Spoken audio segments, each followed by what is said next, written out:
like to call this meeting of the Anchorage Assembly to order. Madam Clerk, will you please call the roll?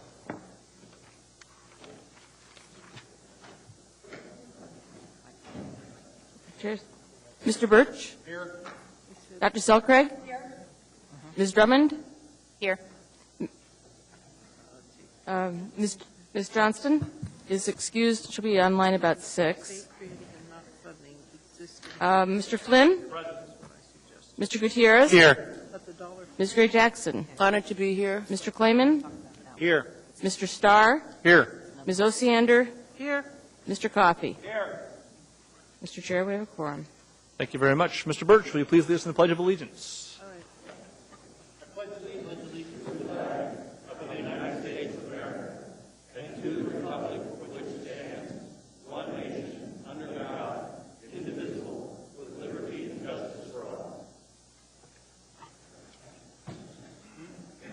We have minutes from our meeting of November 17. Move the minutes of the meeting of November 17th. Are there any corrections or comments on the minutes? Are there any objections to approval of the minutes? Seeing and hearing none, those are approved. Mr. Vacalis.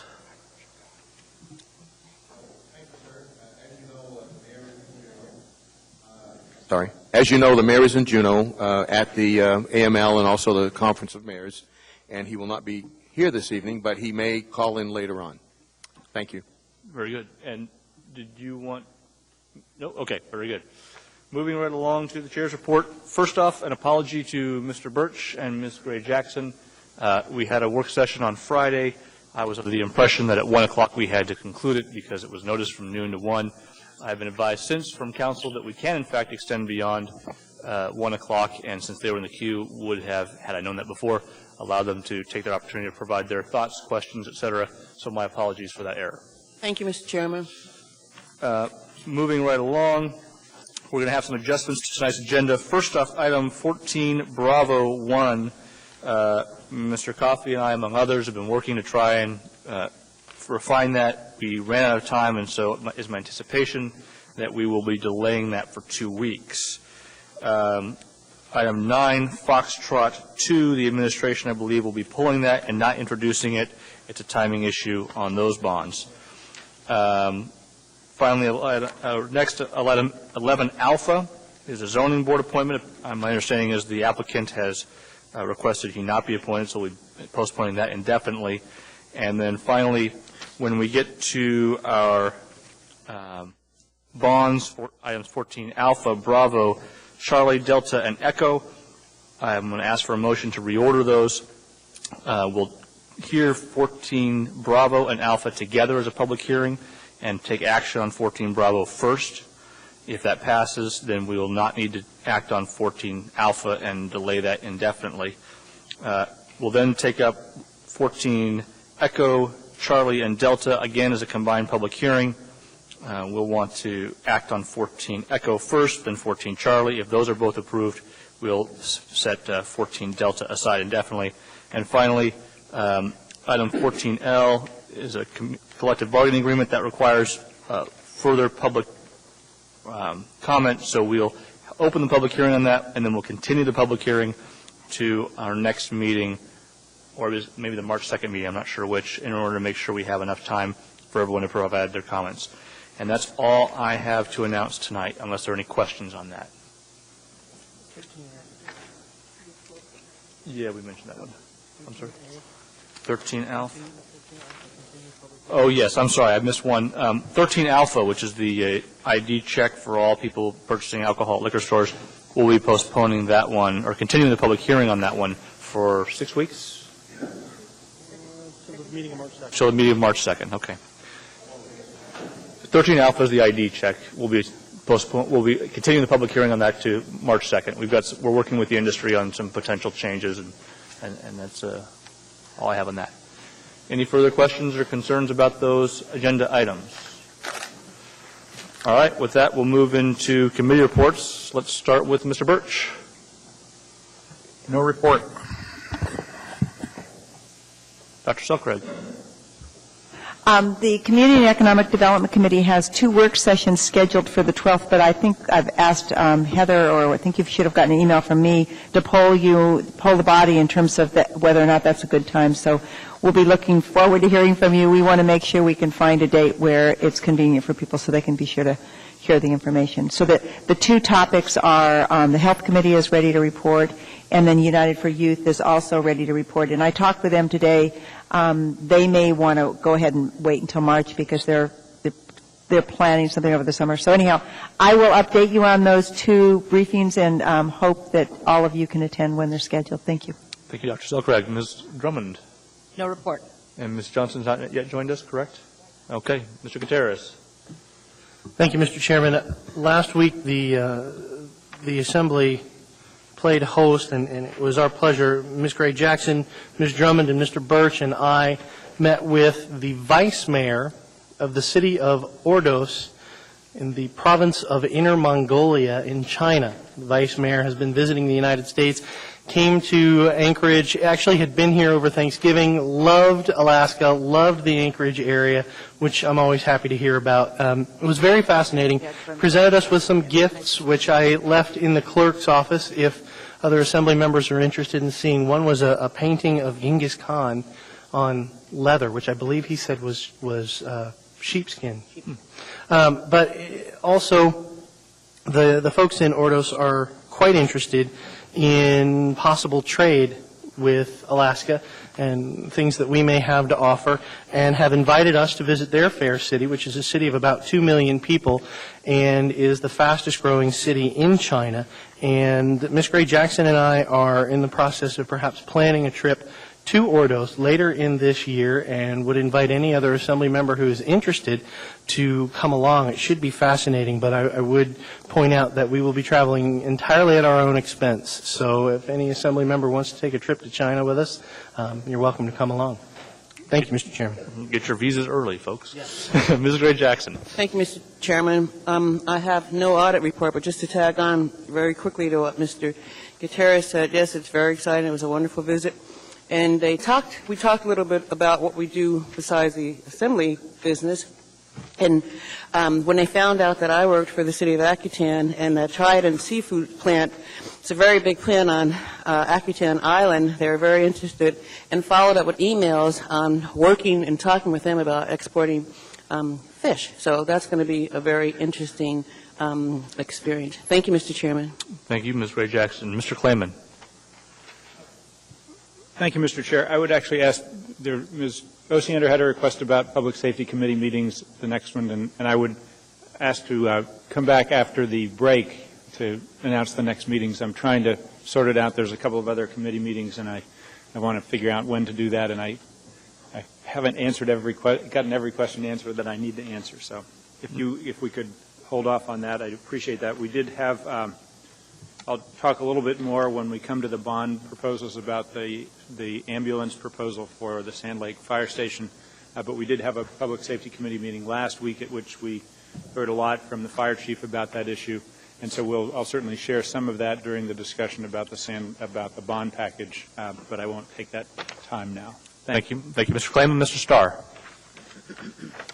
Well, the Assembly body got an email notification of sort of the status of the election coming up, co-written by Barbara and myself, and I confidence that that's proceeding nicely. And so, our committee has no oversight over the election per se, but I wanted to feel for sure that we were put together. And I'm real confident that there are all the implements in place, and if there's any concerns, I would suggest now we see Barbara on those topics and move ahead. Very good. Thank you, Mr. Starr. Ms. Osiander? No report. And Mr. Coffey? Title 21 Committee, 9:30 to 11:30 at the Permit Center on Thursday. We are doing the final review of the residential design standards. That's 2107-100, and they will be, or is it 110 actually? 110, and it will be before us, I believe, on the 16th of February for consideration. The committee will have its final review then. On this Thursday for hearing on the 16th. Thank you. Thank you, Mr. Coffey. We are now at the addendum Sorry, to the... Mr. Chairman. Oh, yeah. I just wanted to, the materials that were handed out just a minute ago with the big chart and the two handouts, one PowerPoint. I attended a meeting of the AWU at my request that Mr. Mark Primo put on and the staff, and CFO Lucinda Mahoney was there with me to look at the funding mechanisms for the Clean Water Act and the sewage from the state of Alaska loan funds, revolving loan funds. There are two items on our agenda tonight, and the reason I passed those out is that it was a very informative session, and I learned a lot, and I asked them to prepare the materials that they had given to us at the meeting for all of us, so that if we have questions about the continuing revolving loan funds and the funding mechanisms that AWU uses, then that answers all of the questions I had, and it would be helpful to my fellow assembly members. I thought so. That's why you just got all that paperwork from me. Thank you. Thank you, Mr. Coffey. We're now at the addendum to the agenda. May I please have a motion? Move to incorporate. Second. And similarly for the laid on the table items, I presume? Thank you. Okay, this is the part where I get to read. For those of you in the audience, smoke them if you got them. Item 9, Bravo 7, a resolution AR 2010-31, a resolution of the Anchorage Municipal Assembly supporting Alaska Zoo's funding request before the 26th Alaska Legislature for $500,000 to initiate the Polar Bear expansion project and complete the zoo signage project by Assembly members Johnson and Birch. 9, Delta 10, Assembly Memorandum AM 74-2010, proprietary purchase of annual all-access training passes from Access Data for law enforcement internet forensic training to Municipality of Anchorage, APD, $60,000. 9, Delta 11, AM 75-2010, cooperative purchase to award to the Blomfield Company for furnishing traffic marking paint and beads to Municipality of Anchorage, Traffic Department, $137,041.50. 9, Echo 6, Information Memorandum AIM 16-2010, the monthly investment report to the Assembly, December 2009 from Finance. 9, Foxtrot 3, these are ordinance for introduction, an AIM to accompany Ordinance 2010-18, AIM is 17-2010, an explanation of the ordinance authorizing disposal of an approach lighting system easement and a permit, I presume it's supposed to be navigation as opposed to avigation, and hazard easement and right-of-way on HLB parcels number 4-033A and 4-034, and the airspace above the land to Anchorage, or the Alaska Department of Transportation Public Facilities for activities associated with the extension of runway 7R/25L for fair market value. Public hearing on that will be on February 16, 2010. 9, Foxtrot 8, Resolution 2010-33, resolution of the Municipality of Anchorage appropriating $193,000 from the area-wide general fund, fund balance to the Employee Relations Department, BP 2009 operating budget for disbursement under life insurance contract to the George M. Sullivan Irrevocable Life Insurance Trust. Department of Law, public hearing on that is on February 16.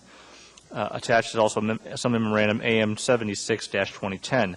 9, Foxtrot 9, Resolution AR 2010-34, a resolution of the Municipality of Anchorage appropriating $104,835 from the Anchorage Metropolitan Police Service Area Fund, Anchorage Police Department 2009 operating budget as contribution to the Federal Categorical Grant Fund, Anchorage Police Department, for the purpose of funding central services charges related to a COPS hiring recovery program grant. Public hearing on that is also on February 16, 2010, accompanied by Assembly Memorandum 77-2010. And Resolution AR 2010-35, Resolution of the Municipality of Anchorage appropriating $495,000 from the area-wide general fund balance to refund 2008 municipal utility service assessment payments to AWWU, MLMP, and Solid Waste Services. Public hearing on that is for February 16, 2010, also accompanied by Assembly Memorandum number 78-2010. Continue public hearings, 13A1, we have ordinance number 2009-143S. That's a substitute version of the ordinance of the Anchorage Municipal Assembly, amending Anchorage Code Section 1050.035 to require identification check for on-premises sales at five-package liquor stores by Assembly members Gutierrez and Drummond. Laid on the table items are 9 Alpha 1, a resolution 2010-37 of the Anchorage Municipal Assembly and Mayor Dan Sullivan recognizing and honoring Alaska's 2010 Winter Olympics athletes by Mayor Dan Sullivan and all Assembly members. Finally, 9 Bravo 8, resolution AR 2010-36, calling a special election concurrent with the April 6, 2010 regular election for the purpose of electing candidates for the Lake Hill Limited Road Service Area Board of Supervisors, Seat B, and the Talus West Board of Supervisors, Seat B. Are there any other items to be laid on the table tonight? Better not be? Good. With that, may I have a motion, please? Oh, is there any objection to incorporating those into the consent agenda? No. Seeing and hearing none, those items are incorporated. Mr. Coffey, we'll start with you. What do you want to pull? Thank you, Mr. Chairman. Mike, please. On 9 Bravo 3 on the main agenda, these are for purposes of making a declaration. Mike. I've got it on, I'm sorry. Making a declaration, the 9 Delta 5 for the same purpose. And that's it. Thank you, Mr. Chairman. You mean nothing in all of 9 Delta 6? Well, at this time, I'm teasing. Do you want to pull? You want me to pick and choose right now? Or I was just going to wait till we talked about the item before I told you where I might have a conflict. On 9 Delta 6, do you have some conflicts in there? Do you have anything on this long list? Yeah, I know there's a... You asked for 9 Delta 5. Do you want 6 or 5? You pulled 5. I made a mistake. Surprising everyone, of course, but 9 Delta 6 was the one I meant to say. Thank you, Mr. Coffey. And did you want to pull 9 Bravo 1, or did you want to have someone else do that? Yes, I'll do that. Thank you. 9 Bravo 1. All right. Ms. Osiander. 9 Delta 4 and 9 Foxtrot 1. Thank you, Ms. Osiander. Mr. Starr. 9 Echo 1. Thank you, Mr. Starr. Mr. Clayman. Nothing. Thank you. Ms. Gray Jackson. No, thank you, Mr. Chairman. Mr. Gutierrez. I'd like to pull 9 Foxtrot 2, Mr. Chairman. Thank you, Mr. Gutierrez. Ms. Johnson's not with us yet. Ms. Drummond. Thank you, Mr. Chair. 9 Bravo 2, please. Thank you, Ms. Drummond. And Dr. Selcraig. She just pulled that. Period. Oh.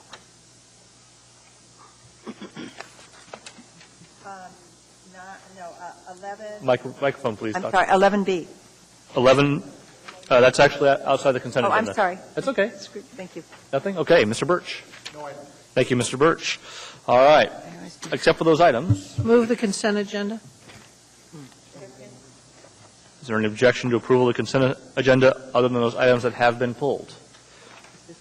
All right. And I'll just quickly go over before we finalize this. We have pulled 9 Bravo 1, 9 Bravo 2, 9 Bravo 3, 9 Delta 4, 9 Delta 6, 9 Echo 1, 9 Foxtrot 1, and 9 Foxtrot 2. Mr. Chairman? Yes, sir. We also need to pull E3 for a correction. Thank you very much, Mr. Vacalis. And with that added to the group, is there an objection to approval of the consent agenda minus those items that have been pulled? Seeing and hearing none, that is approved. Mr. Coffey, 9 Bravo 1. Move to approve. Second. Mr. Chairman, now that it's entered before us, I would move to continue the matter until the meeting of February 16th for the purpose you stated when we first came online here. Thank you, Mr. Coffey. Is there any objection to the motion? Seeing and hearing none, that is approved. Ms. Drummond, 9 Bravo 2. Just one moment, Mr. Chair.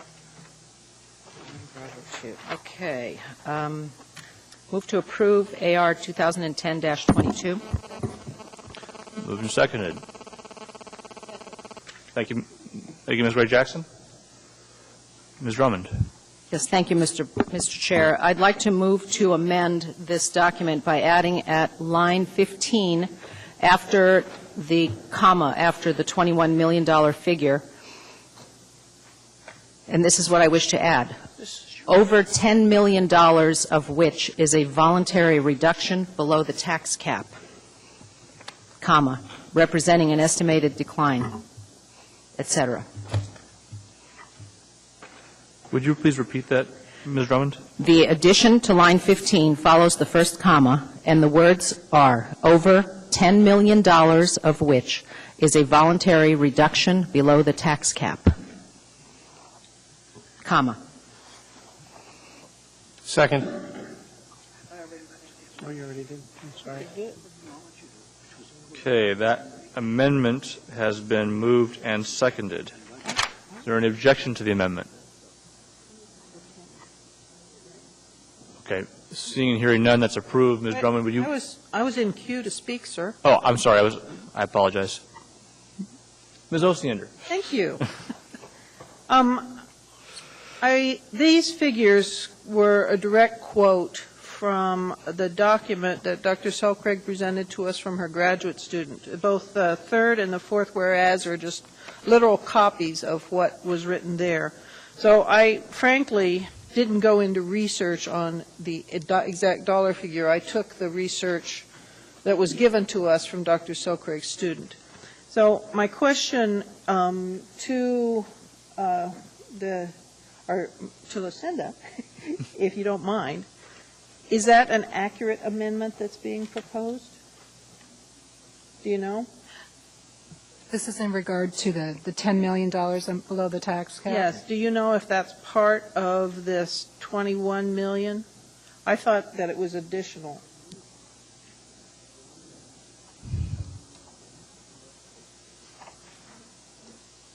Ms. Drummond, could you restate it for Lucinda's benefit, please? Thank you. Mr. Chair, is it all right if I restate it? Please. Actually, I did not realize that line 15, or line 14 and 15 was also pulled from that document as line 17 through 19 Yeah, are. that whole thing is direct copy. That is not a reduction in revenue. That is a lack of reimbursement from the state, according to the report from which those numbers were pulled. Well, regardless of where it came from, it's a decrease in revenue. Okay, then I will withdraw the amendment because I was referring to the budget that we approved in December that is voluntarily below the tax cap. So I will withdraw the amendment, Mr. Chair, if that's all right. But I have another one. Okay, is the second? Okay. Who do we have online? Okay.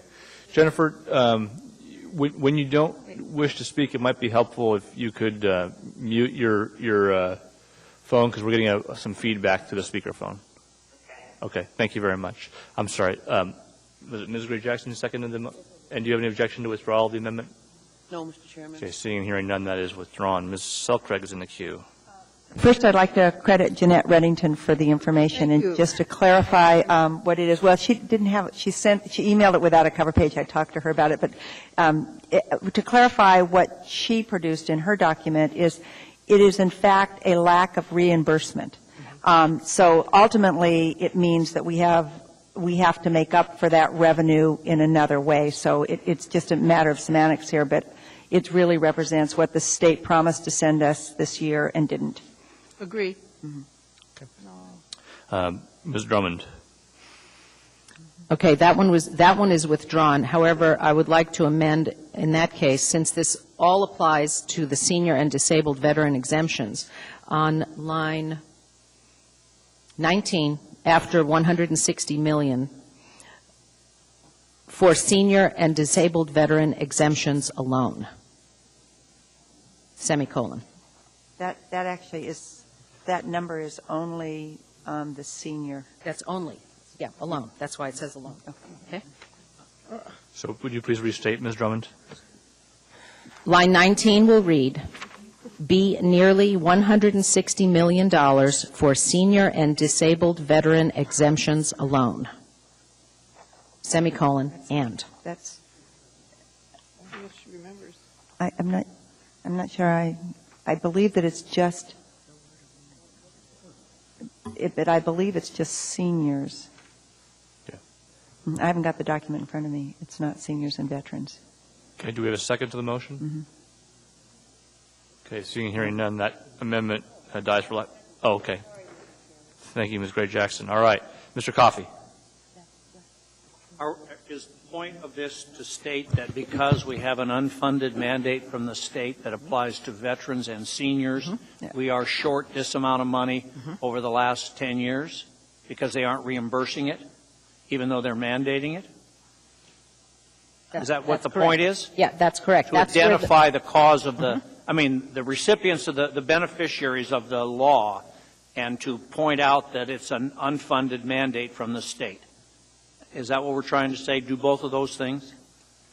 I think that was what Ms. Osiander was trying to say. It doesn't say that it's an unfunded mandate anywhere in here. But that's where that's the $160 million that Anchorage has made up, that Anchorage's taxpayers have made up since 1996, since the state quit reimbursing for those two particular exemptions, or maybe just the senior exemption. It's my understanding, Mr. Chairman, just for clarification, it's my understanding that that's the senior amount. I'm not sure that it includes the veterans. So I'm not sure. I'm not sure about those figures for sure. I'm not sure that they include the veteran. I think it would be more if we included the veteran. And there are additional other mandates that haven't been paid as well. I thought I had the floor, Mr. Chairman. Yep. If I might. Please. I understand the point of it, but what I don't want to do is have a resolution that is may be not factually accurate. And the real point is they require it's mandated that we do this, and it cost us $160 million. If it's seniors and veterans, or seniors and veterans and somebody else, then is that really the importance of it? I think we all know it goes predominantly to seniors and disabled veterans, but is it necessary to amend it and perhaps be inaccurate? That's my question for the sponsors. Dr. Selkirk, you're next in the queue. I don't care. We're almost there. Okay. Mr. Vacalis.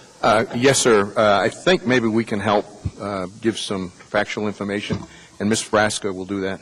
Ms. Frasca? Yeah, just to elaborate here, that under the senior citizen and disabled vets exemption, we do not lose revenues in the true sense. So we collect the same amount of property taxes, but we exclude some of what seniors would pay and veterans would pay, and the rest of us make up the difference. Okay? And so it's not that we're losing revenue, it's just we're redistributing how much people pay. And so you're correct that the state is not reimbursing us for it, but just to sort of round out the picture here. And Mr. McGee at the work session on Friday, did he mention that I think our estimate for FY10 revenues as a result of this is about $24 million, and that would include both senior citizens and disabled vets. Thank you, Ms. Frasca. Ms. Gray-Jackson. Thank you, Mr. Chairman. I understand what Ms. Drummond is trying to accomplish here, and I just wanted to make a couple of comments and then two amendments, which may change. I believe that the $160 million represents both senior and disabled veteran exemption, and Mr. McGee can correct me if I'm wrong. With that said, I'd like to move line... Ms. Gray-Jackson, I'd like to finish deliberation on this amendment before we take another amendment up. Thank you, Mr. Chairman. Okay. Ms. Drummond on the amendment. This resolution is actually worded incorrectly because if the maker of the resolution wishes to address the unfunded mandate from the state of the senior and disabled veteran exemptions, somewhere that phrase needs to appear in here. The other kinds of property tax exemptions shift the burden to others. Since 1996, that burden has been shifted to the rest of us from the seniors and the disabled vets for the first $150,000 of their home values. It does translate into a loss since 1996, but it's a loss in which the rest of us have made it up. I would love to have seen what the budget looked like in 1996 when that first chunk of change did not come in from the state. I would accept a friendly amendment to remove the words disabled veteran from that amendment because unless someone brought along that study, that Dr. Selcraig's student provided That's where those numbers, both of those numbers come from, the one on line 15 and the one on line 19. Thank you, Ms. Drummond. I suspect when we get to Ms. Osiander, she can clarify the intent of the resolution. We'll take Dr. Selcraig next, and then Ms. Osiander. Just for clarification, in regards to Ms. Frasca's comment, the legislation that actually required or made possible this deduction also included the promise to refund the state. And so I think that's where this sense of loss is associated with. And is Mr. McGee here? Can you provide some clarification on whether it's disabled or disabled? I think I spoke to you after the last meeting. Maybe you can sort some things out for us. Welcome, Mr. McGee. I'll make an attempt anyhow. I'm not really familiar with the number. I don't have anything with me that confirms the $160 million number that you're referring to. How about I think I spoke to you about the $21,000 last meeting, and you suggested that that was close. And I wonder was that close to the senior exemption or the senior and disabled veteran? I think it was 24 million. 24 million, thank you, yeah. Yeah, and that includes both the veterans and the seniors. Okay. In that number. All right, thank you. Thank you, Dr. Selcraig. Thank you, Mr. McGee. Don't stray too far. Ms. Osiander. Well, I guess I'm a little bit surprised that we're spending so much time on a document that we got and I thought we'd all read and looked through. Frankly, I did not spend great hours of time crafting this. I just quick wrote it based on research that I was presented. My concern and my main goal is I don't think this year it's wise for us to get into looking at property tax exemptions because we've got a very tight budget. We laid off a whole lot of people. We have cut services, and we have to find the money to run the budget that we've got. If some people are exempted, other people have to pay. Or we have to find some new revenue source from somewhere. I'm open to that. I haven't seen anything suggested. Or we have to cut the budget more. So I feel strongly about that, so I just wrote the resolution. I did not craft it as carefully as probably I could have. I just took the document that I was presented that we'd already talked about and wrote it in. Okay. I don't really think it's necessary to get in high detail here. I just wanted to make a statement. Okay. You still have the amendment before us. Mr. Coffey, on the amendment? No, I want to wait until we get past the amendment. Thank you. Okay. Thank you. Ms. Drummond on the amendment? No, I'll wait. Thank you. Okay. With that, is there any objection to the amendment as proposed? Point of order. We'll now read for senior and disabled veterans alone. That's the one we're still on. That is correct. Thank you. Could I just ask one question? I did not think to bring the document. It's on my kitchen table. But if Dr. Selcraig thinks that's the case, I will defer to her in terms of what was meant by the figure. I don't remember. I think that it is the case. I think Okay. it was late. I think that the 24 million is this year, and she was looking at older data. That's what I think. And Okay, so I well, think that that's correct. Then I won't object to the amendment. Thank you. Ms. Gray-Jackson to the amendment. Thank you, Mr. Chairman. I just want to make one comment in terms of Dr. Selcraig's student's report. I believe that her source of information was from property appraisal. Thank you, Mr. Chairman. Thank you. Any more comments on the amendment? Any objection to the amendment? Seeing and hearing none, the amendment is approved. Mr. Coffey. On the main motion, correct, Mr. Chairman? As Yes. amended. Yes. All right. I want to make sure I understand. We have the mandated exemption for seniors and for disabled veterans that we have to deal with. There's two bills which I read today, rather cursory fashion, that would change the appropriate level to which the local governments could increase the exemption for all residential homeowners. One goes to 50, one goes to 100. So, and one is by Mr. Wielechowski and Mr. Ellis, or Senator Wielechowski and Senator Ellis. The other is by Senator Ellis, and I think Tom's was the other one. And my question is, this resolution 2010-22 intended to address those? Ms. Osiander. Actually, there are more than that down in Juneau. Oh, I haven't heard of the others. Yes. My understanding is there's a specific one for the Spine Institute, I believe, on Providence property. And there's APU's property. Okay, APU, excuse me. No problem. And there's, I was told there were 3 more before I even heard about the 50,000 and the 100,000. So it's a hot topic with reason. My intent here is just to say, slow down, not this year, we're in a bad situation, let's not do it. So all of them is what it says. Okay. Thank you, Ms. Osiander. Clarity. Thank you. Appreciate it. That's Okay. all, Mr. Chairman. Mr. Gutierrez.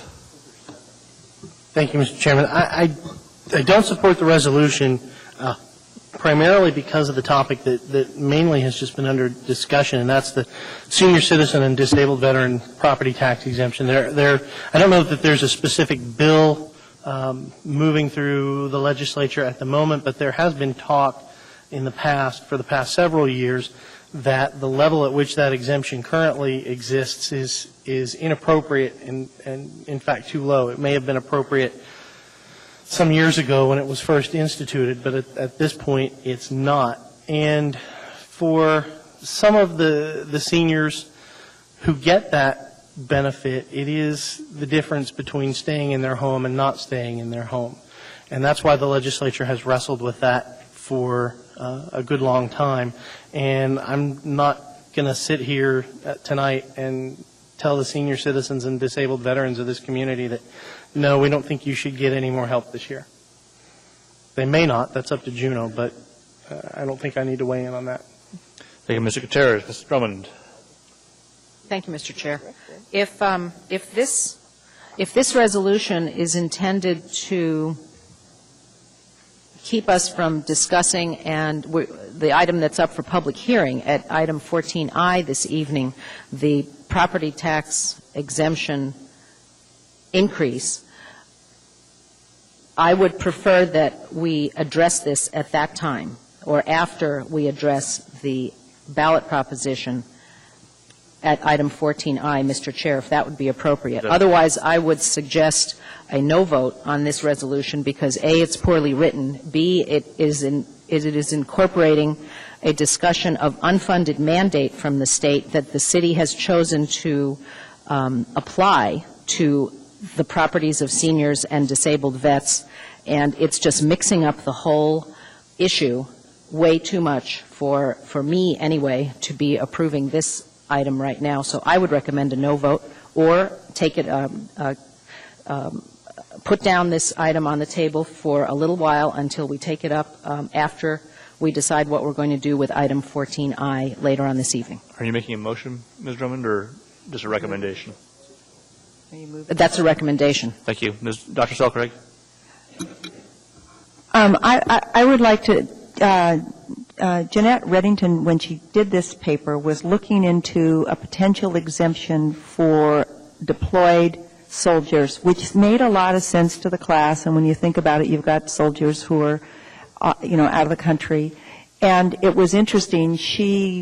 Her paper topic was that, and her recommendation in the end was not to do it.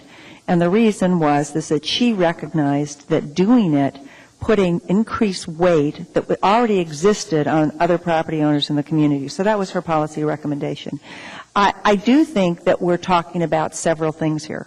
And I think the crux of the problem is that what goes on in Juneau is this desire to meet community needs that we all care about, and they've acted on that desire, but they haven't fulfilled their end of the deal, even though their legislation implies that they're going to fulfill their end of the deal.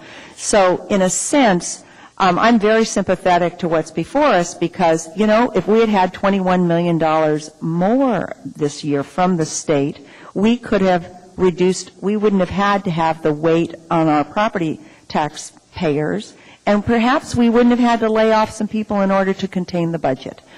So this is a big issue. I think that both items that Ms.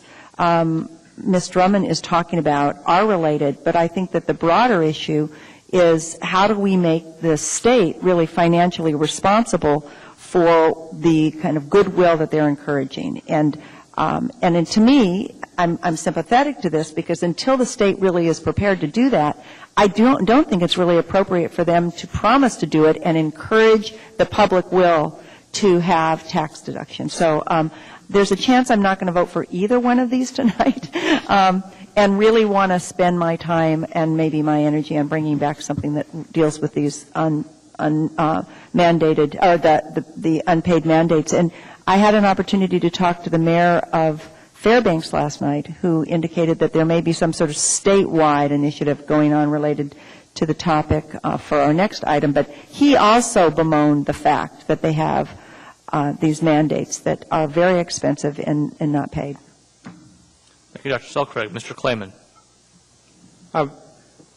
I'm not going to support this resolution in part because it seems very, very broad with, as Ms. Osiander said, 7 different bills addressing property tax issues. And I'm also cognizant of some of the discussion that went on at our work session last Friday about kind of how does the Assembly fit into the legislative process. And so it just seems to me this is a little bit too broad brush. I think it may be appropriate for individually any of us to lobby the legislature either for or against any of these particular proposals, but I'm not comfortable supporting this resolution because I think there's too many questions. Just the question about the APU land I see as very different than the residential property exemption, and so I'm not going to support the resolution, although that doesn't mean I don't think people should be lobbying their legislature on anything that they are concerned about. Thank you, Mr. Klayman. Mr. Birch. Yeah, I actually support the resolution. I think it's a good effort, and it clearly, demonstrates that the impact that the state legislature can have on our local government by implementing exemptions. And I remember when the exemptions were funded, and it was kind of immaterial. This was many years ago.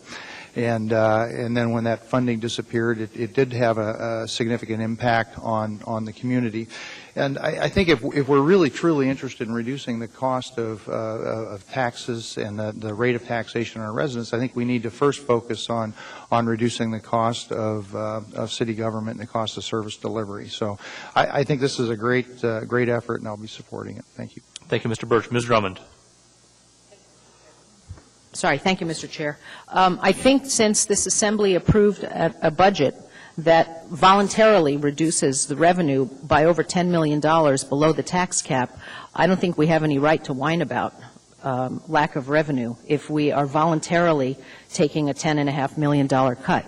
So that's one reason why I wanted to make that amendment earlier, because I misunderstood where Ms. Osiander got the $21.4 million.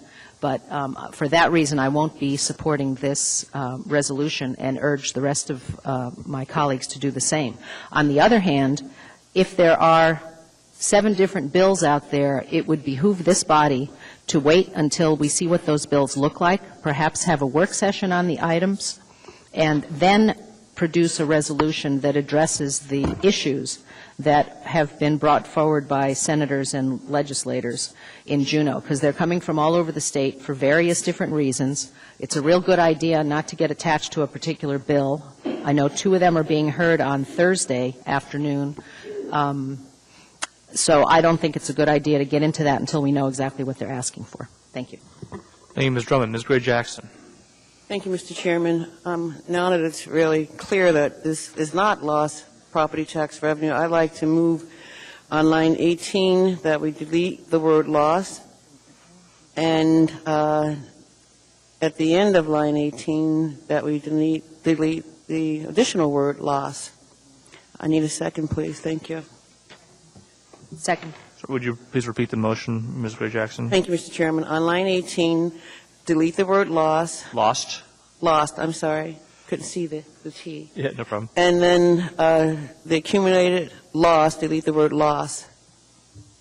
On line 18, also near the end of the sentence, because it is not loss property tax revenue. Mr. Thank Coffey? you, Mr. Chairman. Your point? Then the sentence makes no sense. Then it reads previous 14 years Mike? property tax run. The accumulated is estimated. I mean, it's not, I'm not sure it's even a clear sentence. I understand Ms. Gray Jackson's intent, but we probably Perhaps we can clarify. spent a little bit of time rewriting the sentence and not just taking words out of the middle of it. Mr. Chairman? Yes. Thank you, Mr. Coffey. You're exactly right. It doesn't make sense, but there's a lot in this resolution. I'm not going to say it doesn't make sense, but it needs some work. So, Mr. Chairman, I withdraw my motion, and I'd like to make another motion if it's appropriate this time. Who seconded the motion? Was it? Would you? I think I did. All right. Yes, I'll be happy to. Thank you. Let it go. And my motion now is to postpone this resolution indefinitely. Thank you, Mr. Chairman. Okay. With that, Ms. Mahoney. Yes, I just wanted to provide some factual information in regard to the numbers on line 15 and line 19. Chairman, that's inappropriate to the motions in front of us right now. It's to postpone indefinitely. That is correct. Okay. Ms. Mahoney, if we get through this motion and are still debating, would you please jump back in the queue? Ms. Gray Jackson, you're in the queue again. Mr. Chairman, my motion is on the floor. Thank you. Thank you. Mr. Coffey? Yes. Mr. Chairman, we have several, this and another item on this. It's clear that, for example, I didn't know there were 7 tax relief kind of things pending in Juneau. Well, if we're going to do something like this, or if we're not going to do something like this, it would seem appropriate to me that we at least know what we're talking about that may be coming from the state of Alaska. Mm-hmm. I don't have an objection to postponing indefinitely because this one is probably not an appropriate vehicle given all of that. But I would think if we want to speak on it, then we maybe put it off for a month to allow, or a meeting, to allow us all to talk about what we really want to say with full knowledge about what's really possible in Juneau. Of course, I mean, all things are possible in Juneau, as we all know. So, careful, Mr. Coffey. That's my thought. I mean, it's well-intentioned in some regards, as Mr. Klayman said, and in others, it's hard for me to accept it. So there we have it. I'd like to see us, if we're going to do it, let's spend some more time on it before we just kill it or do it. Thank you, Mr. Coffey. Dr. Selkirk. I'm in agreement with Mr. Coffey. I would rather postpone this for a month than indefinitely. I think that there's some critical issues that this raises, and I think that it's to the benefit of this body to really put something together. And I appreciate actually the fact that it was brought tonight because I think it raises the issue of how as a community do we want to address this possibility that there may be more unfunded mandates coming.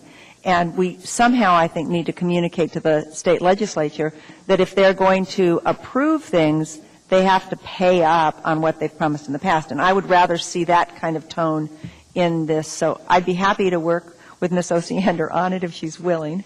But I'd prefer not to postpone it indefinitely, but to postpone it for a month. Thank you, Dr. Selkirk. Ms. Gray Jackson. Thank you, Mr. Chairman. I appreciate Mr. Coffey's comments. He's exactly right. And also Dr. Selkirk's comments. But, and I will yield to the maker of the motion, but I still believe that we should postpone this particular document indefinitely and start from scratch and develop a new document and have a work session and get it right and then bring it before this body. Thank you, Mr. Chairman. Thank you, Ms. Gray Jackson. Since you were the maker of the motion, if you want to keep with it, we'll keep with it. Ms. Osiander. Your motion. All right. You want to take a deep breath? Well, I'm trying to keep up with you here, Mr. Chairman, and you're kind of shifting gears on me. All right. Basically, the whereas states my belief perfectly. However, I would be happy to move to postpone this based on the conversation I've heard from other members. I'm not quite sure what we're going to add to it, but if people want to add to it, that's okay. So I'd like to move to postpone it until, what, our first meeting in March 2nd? I'm sorry, Ms. Osiander. We still have the motion to postpone indefinitely on the floor. Well, I'm instead moving that we postpone to a date certain, sir. There's already a motion on the floor. If you would defer to Ms. Gray Jackson for a moment here, I think we can probably get that covered. How's that? She made the original motion. Ms. Gray Jackson. Mr. Chairman, I did previously state that I would yield to the maker of the motion, who happens to be Ms. Osiander. With that said, I withdraw my motion. Thank you, Mr. Chairman. Disagreement from you, Mr. Gutierrez? Ms. Osiander. There's no motion on the floor except for approval. All right, March 2nd. All right, the motion is to postpone to March 2nd. Is there any objection to the motion? Nope. Whew. Wish we started that way. Okay, moving right along. Item 9, Bravo 3, Mr. Coffey. Could someone else move, because I have to make a Move to declaration? approve. Second. Thank you, Ms. Oceander. Thank you, Mr. Gutierrez. Mr. Coffey. Mr. Chairman, I have worked on the gentleman who's doing the transfer of this license. I represent the seller, not the buyer, and so he is a client, and he has an interest in this going through. Therefore, I believe I have a conflict, and I wanted to disclose and be excused if I might. You may be excused from the consideration on this item, Mr. Coffey, unless there's objection. Seeing and hearing none, you are excused. Is there any objection to approval of item 9, Bravo 3? Seeing and hearing none, that's approved unanimously with Mr. Coffey shown as abstaining. Moving on to item 9, Delta 4, Ms. Oceander.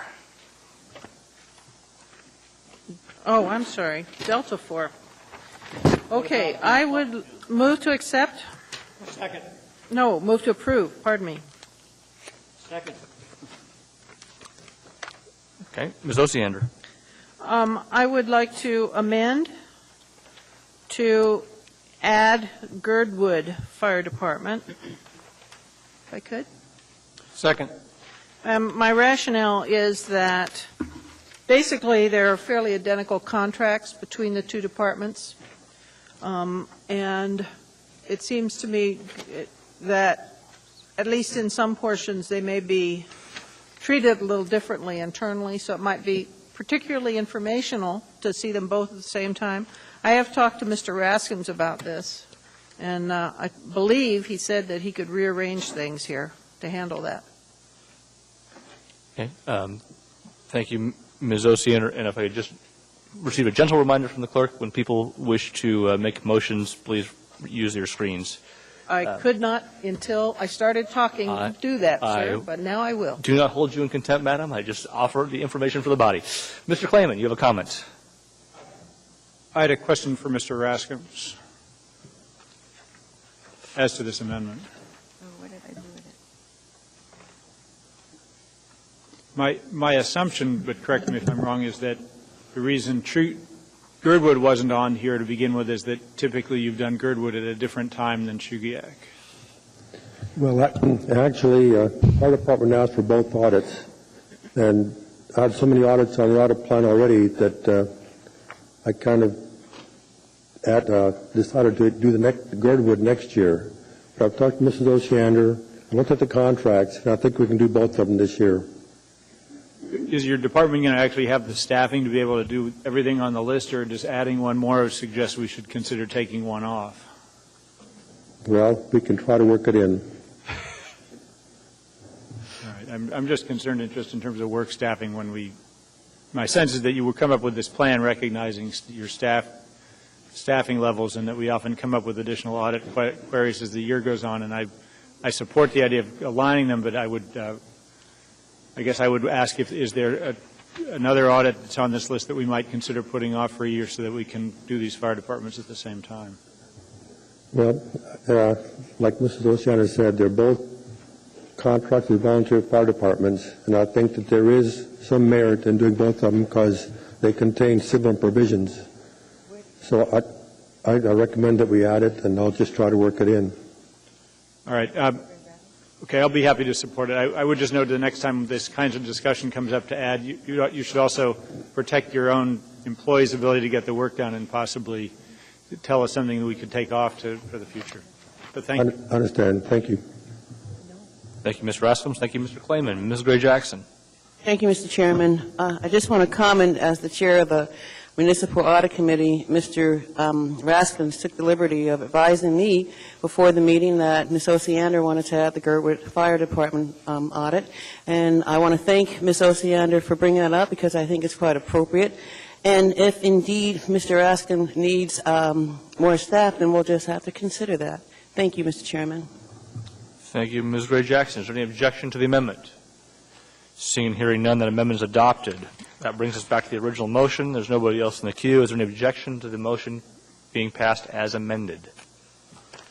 Seeing and hearing none, that item is approved. Moving on to 9 Delta 6. Could I get a motion from somebody besides Mr. Coffey? As soon as I can. I believe we had Ms. Dr. Selcraig and Ms. Osiander. Ms. Drummond and Ms. Osiander? All right. Mr. Coffey. All right, Mr. Chairman, first I want to note that when you asked me the question about 9D6, I did intend 9D5. In fact, I did work on 9D5 today for my client. So I would like the record to reflect that I was an abstention on 9D5 Lucky Strike lanes. And then I missed it when you questioned me. But I also have something on 9D6, which I'll be happy to do. Madam Clerk, if you adjust the record to reflect Mr. Coffey's abstention on 9 Delta 5. Thank you. And on 9 Delta 6, sir. All right. This is a general statement because there's so many there. There are many of these businesses for whom I have done legal services over the course of 30 years. I am not doing any for any of them today. I think that's good. I have not done anything that I can recall in the last several months for any of these licenses being renewed. But it is possible, since I have some relations with some of these people, that I may hear from them tomorrow. Well, it happens, you know. And so the question is if you would like me to list each and every one of them or how you would like me to handle that. I don't believe that tonight I have anything that would preclude me under our code of ethics from participating in this, but I wanted everybody to know that in the past and perhaps in the future, there may be some of them in front of me. Given that, Mr. Coffey, I will ask if the body would object if, for an abundance of caution, we exclude Mr. Coffey from participating on this item in its entirety. Is there any objection to that? Dr. Selcraig, you're in the queue. I appreciate Mr. Coffey's kind of open disclosure, and Mr. Coffey is always very, very good at this. And I think this is one of those examples where just that kind of faint public trust thing could apply. And so I'm confident he could vote correctly, but I think it's a good idea to go ahead and exclude him this evening. Thank you. Thank you, Dr. Selcraig. Ms. Drummond. I'm sorry, not on Mr. Coffey's issue. Okay. Do we have to deal with that first? Yes. Before I can speak? Thank you. Then I'll wait. Okay. Chairman, you're ruling? Seeing and hearing no objection, we'll rule you to be excluded from consideration on this topic, Mr. So I'll carry this out. By all means. And Ms. Drummond, do you have a comment after that? Yes, I do. Thank you. Go ahead. Thank you. I hope that all of us took an opportunity to look through this half-inch thick document. There are literally dozens of violations of ID checks in here.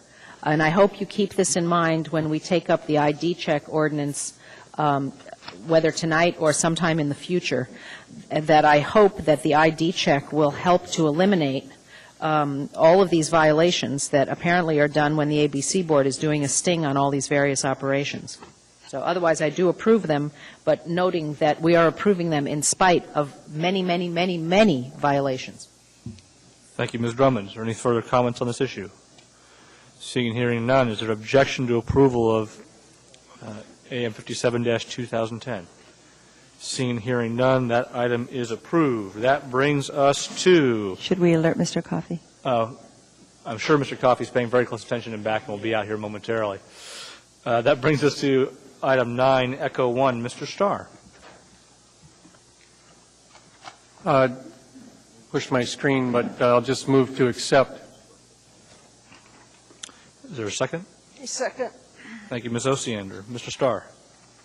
I just wanted to take a few moments to thank Mr. Wheeler in particular for producing the report at the request of the Assembly and kind of getting us out of some of the fiscal dark woods that we sort of floundered in. And I think the appropriate venue to talk about the details of that report perhaps is more of a work session environment, but we decided to move ahead. And I think the report to me says a lot of things that have now been affirmed.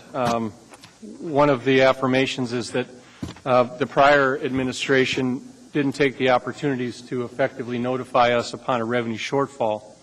Mr. Wheeler's findings put to us 5 executive-level Treasury reports that indicated revenues not meeting the forecast nor the budgetary items. And again, as the Charter suggests or requires, that the mayor shall tell us that.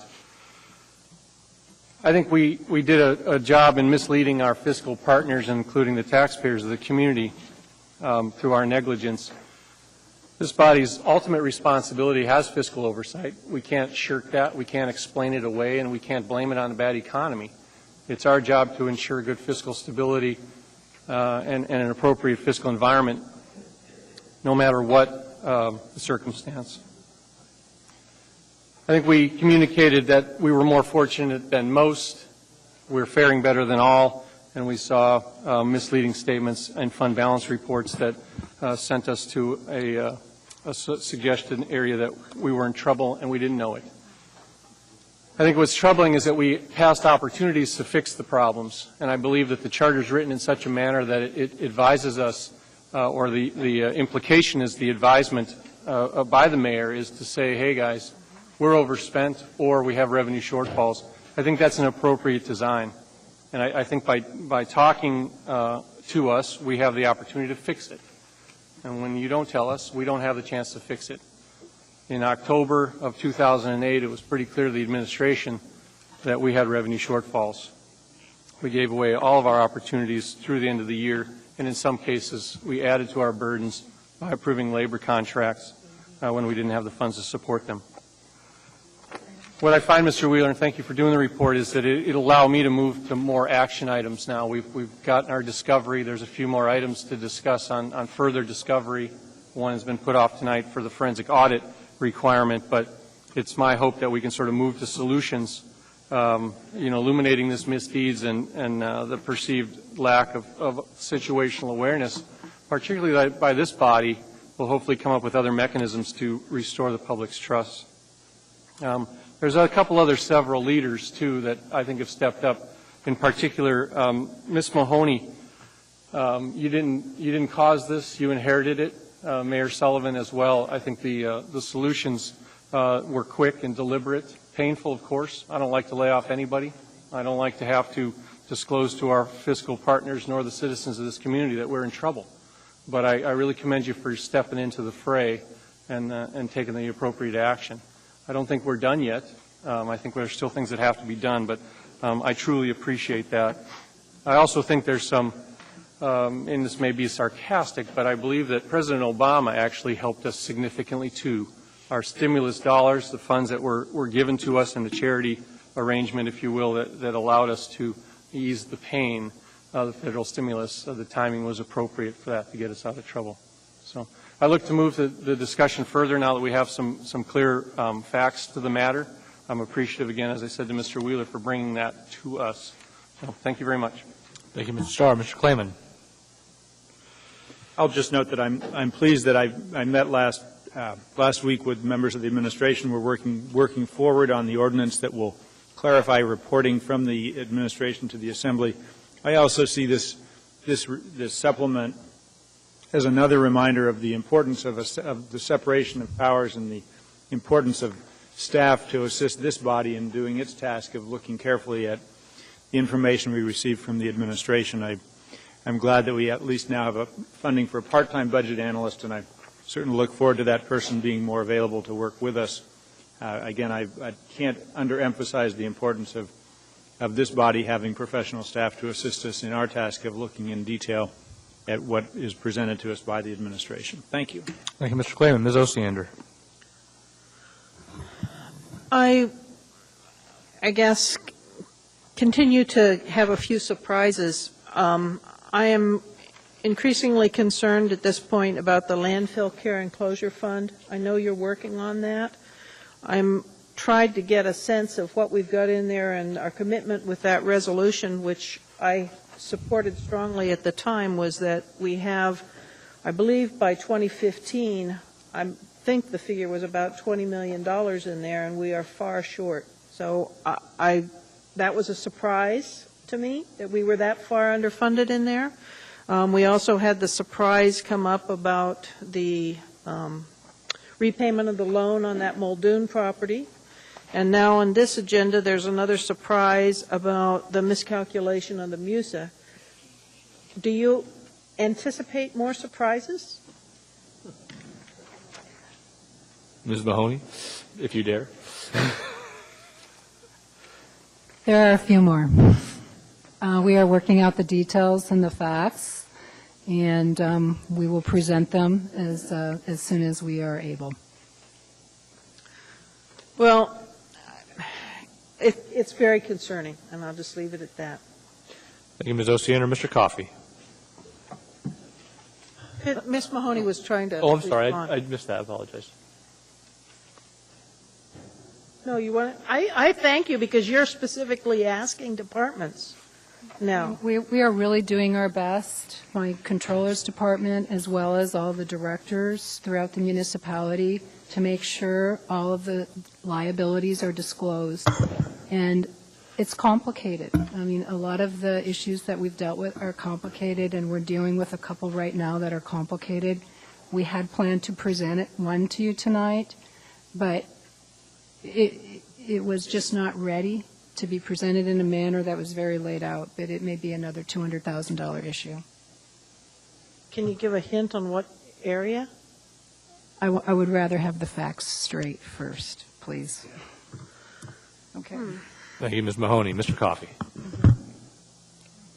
There's 11 of us up here, and we all have jobs and lives, and we're all supposed to be citizen legislators. And we have, Mr. Starr referred to it, and I agree with him, we have a duty and a responsibility to guard the public funding, the taxes and the things that come in, and to be careful and prudent in our expenditures.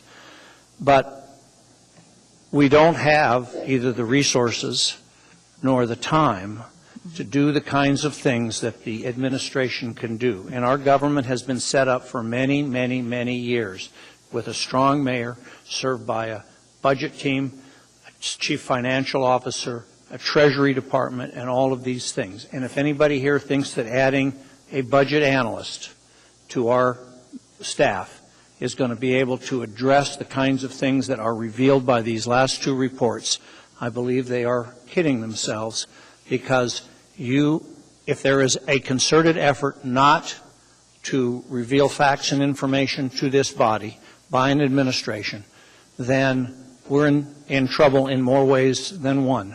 We, I believe, must be able to rely on reports, on analysis, on financial information that is true and correct to the best of the ability of the people who are providing it.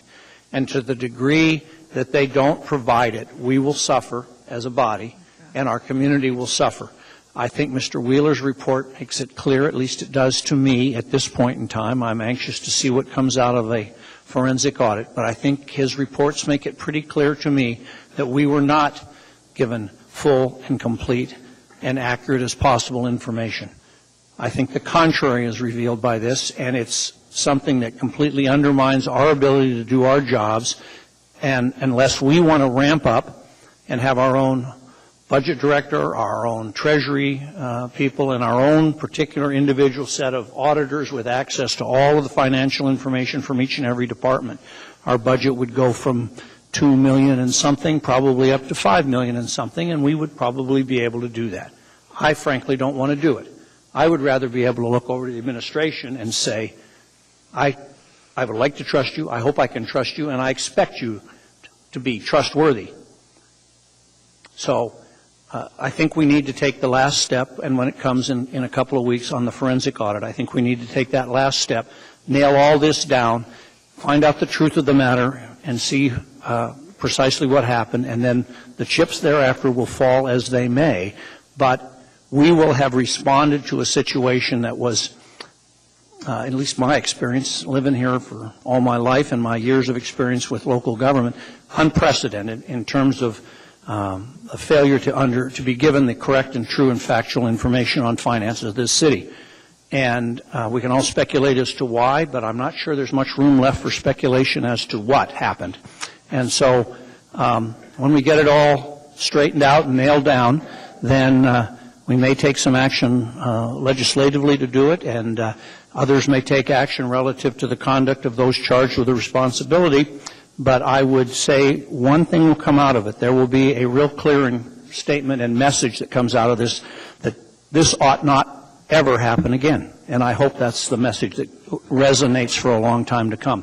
Thank you, Mr. Wheeler, for an excellent report. And I note in closing he has invited comment and criticism over and over, and to date, none has been forthcoming of any substance. We've heard things like there are holes in the report, and there's this factual misinformation, and so on. It hasn't been presented, folks. So as far as I'm concerned, Mr. Wheeler's report stands as written, and I appreciate his effort. Thank you. Thank you, Mr. Coffey. Ms. Gray-Jackson. Thank you, Mr. Chairman. Mr. Coffey is right. We are public servants, and we do have a responsibility to the public. And I want to thank this administration for finding errors, whatever you want to call it. But I also want to say, because of the many years that I've been involved in municipal government, when you have a change in administrations, number one, there's a learning process that the new administration has to go through. And there have been new discoveries in every single administration that has taken place within this municipality. And if we had spent a little time on the change of administrations throughout the years, I can guarantee you, based on my experience and what I did in the 25 years working for the municipality of Anchorage, we would have had issues then also. Thank you, Mr. Chairman. Thank you, Ms. Gray-Jackson. Dr. Selcraig. I appreciate the information that's come before us, and to me, the relationship between the Assembly and the administration has to be one of trust. That said, the reason we have protocols in place is because those protocols create an agreed-upon process. And one of the things that I actually think we could use a budget analyst. I think it's a good idea.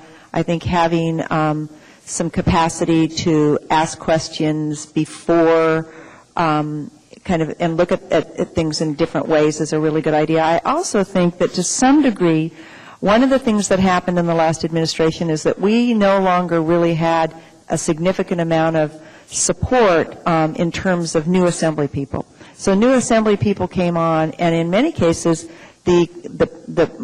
there's many protocols dealing with how we go about our business, and I'm not sure that those protocols were really communicated and that there was a level of sophistication on this body's part, for example, being sure that the CFO had in fact signed off. Well, we all know that now. We all know, we kind of asked it then, thought it then, but there's probably a variety of things that good training with new coming members could make a difference. And in some ways, I think of some of what happened is that when you have an Assembly that doesn't have continuity in training and doesn't, our clerk's office is doing their very best to support us.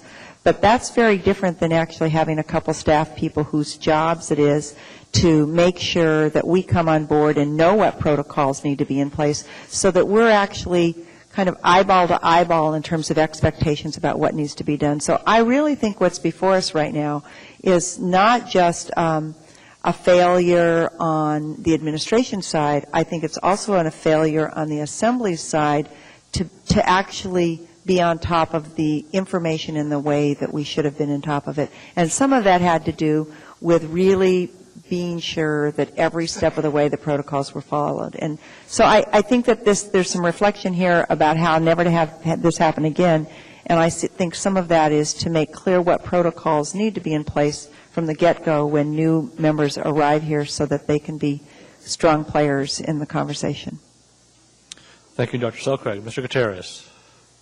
Thank you, Mr. Chairman. I come to the same conclusions that Dr. Selcraig does, but have some different reasoning. I don't think that the relationship between the Assembly and the administration should be one of trust. I think it should be one on our part of tremendous mistrust, because any administration has any Assembly at a disadvantage. We no longer have budget staff upon whom we can rely, who can look over the numbers for us, and most of us have day jobs, so we don't spend all day doing this and then come here Tuesday night. We're doing something different. So the administration has us at a tremendous disadvantage, and this whole situation is a little bit of deja vu all over again. Mayor Begich's predecessor did many of the things that Mayor Begich is accused of doing.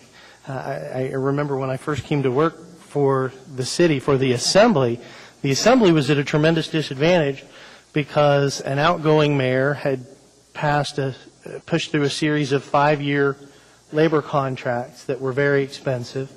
And, it's okay, everything's fine. And then when the new administration came in and there was some turnover in the Assembly, there were new Assembly members, suddenly we had a $33 million budget deficit. So this is something that has happened before, hopefully won't happen again. And it's not to be personal to say that we shouldn't trust the administration, but I don't think that any Assembly should trust any administration because clearly we're at a tremendous disadvantage. They have the numbers. We have no one to check over the numbers to prove or disprove them. And, at one point we had budget staff who could do that, and yet this sort of thing still happened. So I think that it would behoove us to beef up our staff as much as possible in the future to try to go over numbers. We have great staff. No one's saying we don't, but they all have specific duties that are defined by charter, and this isn't it. They all have tremendous jobs and work very hard, but we don't have dedicated budget staff, and I think that's something that we need. Thank you, Mr. Chairman. Mr. Gutierrez, Mr. Coffey.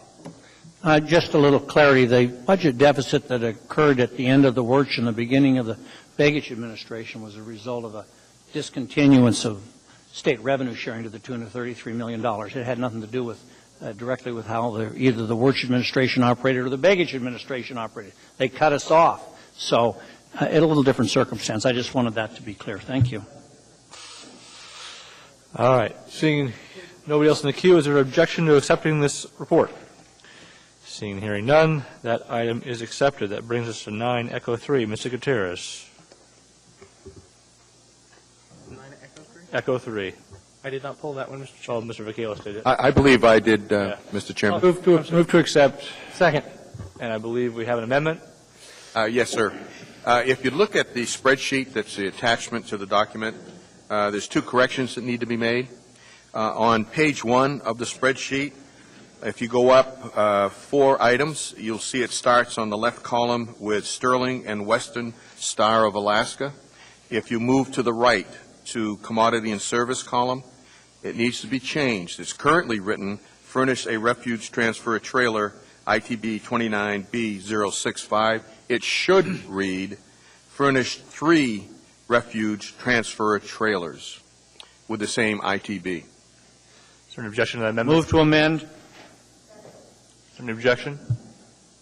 Sorry, Mr. Coffey, would you hit your button? Dr. Selkirk, thank you. Okay, any objection to the motion? Seeing and hearing none, Mr. Vakelos? Yes, sir, thank you. On the second page, the very last item, left column, it says Northwood Landscaping Incorporated. Request that be stricken in its entirety across the bottom. That was previously approved on AM 731-2000, dated 12/15/09, so that should not be on there whatsoever. Move to delete. See, but how would we really know? Any objection to the motion? Seeing and hearing none, the amendment is approved. Move to approve the amended AI. Move to accept the amended AIM. We actually already had that motion, I think. So is there an objection to acceptance of the memorandum? Seeing and hearing none, we are moving on to item 9, Foxtrot 1. Ms. Osiander. Third.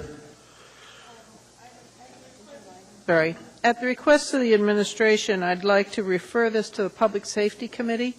I talked briefly to Mr. Klayman about this, so I need to get input from him on when an appropriate public hearing date would be. I don't know his schedule. And you haven't had time. I'm fairly certain at this point that we want to postpone it until at the earliest, the first meeting in March, because I can't meet public safety next week, but I can have one the following week. All right, and then I'd like then to move to refer this to Public Safety Committee and set a public hearing date of, is March 2nd all right, Mr. Klayman? That's fine. Of March 2nd. Okay. We actually already had a... Oh, it already is March 2nd. We already had a public hearing date for the 2nd. I'm sorry. Mr. Chairman? Hold on 1 second. Mr. Gutierrez? Actually, never mind, Mr. Okay, Dr. Selkirk, please. I'd like to be added as a sponsor. Okay. Mr. Klayman, are you sure you don't want March 26th? Folks, hold on. One conversation at a time, please. I'm sorry, Mr. Klayman, are you sure you don't want the end of March? I think that might be safer, since I looked at his calendar. All right, then your motion, then, Ms. Osiander, is to move the public hearing date to March 23rd? Yeah, is it the 24th or the 23rd? 23rd. 23rd. Yep. Okay. Is there a second to Ms. Osiander's motion? Second. Okay. Is there objection to the motion of moving the public hearing date to March 23rd? Seeing, hearing none. Public hearing date set for March 23rd. And is there an objection to introduction? Seeing, hearing none. The item's introduced. Let's move right along. 9 Foxtrot 2. Mr. Gutierrez. Thank you, Mr. Chairman. I pulled that. I will not be making a motion. The administration requested that we let this die. Is there any motion on the floor? Seeing, hearing none. That item is not introduced. That brings us to the end of the consent agenda. As a reminder, please leave all your F items in your binder. The clerk's office can use those when those items recur. Mr. Klayman. Mr. Chair, Mr. Coffey graciously noted there's an interesting question that's been raised. What was introduced as 9 Echo 5 on the consent agenda for an information report. There's a couple of questions that I have about it that I wanted to take it up over the break, and we may want to move to bring it back before us after the break, but I just wanted to give the chair notice of that. Okay. If you want to bring it back, give notice of reconsideration after the break. Okay. Thank you. Thank you. Thank you, Mr. Klayman. Mr. Vacalis. Yes, sir. With your action, you have confirmed Mark Mew as our new police chief and also Jerry Weaver as our new planning director. Thank you very much. Did we do that?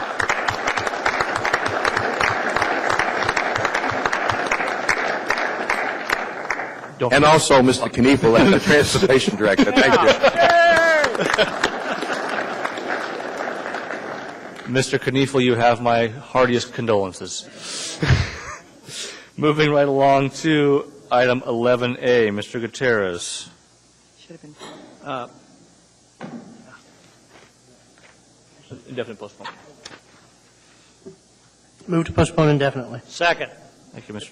Gutierrez. Mr. Coffey, just as information, apparently this gentleman has withdrawn his application for this position. Is there an objection to the motion for indefinite postponement? Seeing and hearing none, that item is postponed indefinitely. Item 11B, Dr. Selcraig. 11B. Move to accept. It's already there. Okay. We had asked to postpone this to receive any additional comments. Is there any objection to the motion to accept this? Any comments? Anybody? Dr. Selcraig?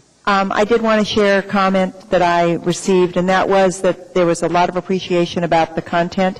One of the comments I received was that one of the items in here is to focus on faith-based communities to help build kind of an involvement in terms of obesity in the community and get churches and schools to engage in more activity. And I got 2 calls suggesting that we not just, it's really not to exclude faith-based communities, but to really be thoughtful about expanding that initiative to other broad organizations that are out there, community councils, revisiting the PTA, the school district has stuff, even service organizations, because it's such an expensive item. And it is worth noting what an expensive item it is and how much of a problem it is for us and actually particularly for our children. So thank you for allowing that to be postponed for a week. I appreciate it. You're very welcome, Dr. Selcraig. Any further comments? Is there an objection to accepting this item? Seeing and hearing none, it is approved. Moving along to item 13A. Mr. Gutierrez, the public hearing on this item. This is ordinance 2009-143. This is the universal ID check for package stores. We continued the public hearing from our previous meeting. The public hearing is now open, and just for the information of the general public, the intent, if I understand correctly, is to continue the public hearing once again to March 2nd. Okay. With that, the public hearing is now open. Anyone who wishes to talk to us about this is welcome to come forward and give us their 3 minutes. Mr. Chairman, Point of order? Yes, sir, Mr. You should probably advise if they testify tonight, then we won't hear them again on the 2nd, and there may be some changes between now and then. So. Point well taken, Mr. Coffey. Thank you. With that, no one's rushing to the front. Mr. Kendall. Mr. Chair, I'd also note there's an S version that was part of the addendum. Thank you, Mr. Klayman. Well, as I understand it, first, Paul D. Kendall, citizen, Anchorage, Alaska. I rise in favor of checking all of the IDs, but more importantly, I raise in some type of common sense understanding that I'm not sure what this does. We continue to avoid what really needs to be done, and that is that those things that impact our community in a negative way need to be able to pay their own way, which is called true and actual impact cost accounting. How in the world you can deny that and then move to these individual assaults on personal freedoms and IDs, it just begs a much deeper sense of some type of an outcry from the community here. What should happen is that everybody should be commanded to obtain and catalog all incidents that are alcohol related, including the ongoing injuries and social service costs. And then at the end of the year, you would take that total cost to a society and you would divide that by the number of liquor licenses. And if you want to do business in our town, which, by the way, for some of those tonight may have forgotten, that all commercial enterprises, all free enterprise is a conveyance of opportunity from a stable neighbor and neighborhood. All those things are here at our conveyance. They are not a priority. So if they want to do business in our town, then they should expect to pay that price. And naturally, those businesses who do not deal in those people that are injured and pushing liquor out the door and then disconnecting any responsibility, those people would be willing to pay that price because they would be an advantage because we would look to give them our business in a responsible manner. And I only regret that I'll probably forget something that I'd like to say after I sit down. And I thank you for this little moment of ability for the public to participate in open forum. Thank you. Thank you, Mr. Kendall. Is there anybody else who wishes to testify on this matter? Seeing and hearing no one, Mr. Gutierrez. Mr. Chairman, I'd move to continue the public hearing to the meeting of March 2nd. The reason for doing that is in conversations with the industry, both I and Mr. Klayman had challenged the industry to, I'm sorry, button, my bad.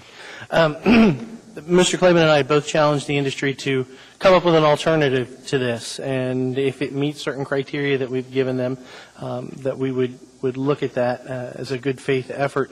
They're still working on that, and I'd like to give them time to continue, but not indefinitely. So the meeting of March 2nd is the agreed upon, I think, appropriate date. So if we could continue the public hearing till that time and then hopefully take action on it then. Thank you, Mr. Chairman. Thank you, Mr. Gutierrez. Mr. Klayman.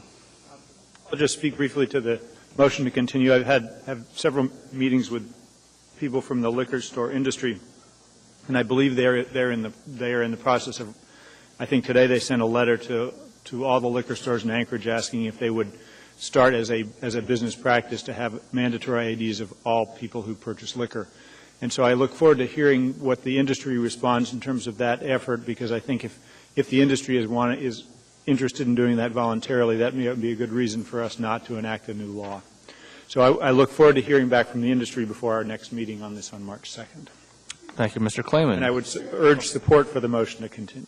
Okay, thank you, Mr. Klayman. Seeing no one else in the queue, is there objection to the motion to continue the public hearing to March 2nd? Seeing and hearing no objection, that item is continued. Mr. Gutierrez. Move to reorder the day, Mr. Chairman. I'd like to take up 14 Bravo, then Alpha, then Echo, then 14 Charlie, then 14 Delta. Thank you. See, press the buttons, Mr. Gutierrez and Mr. Coffey. Everyone, we're usually good at. And I'll just repeat the motion for all those paying attention at home. We'll start with 14. The motion would be to start with item 14 Bravo, then 14 Alpha, then 14 Echo, then 14 Charlie, then 14 Delta. Are there any questions about the motion? Is there any objection to the motion?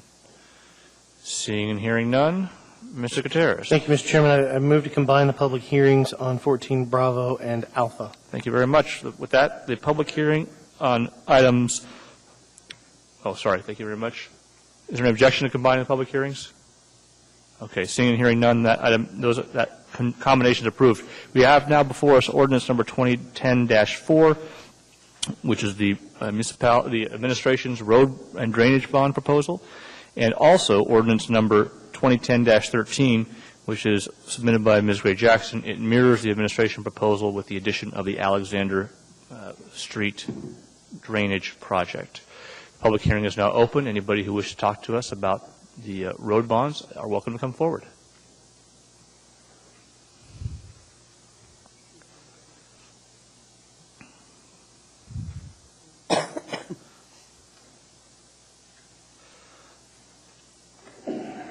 Welcome, sir. If you kindly offer your name and let us know what you think in 3 minutes. My name is Jack Fitzpatrick. I'm the president of the East Thunderbird Condo Association.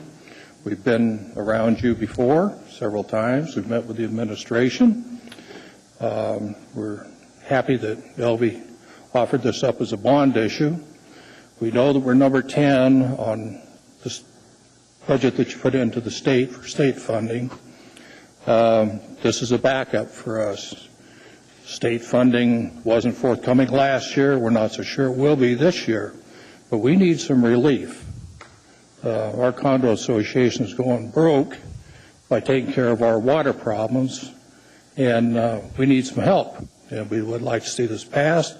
We'd like to see the administration not veto it. Thank you. Thank you, sir.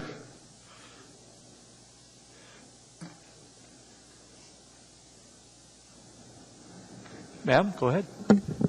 My name is Shelley Hennessy. I'm also a member of the East Thunderbird Condo Association and the leader of the Action Committee to try to get this to go forward, and I'd like to offer a little bit of history for those of you who are not really familiar with the background on this.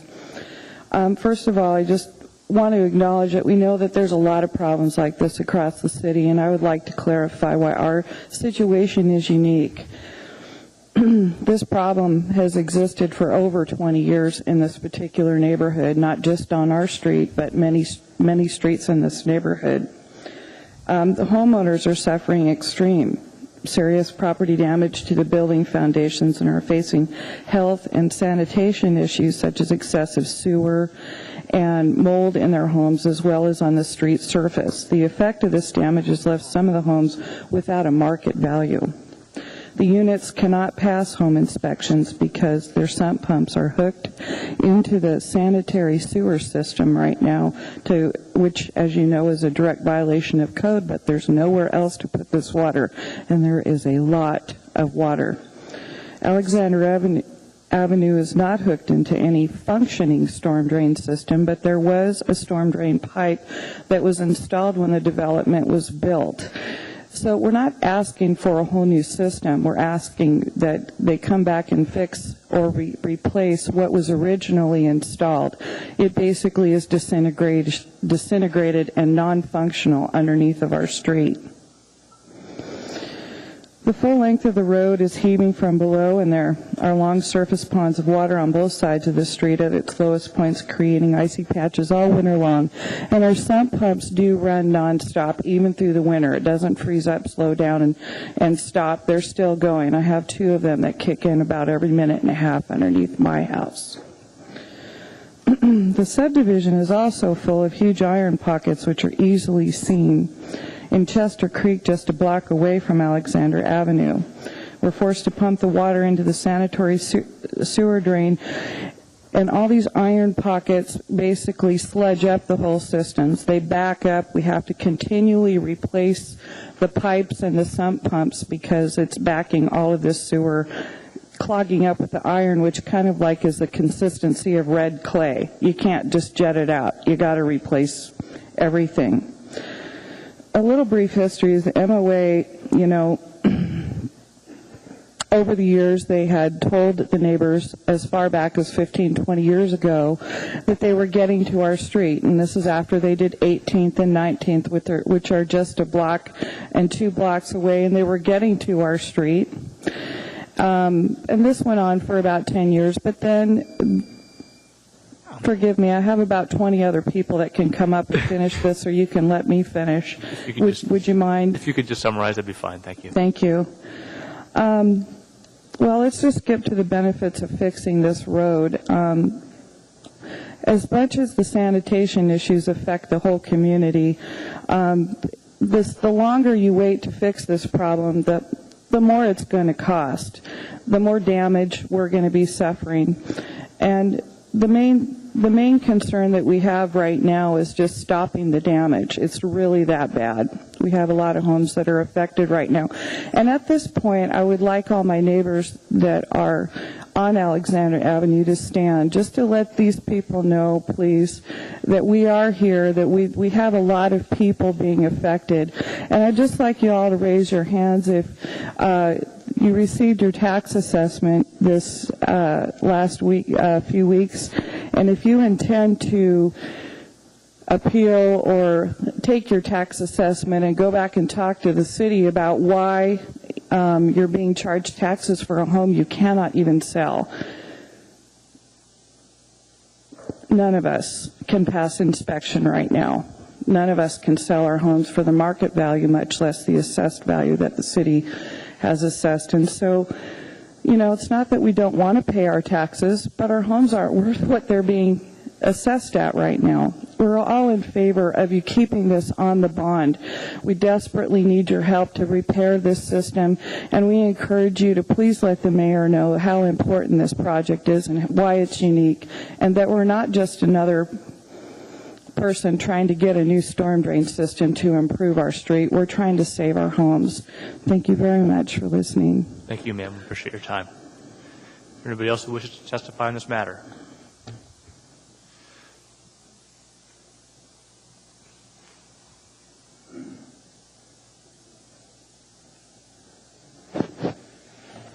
Paul D. Kendall. Did I miss that school bond thing, $35 million? Is that coming up tonight? No, sir. That item was withdrawn. It's been withdrawn? That is correct. Well, I came down here and... Sorry to disappoint you, Mr. Well, Paul D. Kendall, I'd like to comment on this, but before I do, I'd like to confess my lack of knowledge of insight. But I think I see $70 million going to bond, going to voters, right? Somewhere around $70 million. Is that what that is? No, sir. Tax?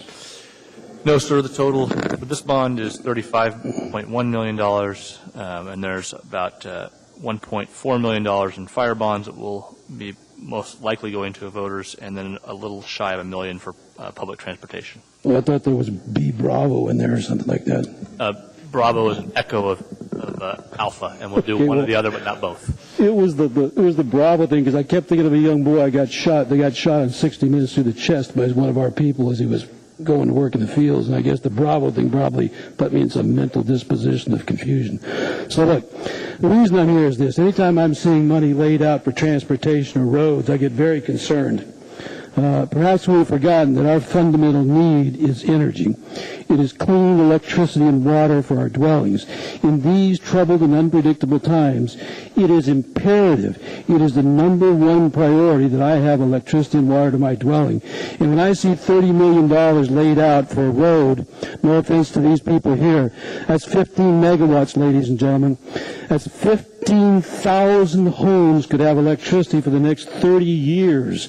And when you begin to multiply that out in saving money from fossil fuels and other revenue generators, it is just foolish on its face to continue to lay out money at these times for road and bridge when you should be securing your people.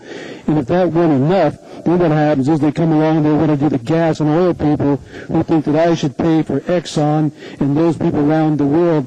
It's a form of economic subjugation. So even though I confess I'm not up to speed on some of these people's personal needs, I just get concerned when I see these outlays, and the school thing is not going to be here. Correct. Boy, I was loaded for that one, but thank you. Let's sit down. Thank you, Mr. Kendall. Is there anybody else who wishes to testify on the road bonds? Seeing here no one, the public hearing is now closed. What's the wish of the body? Move to approve. Second. Which one? Oh. Question. Mr. Chairman? Bravo's up first. Item B. Thank you. Second. Okay. Ms. Osiander's in the queue. Go ahead, Ms. Osiander. Excuse me, I have a question for the administration. My concern, I guess, is before I have the question, there's something I need to clarify. I've been concerned for a while about the projects that require a match locally, and I believe this is in that category, that would fit in this category, where it would have to typically require a significant match.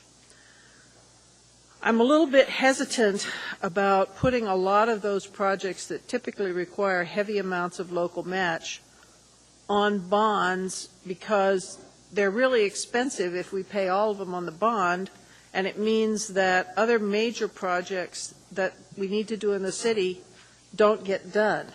There's limited dollars, and the need is far greater than the dollars. So I want to clarify that, and I also want to stress that I do have sympathy. Mr. Starr and I have 3 different housing developments in our district. One in particular, and I'll name it publicly on record, it's across from Fred Meyer in Eagle River, where homes are actually collapsing. And that as the foundations collapse, it shuts off the utilities, and those homes are also unsaleable. So I do have sympathy. My question, though, and my concern is process. If we absorb these projects that typically we expect taxpayers to pay for at least partially, we're walking down an unsteady path. So if I could clarify with you. Mr. Vacalis? Yes, through the chair, Ms. Osiander, you're absolutely correct. This is one of those type of projects that would qualify for a 90-10. In other words, the municipality, through its taxpayers, would pick up 90% of the cost, and the local residents affected would pick up 10% of the cost. That is a procedure that's been on the books and has been used quite a bit throughout the years. And it's a mechanism for failing systems and or roads like we have today. There is absolutely no doubt about it that the road system and drainage system primarily is failing on Alexander. It's 35 years old, and they do have some significant problems. But we also have those situations in other areas throughout the community. And so, as a fairness issue, the 90-10 process was established so that at least part of it would be borne by the individuals affected, and the bulk of it would be borne by taxpayers. And again, we have used that system numerous times over the years. It's unfortunate that if we were to go as proposed on this particular ordinance, that it would be a fairness issue for those folks in the past who have contributed towards the 90% to fix their areas, and perhaps those folks in the future that would voluntarily commit to paying the 10% match to make the projects whole. So you're right, it's a 90-10 mix. This is one of those cases that this certainly qualifies, and that's what that program was designed for, a case just like this. Also, this particular repair is also on our legislative package. You all approved that legislative package to fund this through the legislature. Does that answer your question, ma'am? It does, thank you. And Mr. Vacalis, was that what you were in the queue for? Yeah, it certainly was, yes. Thank you, sir. Mr. Coffey. I had a couple of discussions with Mr. Vacalis because I was curious about the same thing. So what I understand is that if the homeowners collectively agreed to pay $198,000 and we funded $1,782,000, we could have this project done. But if we do it fully 100% by the city, what is worrisome to me is the same things that Mr. Vacalis just said. Ain't nobody going to vote for the 10% if they know they can come down and get 100% out of us, and we start putting district by district and area by area projects on the ballot for 100% payment by the city. And I know Alexander's been going on for 2 or 3 years. We've had it on the ballot, on the legislative package for, I think this is probably the 3rd year, and we haven't been successful in getting it. But it's worrisome to me to set a precedent for one project when we know we have so many others. And so I would ask a question, if I could, of any of those folks out there. Is there a problem with the 90-10 split? And if I could ask that question, Mr. Chairman? Mr. Chairman? Why don't we let the gentleman who represents the condo association answer the question? Well, before the question is answered, I have to make a correction to a comment Mr. Coffey made, please. Go ahead, Mr. Chairman. Mr. Jackson. Thank you. Mr. Coffey, actually, it's not asking the municipality for 100%. It's asking the municipality to bond for $1,980,000. Yeah. The total project in the beginning was 2.2, and it's a little bit more now. But the 220,000 match, because there is a clause in the municipal code that allows for the match to come from other stores other than the residents, and the hope is that we would get the 220 from the state legislature, because we know how difficult it's going to be to get $2.2 million. We tried the first year I was on the assembly, and we tried last year, and it probably isn't going to happen. And this is backup. Thank you, Mr. Chairman. Thank you, Ms. Jackson, for that clarity. Then what would, if I might, before I ask this gentleman, what then would happen if the legislature decides that 220 isn't appropriate and we've got 1980 bond? What happens then? Through the chair, Mr. Coffey, I strongly believe that these folks in this audience who are affected by this issue are going to work their butts off talking to legislators and probably go to Juneau and work really, really hard to get that $220 million, which is going to be a lot easier than $2.2 million. And if by chance nothing happens, we don't get any funding, we don't have to sell the bond for the $1.980 million. Well, actually, it's a composite bond, so. Right, but we can pull that dollar amount out. We don't have to sell that part of the bond. And if I'm incorrect, somebody please correct me. Thank you, Mr. Chairman. We don't have to, if we can cut the bond back by the 1980 if they're not successful in getting the match from Juneau when we go to the vote. We will have, well, who knows what the timing will be, but assume we go to the voters and we get the 37090 approved. Can we issue it for $1,980,000 less? I think, we'll have to talk to legal about it. The reason I say that is it's all in how it's worded within the bond proposition itself. Okay. And if it is requiring a match, and if the voters approving it is contingent upon the match being approved by the legislature, then that has to be so stated, I believe, within the bond ordinance. And I think I will have to talk to the legal department to confirm that. Yeah. We've got to do this tonight, though, right? That's correct. We do have to do it tonight, but I would like to talk to legal just to make sure. Oh, no, I understand. I understand very well. I just wanted to make sure everybody else understood. We can't put this off for 2 weeks and get her done. We've got to figure something tonight. Sir, if you could maybe answer my question. If it comes down to that, is the association members willing to make that contribution of 10% over what it would be? 20 years, Mr. Michaelis? I believe that's correct, sir. Thank you. Our position has been from the beginning that the city has some culpability here because this storm drain collapsed between 15 and 17 years ago, and nothing has ever been done. It's been talked about, but nothing has ever been done. And we think we ought to have some relief from the city on this. I met with Mr. Michaelis and Mr. Greg Jones, and we stated our plan, what we needed. We thought it was going to be a bond issue, and asked the state so we'd have some funding to get this thing started this summer and give us some relief. So I guess that means the answer is if it came down to it, the 10%, the association would not do the 10%. Is that what you're We doing? don't think it's fair. Well, I understand that, but I'm looking for, that's argument, and I understand clearly what you're saying. So I'm trying to get an answer here because I'm trying to figure out. If this is the only way it can be done, yes, we would. All right. Thank you, sir. I appreciate that. I'm just trying to solve a multiple-faceted question here. That's all. Thank you. Thank you, Mr. Chairman. Thank you, Mr. Coffey. Ms. Gray Jackson, was that what you were in the queue for, or did you have something else you wish to address? Mr. Chairman, nothing else. Thank you. Thank you. Dr. Selcraig? I have a few questions for Jim Lansom. If you could come on up, and can I ask you some...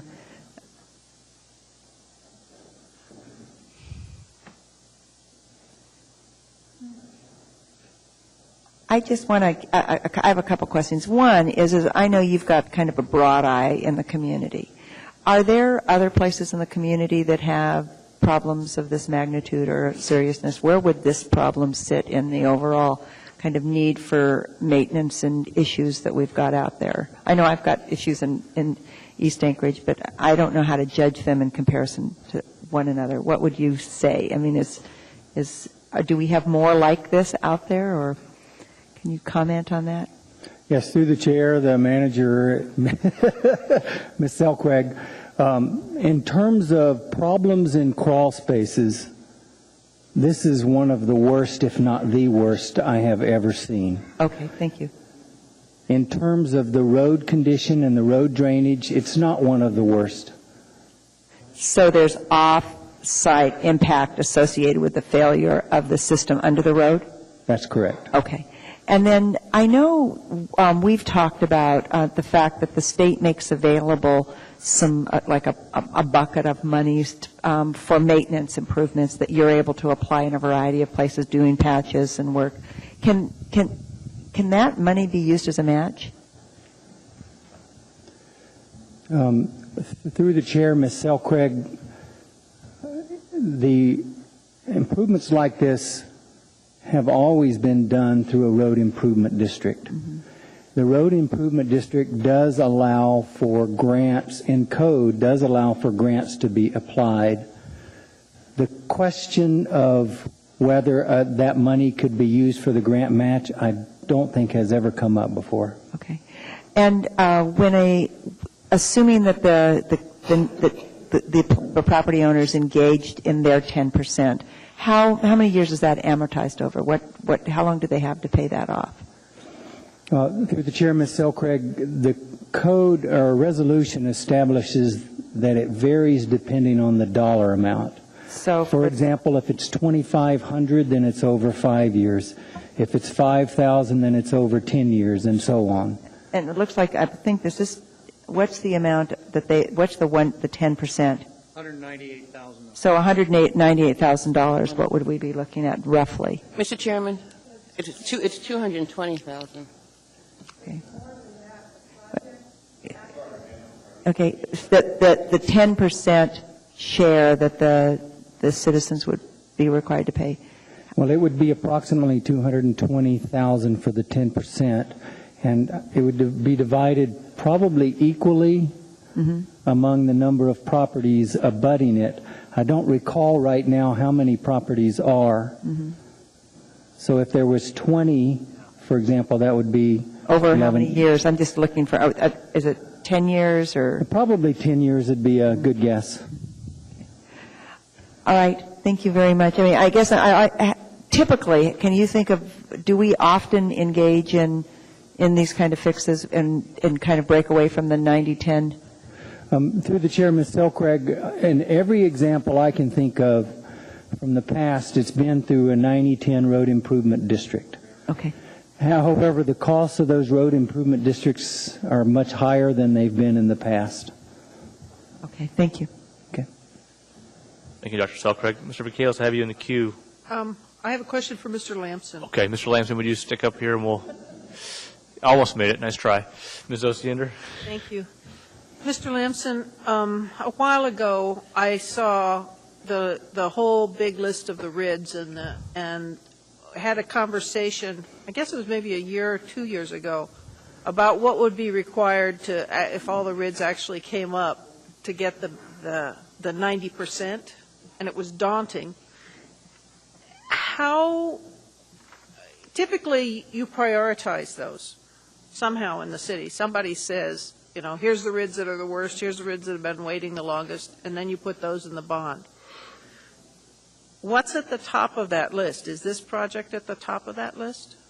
Through the chair, Ms. Osiander, my recollection is the road improvement districts are funded based on a first come, first serve. Okay. What's the top? Do you remember? Are there ones that have been waiting longer than this? Yes, this one has not been initiated or formed by the Assembly. We have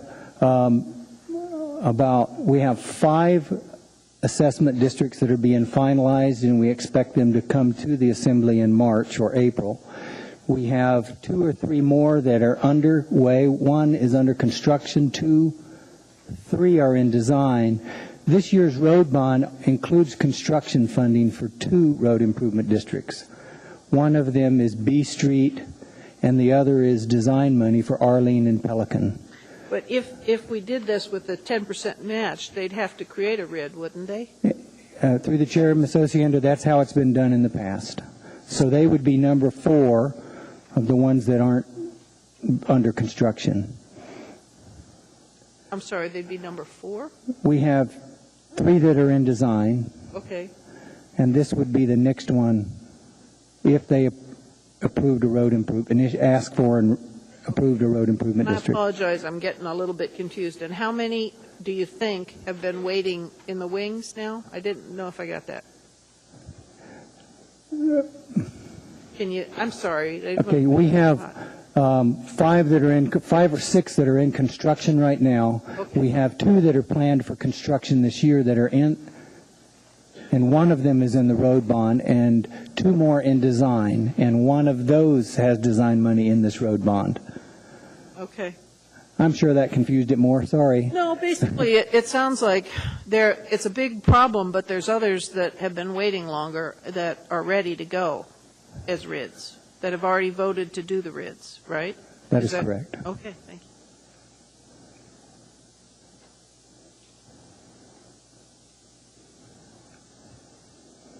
My apologies. Mr. Michaelis, you were in the queue. Do you have anything else to add at this point?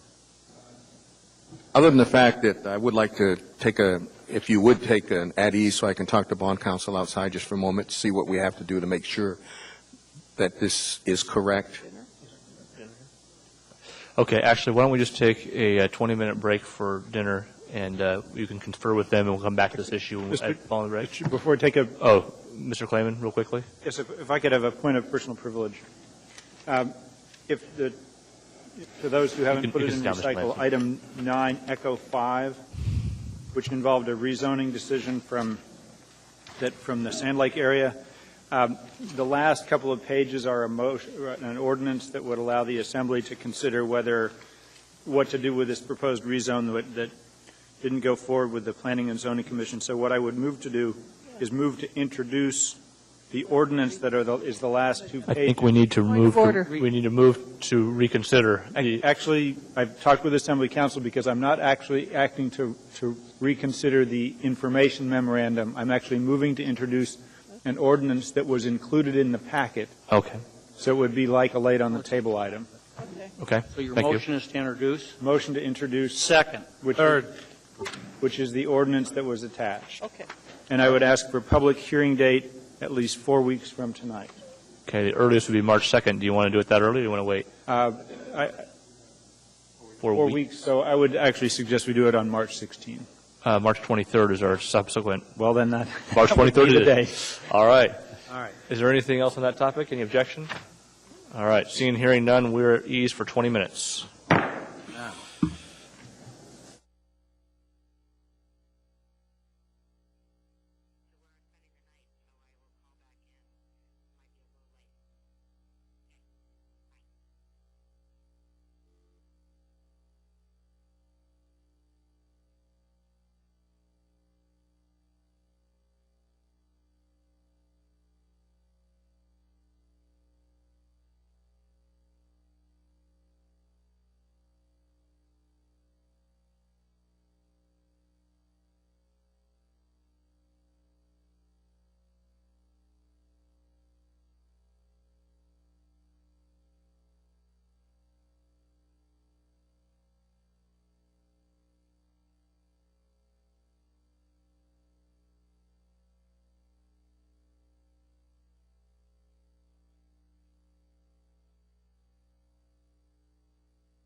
Ladies and gentlemen, if you're having a conversation, I would ask that you take it into the lobby. We are restarting now.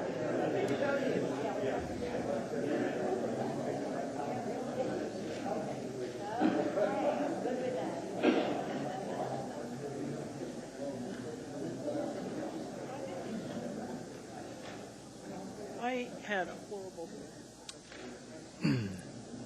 I'm on antibiotics. I'm feeling better, but. Thank you, everybody. We have item 14B before us. We had two people in the queue when we took our break. Mr. Clayman, you were first. Yeah. Thank you, Mr. Chair. With regard to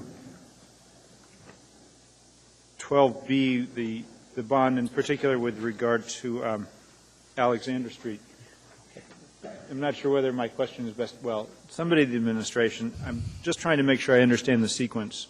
If this is approved, the first step will be to go to Juneau and try to get Juneau to provide the matching funds instead of that coming from the community.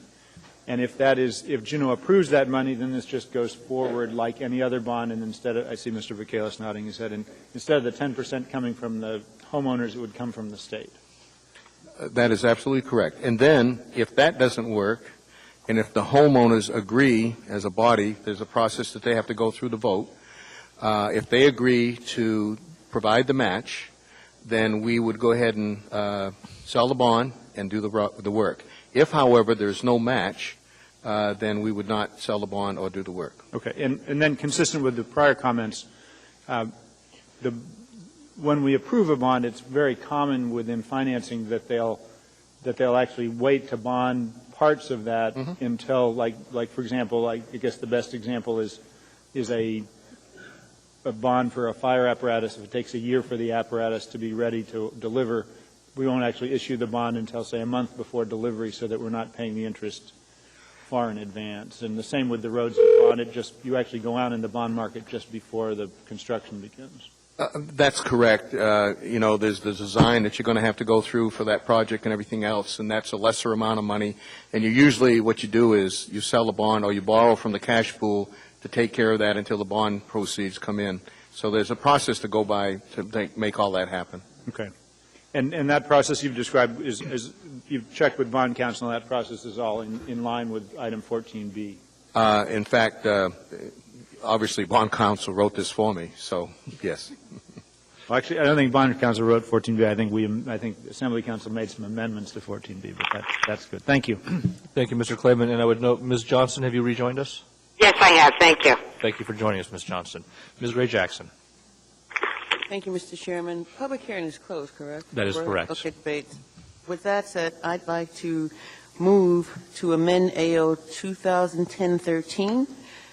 Can I have a second? Second. Thank you. Thank you. Please press the button, Ms. Ray. Coffee. And the amendment reads as follows. Amendment number 1, on page 2 at line 19 at the following paragraph. In addition, in the event that the municipality does not receive a match in an amount at least equal to 10% of the Alexander Avenue drainage winter green to Norring Drive, either from the property owners or the state, the municipality shall not be obligated to undertake that project, nor shall it issue bonds for the purpose of financing that project. In parentheses, $1,980,000. Thank you, Mr. Chairman. Thank you, Ms. Gray Jackson. Are there comments on the amendment? Mr. Coffey. Mr. Chairman, I appreciate the administration going out and getting this language for us. And although it does sort of modify an existing program that's available, it's appropriate because we've tried to get state financing. These folks have patiently waited for this period of time. It doesn't take us out of the realm of the RID to such a degree that it would cause some problems in the future. And for those reasons, I support the amendment and I support the bond ordinance, which includes Alexander Avenue drainage. And I wanted to finally say I thank Ms. Gray Jackson for working on this and helping come to this kind of a solution. Thank you, Mr. Chairman. Thank you, Mr. Coffey. Any more comments on the amendment? Is there objection to the amendment? Seeing and hearing none, the amendment is approved.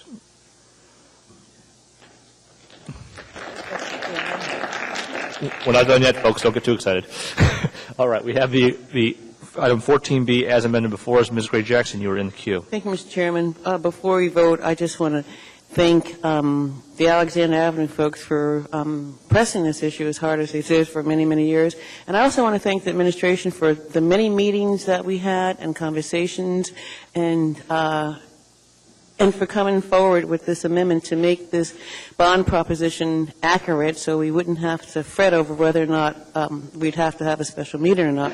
Thank you so much, and I want to thank my colleague in Midtown, Mr. Coffey, for being supportive of this and supporting the language. Thank you. Mr. Gutierrez, if you would.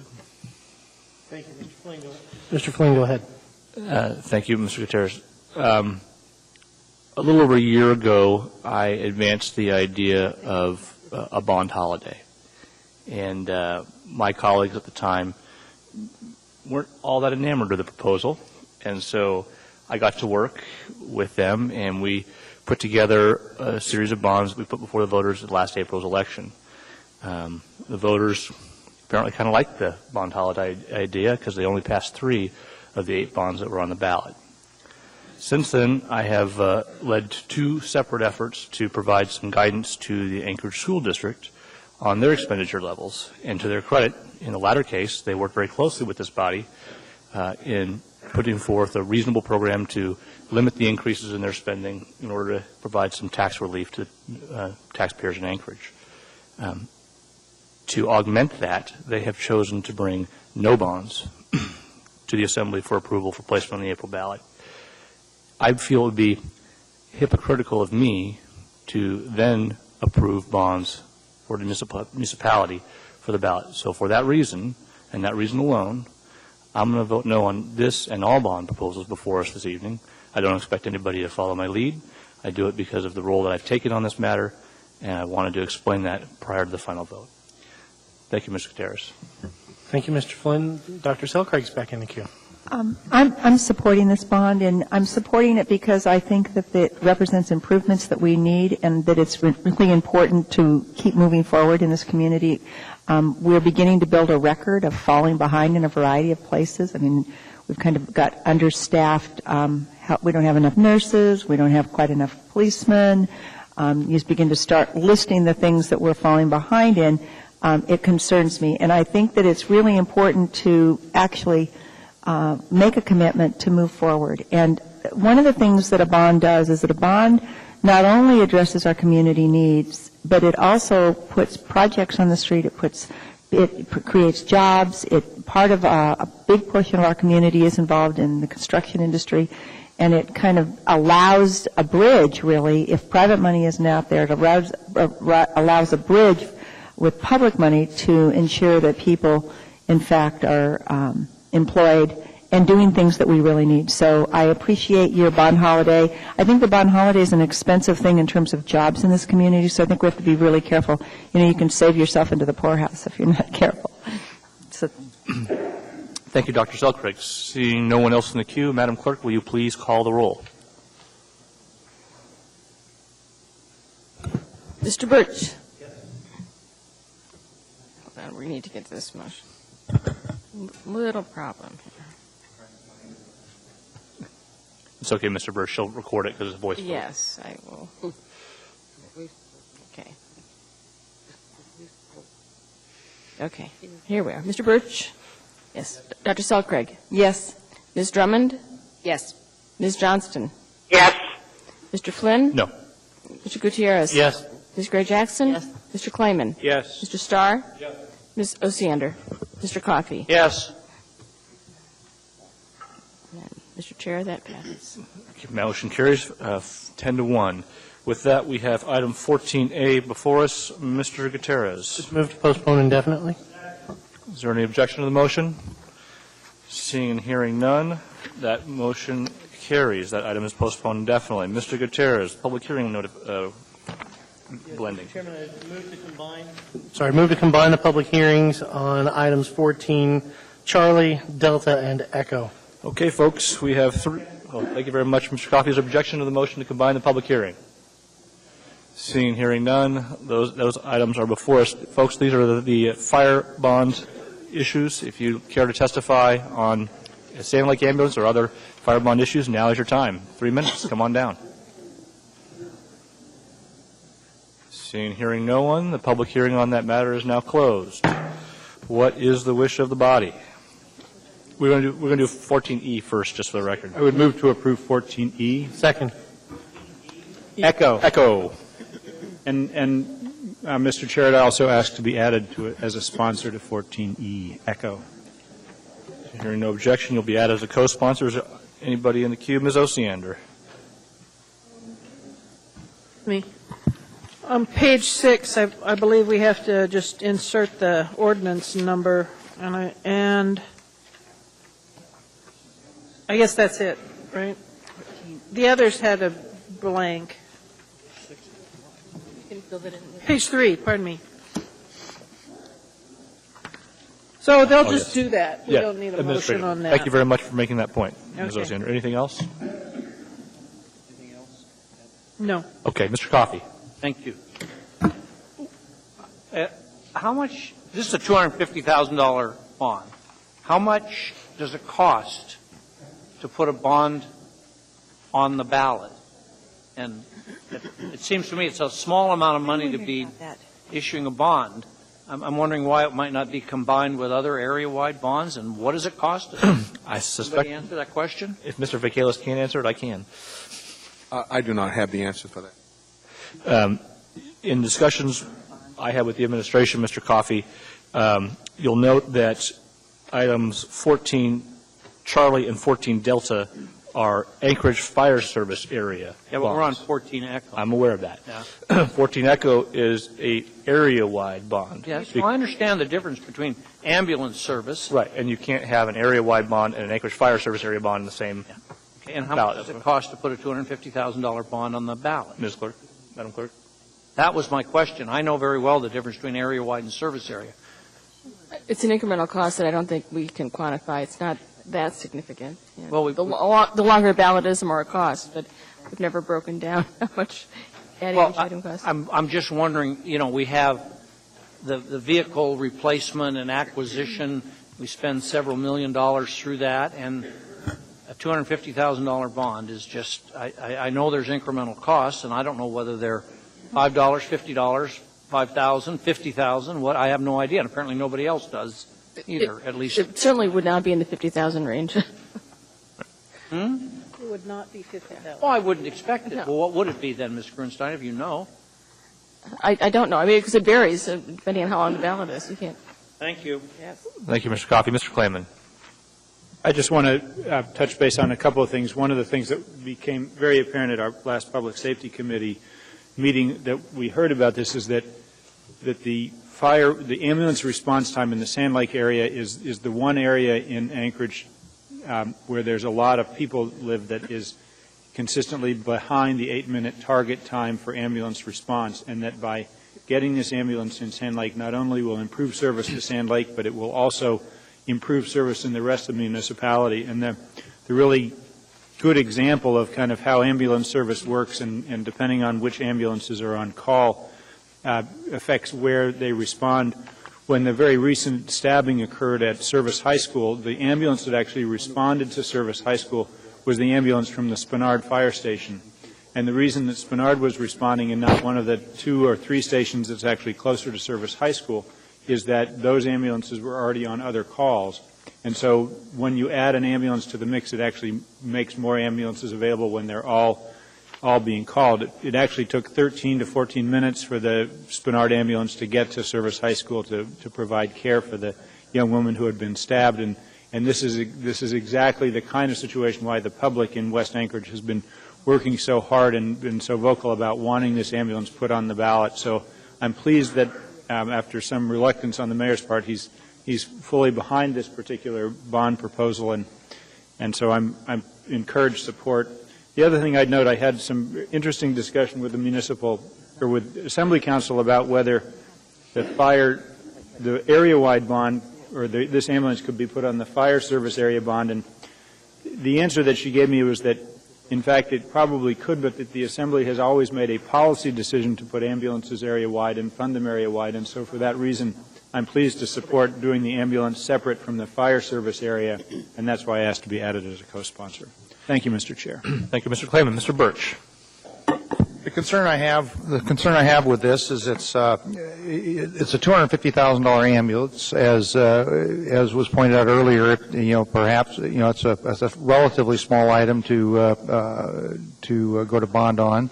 Looking at the cost of the bond, the primary concern I have is that it also embraces the addition of 7 full-time equivalent positions at a tune of $800,000 in additional operating costs. And I guess I'm, in the economic frame of mind we're in, looking at something that would potentially add 7 positions and $800,000 in additional costs. I guess I'm not ready to make that step yet. Thank you. Thank you, Mr. Birch. Ms. Osiander. Well, I wanted to ask a little about that O&M too. I have, I guess, somewhat mixed feelings about it. I know that when we talked about this before, the rationale for not doing it was lack of staff. So I see that we're paying for the staff.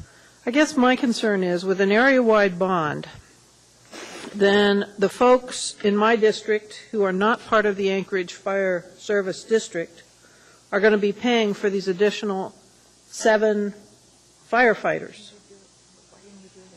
Yes, they'll staff ambulances, but it doesn't seem equitable. And I'm wondering what rationale you could give to support that. Coincidentally, Mr. Vacalis is next in the queue. Thank you.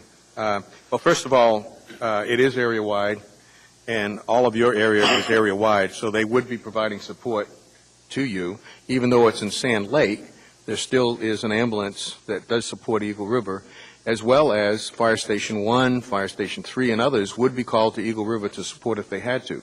So, you and I weren't the ones that established the service area concept that was done long before us upon unification. But that was one service area that basically was pulled out so that it would be area-wide, and that all would basically provide for the ambulance support for the whole community. As you know, there are several other entities and services that are provided area-wide, but this is one of them. In regard to the manpower needed to make this happen, one of the concerns that the mayor had, and one of the reasons that he was a little reluctant at the beginning, was quite frankly because of the cost of the manpower associated with it, and it was not included in the fiscal note or in the bond initially when it was being proposed. However, when we went back and looked at the time frame that it would take to basically not only bond for the ambulance, but have the ambulance made, get it outfitted, and get it delivered on site, and oh, by the way, it doesn't make sense to have the ambulance on site if you don't have the manpower to man it. So we'd also have to hire and train up firefighter, paramedics, and EMTs to be able to man it. When we looked at the timeline for that, it would be at the tail end of 2011 before we could actually man this thing anyway.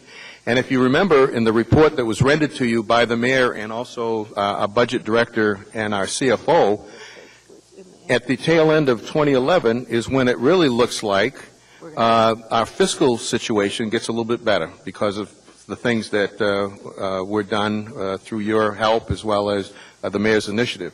So when it's all said and done, to get that ambulance on board, it would be close to the tail end of that year anyway to make it all happen, and that's why the mayor is supporting this for that reason. Does that answer your question, Ms. Osiander? Well, no. Okay. And the reason it doesn't is because I live outside of the Anchorage Fire Service area, and my ambulances are run by volunteers. And basically now the folks, my neighbors, will pay for the employees of the Anchorage Fire Department who don't provide service to my home. So I'm actually going to support Mr. Clayman's ordinance because I think that's a more appropriate place for it. Thank you, Ms. Osiander. Mr. Gutierrez. Thank you, Mr. Chairman. I would like to address Ms. Osiander's question and the statement that they don't serve your home. That's absolutely not true. One of the reasons I support this as adamantly as I do is I have, in my area, I have 2 fire stations, 2 medic units that I'm fortunate enough to live right on the border between Station 3 and Station 6. When the ambulance in Eagle River is engaged and there's another call out there, Station 6 in East Anchorage will go to Eagle River. And so they're not available for, at least that's what the chief told us. That's what the chief told us at the Public Safety Committee. Sir, I'm not talking about... I'm sorry, I thought I had the chair, or had the floor. So with another ambulance in Sand Lake, or without the ambulance rather in Sand Lake, if something happens in that area, another ambulance has to respond, and maybe Station 3 has to cover their area. So Station 3 and Station 6 could both be gone at the same time.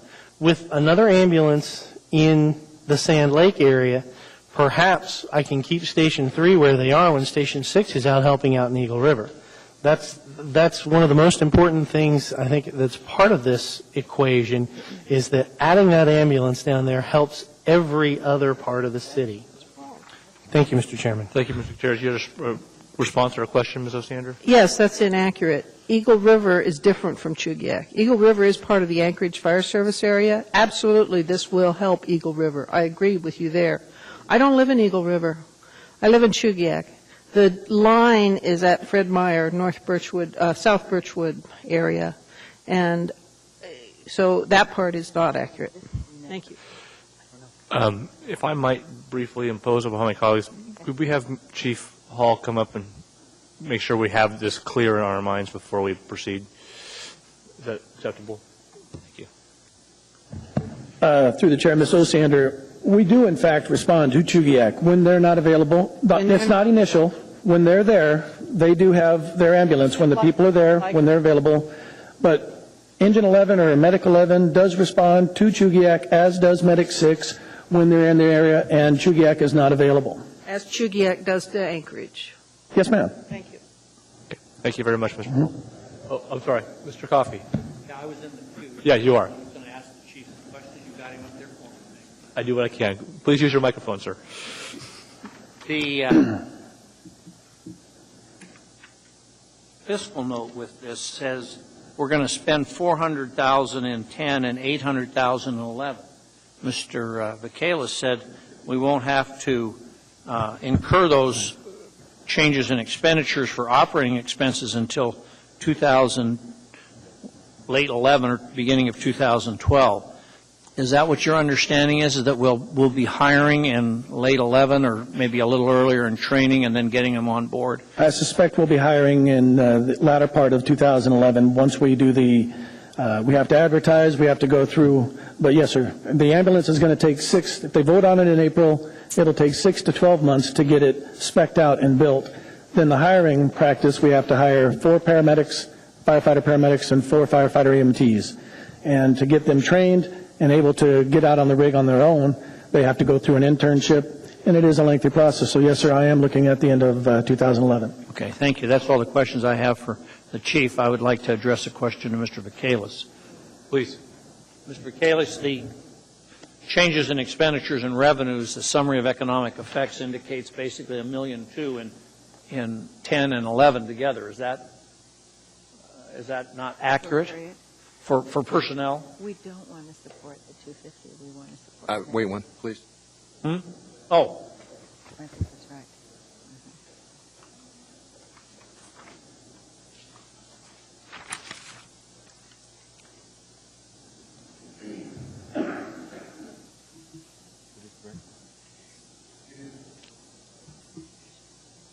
It is correct. The information that you have there, according to the CFO, I don't know where the disconnect is, but in reality, they probably will not be able to bring it on board, just the chief said. I mean, that's the reality of it.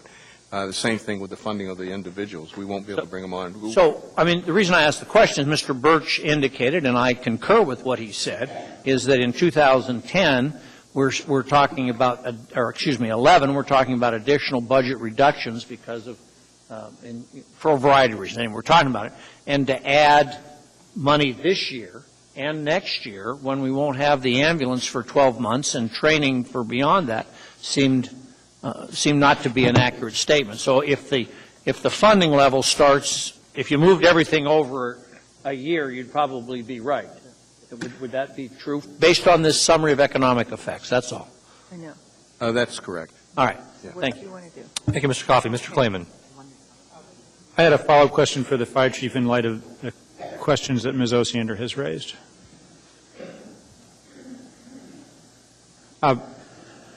In terms of, Ms. Osiander raised the topic that the Chugiak Volunteer Force will come and help in Anchorage as needed, and the Anchorage, when called, will go out to Chugiak. Is there periods of the day when what is the statistical frequency of Chugiak coming and assisting Anchorage versus Anchorage firefighters coming and assisting Chugiak? It's not as often as we help them. I mean, it's just because they're not available. It's not that we wouldn't ask them to, but more often than not, we send Medic 6 out to cover for Medic 11 when they come into town. I would say that happens probably 90% of the time, rather than we have Chugiak come and sit at the station. And is it more frequent that Chugiak isn't available in the daytime hours and their Chugiak is more available in the nighttime hours? Is that a fair description of the frequencies? I believe that would be a fair statement, but I would also say that Chief Bartley, they try to staff an ambulance as often as they can, and I believe they try to have the ambulance, during the daytime hours also. And also that Chugiak, they run with EMT3s. They don't always have a paramedic. And Anchorage Medic 11 and Medic 6, actually all of our ambulances have a firefighter EMT and a firefighter paramedic. So there's actually a higher level of medical service that's provided by the Anchorage Fire Department folks than can be provided under the certifications with the Chugiak Volunteer Group. Yes, sir, but I in no way mean to demean the work that Chugiak does. Right, okay. Thank you. Thank you, Mr. Klayman. Ms. Drummond. With it, Chief Bill Thank you, Burke. Mr. Chair. I just, no, I don't, we can let the chief go unless he wants to weigh in.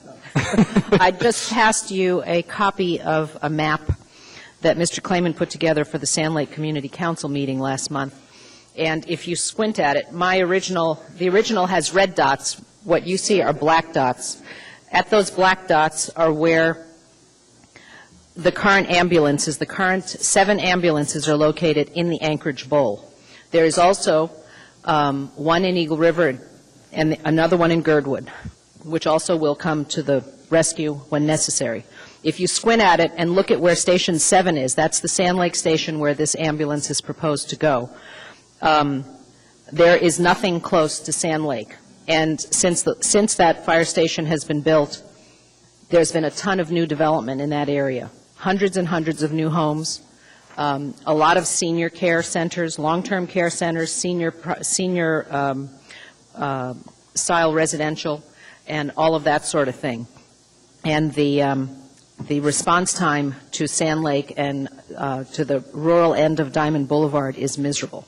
And I had not heard that the ambulance from Spenard Station 5 is the one that had to respond to Service High School stabbing.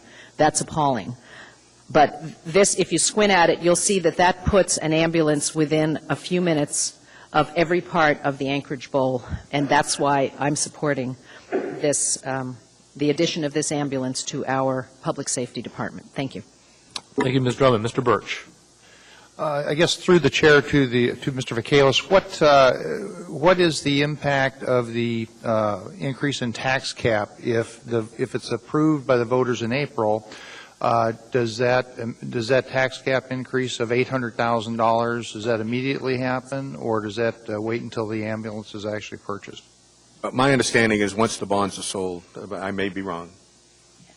Through the chair, Mr. Birch, it's phased. It's when the costs are being incurred, that year is when the tax cap will increase. So if the additional $800,000 isn't until FY11, the tax cap would not be increased until that time. Thank you. Thank you, Mr. Birch. Dr. Selcraig. I just want a couple points of clarification. One, we have 14D and we have 14E, both of them addressing the issue of needing a new ambulance in South Anchorage. And what I would like to clarify, just in terms of my members here on the body, is Mr. Klayman, are you comfortable with 14E as proposed by the administration? Through the chair, Dr. Selcraig, yes, I am very comfortable with 14E. I had first proposed it as proposed 14D as area-wide for the fire service area for I the understand. ambulance, and after much discussion with the administration, because the history has always been that ambulances are treated area-wide, it seemed to me that, although I think the Assembly could choose to put it on the fire service area, it would be a change from the policy decisions this body has made for many, many years about ambulances. So I'm very comfortable with approving the $250,000 bond for the ambulance alone. And if we approve this, then I'll move to postpone indefinitely item 14D. Okay, I am leaning towards supporting this, but I am also interested in Ms. Osiander's comment that she would, in fact, was more comfortable with D than E. So could you explain that rationale? I'm just pondering here. Could you? Well, I think I kind of already did. I basically think that it's fairer that way, and so I'm going to be supporting it if I get a chance to vote on it. It's fair in the context because of who's paying? Dr. Selkirk, I can respond if she doesn't want to. I think I understand the argument. Well, I just... You're coming up here, Mr. Clayman, so. Thank you. Okay, thank you, Dr. Selkirk. Right. Ms. Drummond. Thank you, Mr. Chair. I was looking at page 3 of item 14E, and it explains the 6 cents a year per $100,000. So the average home of roughly $300,000 will be paying 18 cents a year to retire the bond issue for the ambulance itself.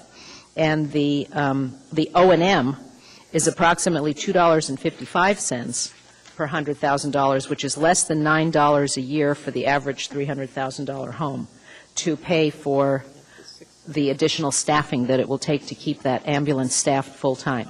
And in addition, I'd like to point out that that ambulance is staffed part-time now when staffing allows it. Is that correct, Chief? Thank you. Thank you, Ms. Drummond. Mr. Clayman. Thank you. I apologize for not taking my name out. No trouble. Okay. Seeing no one else in the queue, Madam Clerk, will you please call the roll?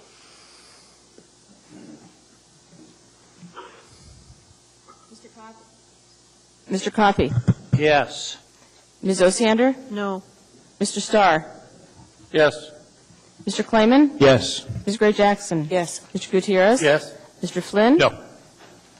Ms. Johnston? Yes. Ms. Drummond? Yes. Dr. Selkirk? Yes. Mr. Birch? Yes. Chair, that. Sounds like that passed 9-2.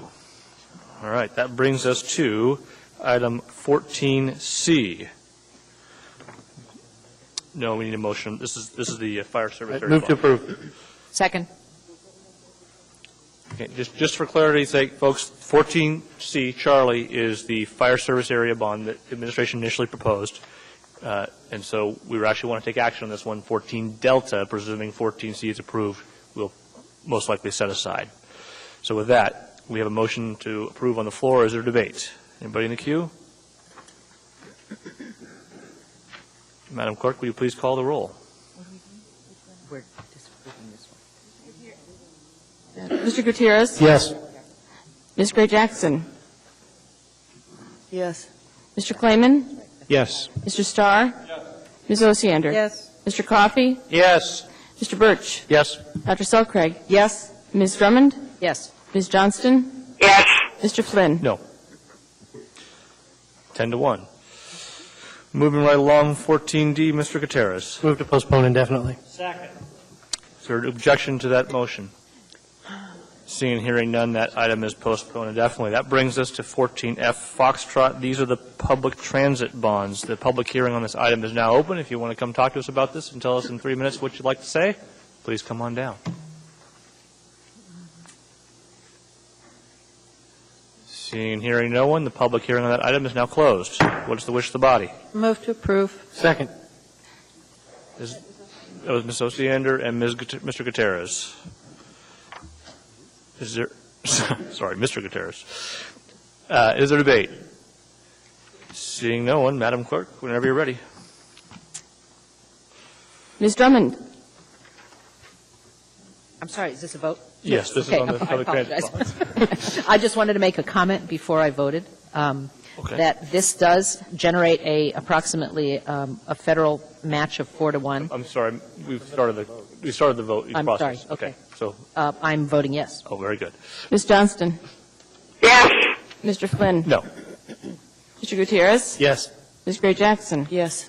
Mr. Klayman? Yes. Mr. Starr? Ms. Osiander? Yes. Mr. Coffey?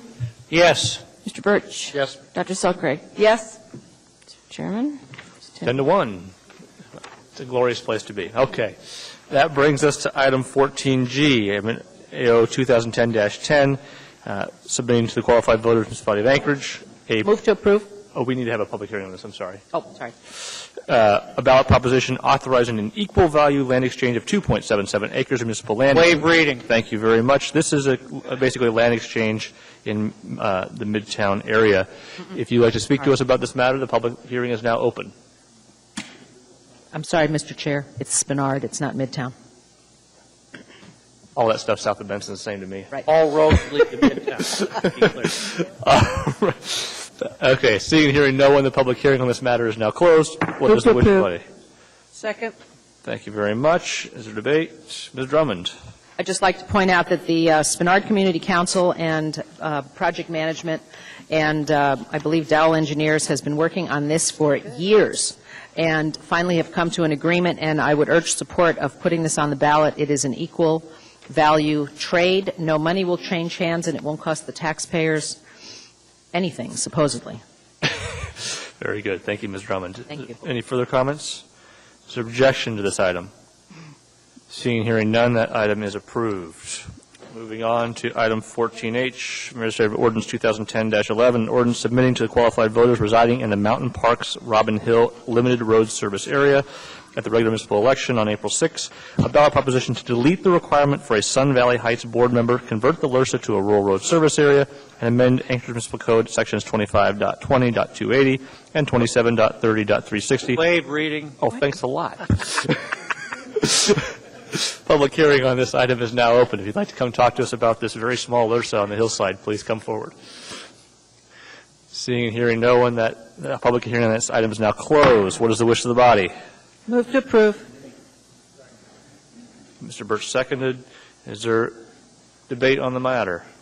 Is there objection to this item?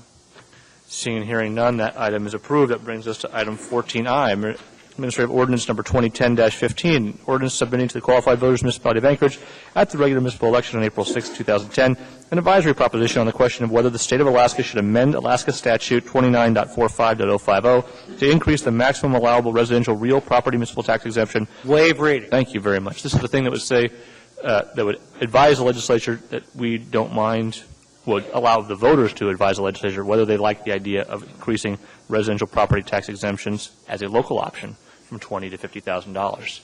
If you'd like to share your thoughts on that, please come on down.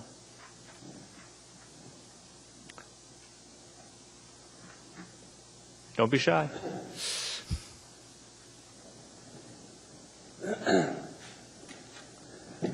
So far, by the way, I'm Billy Ray Powers. So far here this evening, all I've heard was talk about increasing our budget. I didn't hear one move to decrease our budget, not one. I basically don't like the way the tax is set up here, where they take it from you with this hand and hand it back to you with this hand. Why not just not take it from you in the first place? We don't need the extra government. Let's simplify. Let's reduce government instead of increase it. That's all I have to say. Thank you. Thank you, Mr. Powers. Sir? My name is Larry Weiss. I'm the Executive Director of Alaska Center for Public Policy. And spell your last name, W-E-I-S-S. We actually knew that, sir. Thank you. Okay, thank you.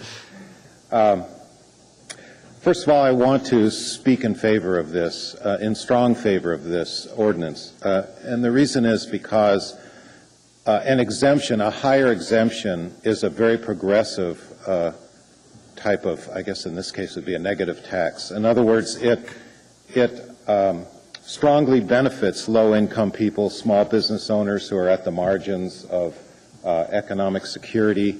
And for those reasons, I think it's very important, particularly in this time of stressed financial times, to have that kind of ordinance on the books. So I strongly am in favor of that. However, I want to say that I recently had the opportunity of reading some internal audits of the property appraisal division. These audits go back, the ones I could find at least, go back to the mid-1980s. There's 5 of them between now and then. And it's just a history of it appears to me to be incompetence, management incompetence, and perhaps a lack of resources. So I'm very concerned about the whole issue of being able to bring in, to assess and then bring in taxes that, property taxes that in fact are due the city, and particularly in a time when this municipality is cutting back hours, laying off employees, and generally doing a great disservice, I would have to say, to the working people of Anchorage. I just want to give you a couple of examples of what these audits say. I would say these raise tremendous red flags that you need Mr. to, Weiss, I would say that Mr. you Weiss, need to. I apologize. Could you keep your comments on the subject of the advisory vote legislation as opposed to the assessor's office performance? I received your email too, and I'm reviewing it. I understand. If you want to talk about that at the end of our deliberations, we're happy to hear from you then. Okay. Let me just say in closing then that I was bringing this up because this has to do with the property appraisal division's ability to manage this ordinance. And so I felt that pointing out the history of incompetence of that office, apparent incompetence, was pertinent to this, but I'll be happy to defer to your better judgment. Well, Mr. Weiss, you have some questions here, so you may get a chance to opine on that still. So please stay up here, sir. We have a question starting with Mr. Coffey. Well, we got a report from the municipal assessor's office that sort of belies your comment earlier that this was a progressive rather than tax, because it indicates that those with the lowest home value would actually find their taxes increased if we passed this and increased it from 20 to 30. In fact, the increase would be a 1.44% increase, at least according to the municipal assessor's office. And then it also indicates that those with the most expensive houses might find themselves having a reduction in their taxes by 3.04%. Were you aware of that? I am not aware of that. Okay. And if that happens to be true, would you still support the increase? I don't understand how it could be true if there's an increased flat tax relief, how lower income families could pay higher property taxes. Because the burden gets spread among all of us the way the tax structure is set. We determine that, and it spreads it, and the effect on the mill rate and the consequence of it. Mr. McGee is here. He can explain it better than I. I'm not an assessor, but my understanding is that when you shift burdens, you have a disproportionate effect on different levels of assessment. And the consequence of going from 20 to 50 is described in here as I just described it to you. So that would seem to be contrary to what the basis on which you said you supported it. I'd like to see the data. Yeah, I'll be happy to give you the data. Thank you. Thank you, Mr. Chair. That's all I have. Thank you, Mr. Coffey. Mr. Birch. Mr. Weiss, I think he's another question for you. I just had a quick. Yeah. Did I understand you to indicate that you were of the view that this would support small businesses? What I was saying was I recently read an analysis of income in Alaska, and it turns out that small business owners, on average, have relatively small incomes. So on the basis of my belief and understanding that this would decrease the amount of property taxes people would pay, since small business owners tend to not make very much in Anchorage, they would be in a better position. But I guess just to illuminate that a little bit, the tax would actually increase on businesses because it's a residential tax exemption. So I know. Exactly. I'm talking about small business owners as homeowners as well. Okay. Thank you. Yes. Go ahead, and you have a few more, Mr. Weiss. So, Ms. Drummond. Thank you, Mr. Chair. Regarding the the assessor's assessment of this proposal, those of us who were present at the work session last Friday would have heard me say that we have not yet determined the details, and the devil is always in the details. The $20,000 exemption is $20,000 or 10%, whichever is less. And I'm explaining this to the audience that's here and my fellow assembly members who missed the work session and my statement on Friday, and for the benefit of anyone who's going to testify after this. A $100,000 condo or small house only gets a $10,000 exemption now because it's the lesser of the two. A $200,000 house gets the full exemption of $20,000. My intent, as one of the designers of this item we're discussing, is that the percentage of exemption, the either-or piece, will be roughly equivalent to the full exemption going to an average homeowner of roughly $300,000 value home. And this is roughly 16 or 17% if I did the math right.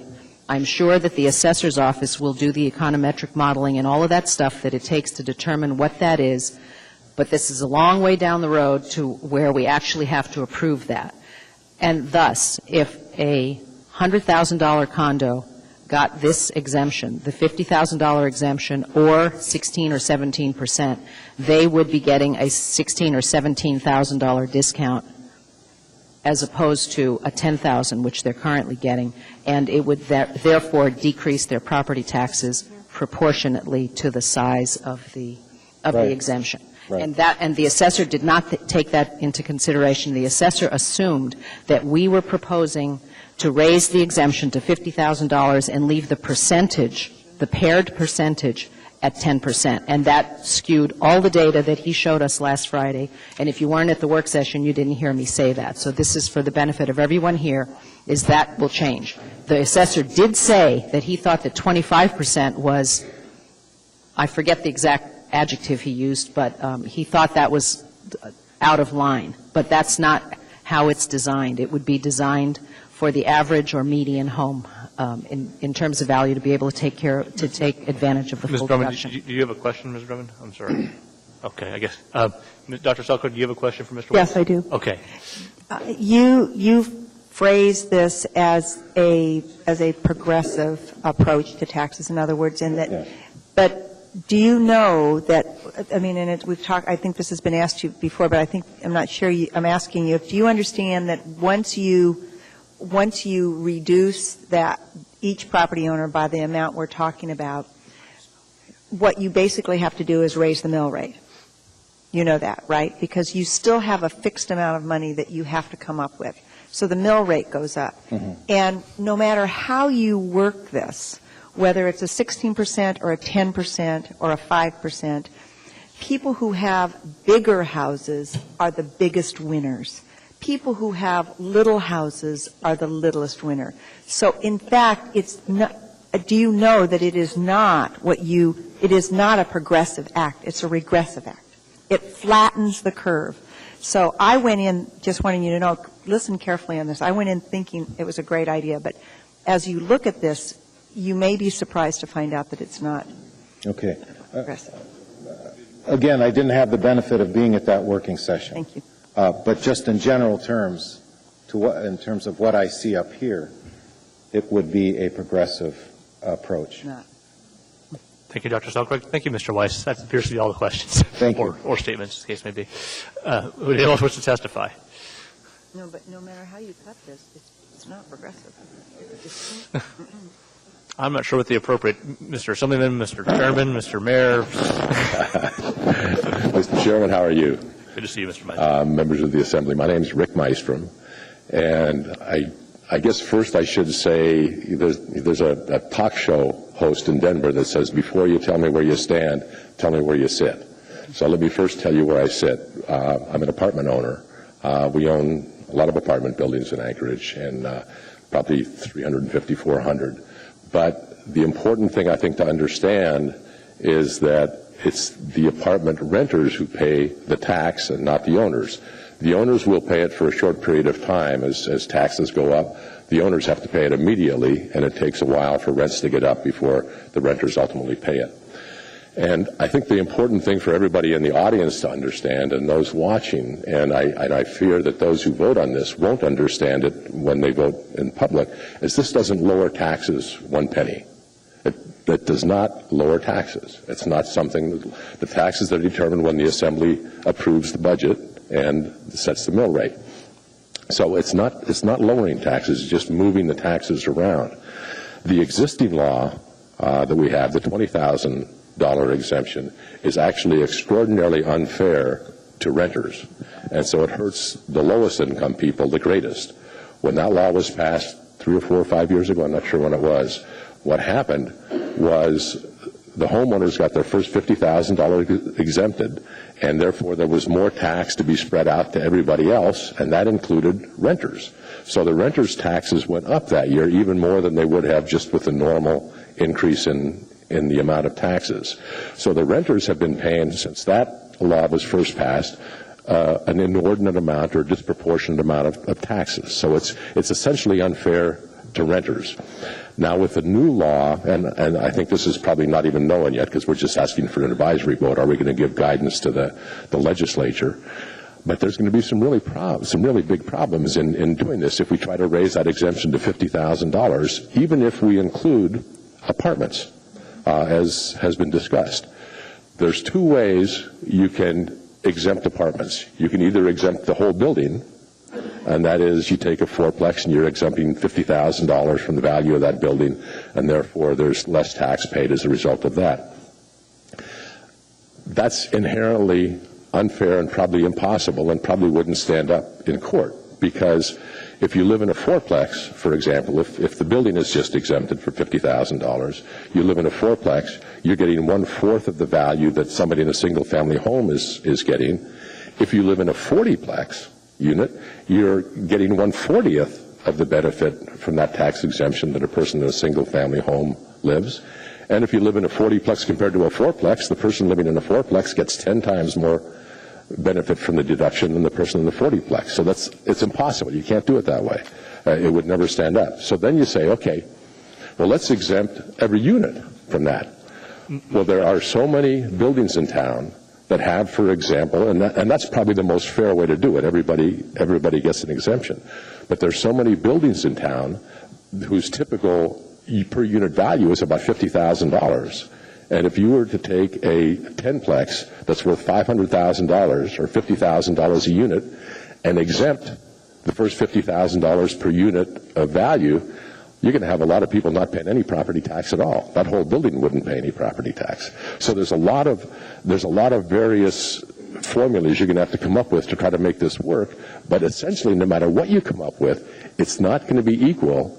It's not going to be equally spread to people based on how big a unit they live in or how big a complex they live in versus a single-family home. So I see an extraordinary, from my standpoint, it would be wonderful if you'd say, yeah, let's exempt $50,000 per unit for every apartment unit.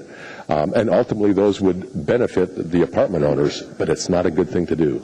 It just isn't good. So I really think that before we say, let's put it out in front of the voters and let them vote on this in general, I think there's a lot more detail has to come out of it before we put it out. Thank you, Mr. Meistrom. There's a couple of questions for you here real quickly. Okay. Dr. Selkirk? So you own apartments, Mm-hmm. and because you're in commercial property, your tax rate goes up as a result of this. How soon do you think it would be before your renters saw the increase in rent? I think it depends on how the vacancy rate is. Right now, the vacancy rate's pretty thin, pretty small. It's great. Our occupancy is wonderful. We're at 97%, 96, 97%. So it would be fairly quick. It could be 6 months, 7 months, 8 months. Now, if these were raised before ultimately it gets built into the rent, maybe my son might say maybe a year because it takes a lot of work to get all these rent raises incorporated.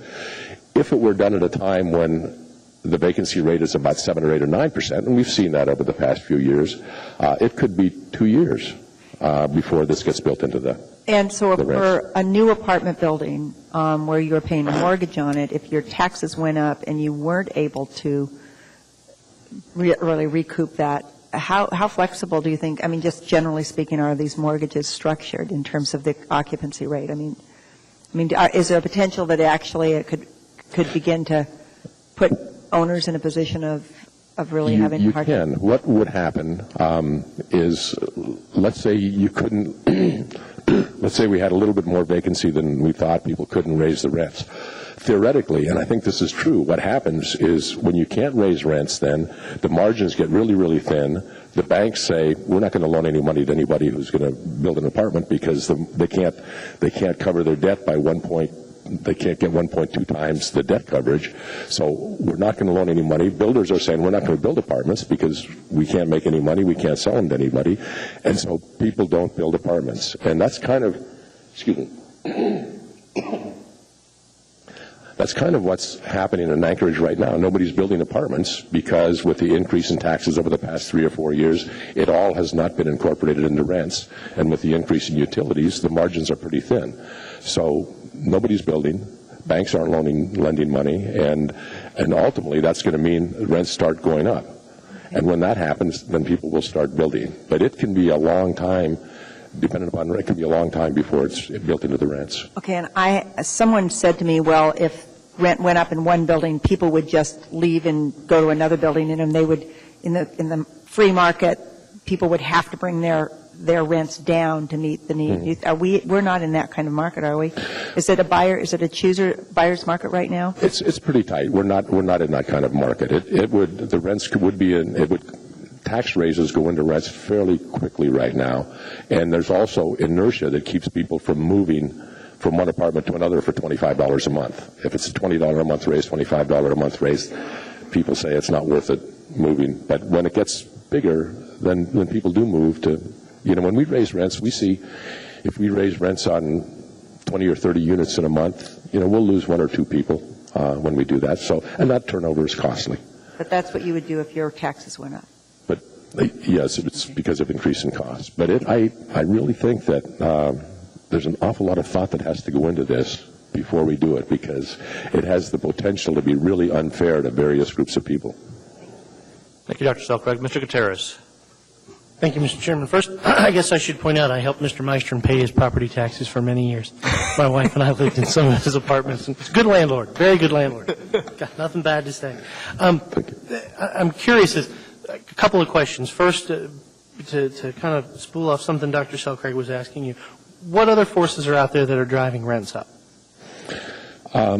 There's probably 3. There's increase in cost, property taxes, increase in utilities that have gone up significantly, and there's an influx of people coming into Anchorage. We are gaining a population in Anchorage, some from out of state, some from the valley, some from rural Alaska, and so there's an increase in demand without a commensurate increase in supply.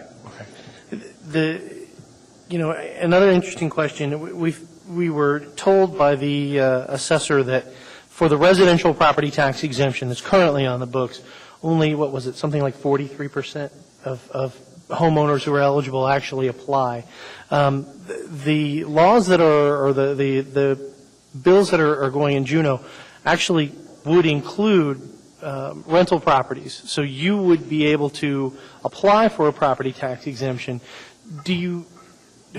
Would you apply, I guess, is the question. I can't actually speak for anybody else. Well, I think, of course, we'd apply if it's going to reduce taxes to us and to our tenants.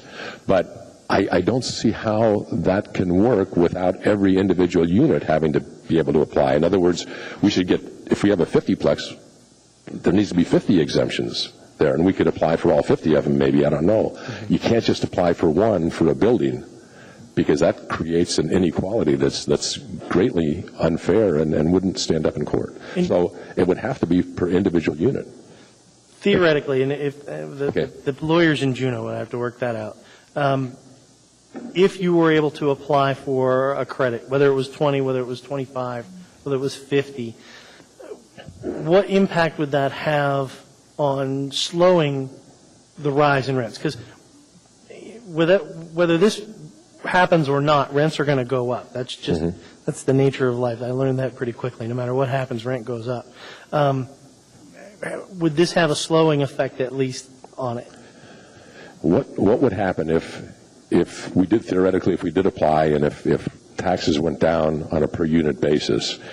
And again, it's dictated by the market. If there's a sufficient amount of vacancies above a standard 5%, I think you would see rents go down right away because people would start moving from one apartment to another. If vacancy rates are about 3 or 4%, they probably would go down very slowly or maybe not even go down at all. But if they didn't go down, let's say they didn't go down, there were 3% and taxes raised, but rents did not go down, then what happens is the landlords are making bigger margins, and all of a sudden you get the builders and the bankers saying, hey, there's enough margin there, we'll start building apartments. And they'll start building apartment buildings, and then ultimately that will force rents down and to stabilize. So the market dictates what happens right away, but if taxes go down and if landlords don't lower the taxes, that's going to create more construction, and then ultimately that will have a lowering impact on rent. That's all I have, Mr. Chairman, other than to say thank you for coming out. It's good to see you. Thank you, Mr. Maestrom. Okay. Good to see you. Thank you, Mr. Chairman. Next up, I saw 2 interested parties.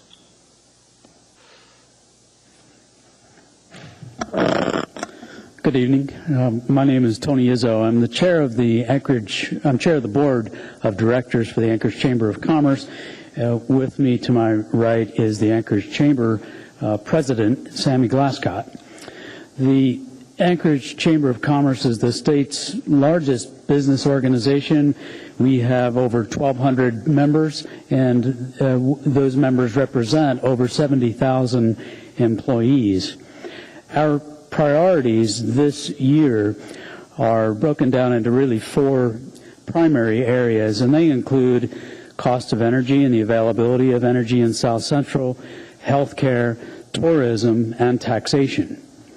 Our members continue to express great concern about the economy and the historic challenges that we have faced in the economy this last couple of years, and hopefully not too much of the future, but it represents great uncertainty. Our members, businesses continue to look for signs of stability in terms of making investment decisions, and I can't emphasize enough the value of that stability in the marketplace when it comes to making those types of investment decisions. The municipality of Anchorage, and I was at the workshop last Friday that was given by the municipal assessor, and it became clear to me that the municipality of Anchorage relies on 2 forms of property taxes to fund government, and it's broken down into the 2 large categories, residential and commercial. And at the residential exemption workshop, it became clear to me that decreasing revenue from one source, although might sound like a great idea, does not decrease the demand. It does not decrease the need. And ultimately, I realized that it represented a significant shift of the burden, and that shift would come onto the business community. The Anchorage Chamber of Commerce believes that this ordinance does not represent true property tax relief. And I heard that the devil is in the details, and I agree. What we do think this represents, and we're very concerned about the potential impact of, is that it represents a period of continued instability, of uncertainty around what the tax regime might look like. And with that, I'm here to just urge you to please vote no on this ordinance. Thank you. Thank you, Mr. Rizzo. Folks, we appreciate your enthusiasm, but we prefer that we not have either applause or cat calls here in the chambers. Dr. Selcraig. What's the impact of instability when you talk about increased instability in terms of economic investment and economic development? What's the impact? The impact on instability can be a number of things, but it can relate directly to jobs, growth, capital investment, in terms of wanting to see signs that the economy will stabilize, that the credit crisis that there is some end in sight. And so it's a broad range of things that we hear about, everything from capital investment to hiring. One thing, one comment I think maybe from the administration regarding this proposal was that if property taxes went up for commercial developments, that the services provided by those developments would just go up. Now, is that true, or do you think that they would eat those costs for a while, or how would a small business deal with this, or how how would Cars or Safeway? Is anybody here able to speak to those kinds of? Well, I think it's fair for me to say I can't speak for any one particular business, but it's my impression and the position I hold from the feedback that I receive on a daily basis from our membership, which is very broad, and that is that for the most part, those costs have to be passed on. They're thin margins and a lot of uncertainty in the economy right now. It's going to just raise costs. Okay, thank you. Thank you, Mr. Rizzo. Thank you, Dr. Selcraig. Mr. Birch. I just want to thank Sammy and Tony for coming down, and when I give those reports periodically about our assembly liaison and engagement with the Chamber of Commerce, these are the good people I meet with on Friday mornings. So. How fortunate for you, sir. Thank you. Mr. Gutierrez. Thank you. Mr. Rizzo, thank you for coming down. Thank you very much, both of you, for coming down. Here's where I need your help. All right. The reason that I signed on to this and brought it forward is because we need some sort of real property tax relief for homeowners. I think in the budget that we passed in December, the only people who really benefited were people who own very expensive properties, $1 million commercial properties, maybe $500,000 to $1 million homes. The average work-a-day person, I own a $250,000 home. It saved me about $7 a month. That's not real savings. That's not real property tax relief. If this isn't the way to do it, how do we do it? How do we provide some real savings to people who own average homes? And we cut $10 million out of the municipal budget in services. What more can we do?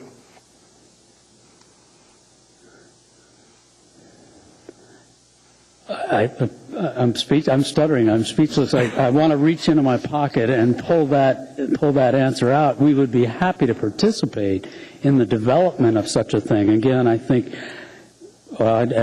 know that our position is more about the instability and the uncertainty that having this in its current form, what that risk represents. That's the concern. Real property tax relief is a great thing. As a homeowner, as a small business owner, having managed business in Anchorage, I think it's a great thing. It's the devil in the details that concerns me. So I guess I have to say I don't know the answer, but I think having something well thought out would be the right path to take. I appreciate that, and I hope that we can work together on that. Thank you. I'd be happy to help. One more question for you, but first, security, could you collect $5 from Mr. Mystrom? All right. Ms. Gray Jackson, you were next in the queue. Thank you, Mr. Chairman. Thank you for coming out. Good to see you. And I'm sure you can answer this question really easily. Do you realize that this is simply an advisory vote, and that even if the legislature did approve it, it's probably 2 years out, if not more, before it takes effect, and we have to have another vote of the people? Thank you, Mr. Chairman. We do realize that it is advisory, and it's the reasons that we're here are similar in that we're concerned about the uncertainty that even the advisory vote represents. Thank you, Mr. Rizzo. There are no more questions. You may relax. Folks, please. I'm serious. Applause is not appropriate in the chambers. Yes, sir. My name is Richard Braun. This sounds great as a homeowner. I always love hearing about property tax relief. It sounds sweet. Sounds like a sham, too, because aren't you going to, cheat the other guy to pass the savings on to me? Something like. When I appealed my property tax early when I was in this town, the assessor told me land never appreciates. I was at $20,000 then. For some reason, I'm at $86,000 now for just my land. So I don't believe anything anybody says. The only way I can see this can't really work is because we're not including anything to do with the mill rate here. All we're talking about is shifting who's going to pay what part of the assessment. Well, when you throw a mill rate in there, I'm not so sure anybody's saving anything. We're really not getting much property relief or any tax relief. If the businesses pay more, they're going to pass it on. Who doesn't pass on an expense if they can't pass it on? So we're going to pay it anyway. So we're not getting much relief there. Real property tax relief comes from less spending. Simple as that. If you don't spend it, you don't have to take it from us. If you don't plan on spending it, you don't have to take it from us. That's real property tax relief. Don't keep pushing the spending throttle right up to the tax cap. That's not giving us any tax relief at all.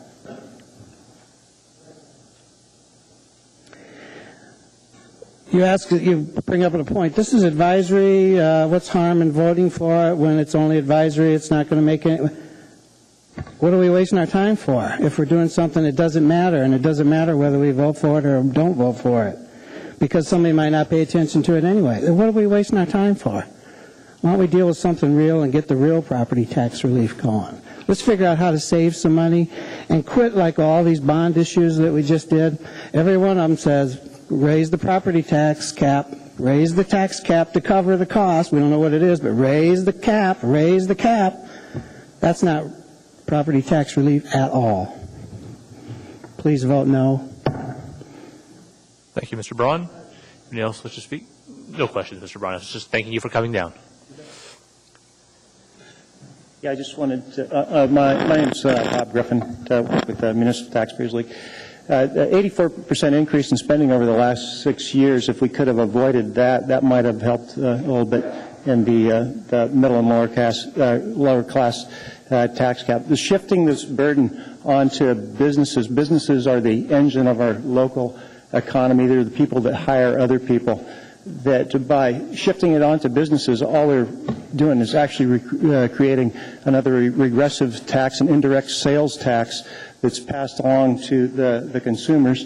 And of course, as all the progressives will know, the sales tax are a regressive form of taxation because the poor spend more of their money on day-to-day items than the rich do. So it's shifting the burden onto the businesses is the main concern that I have in this case.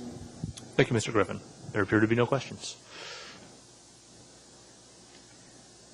Good evening. My name is Bob Mayer.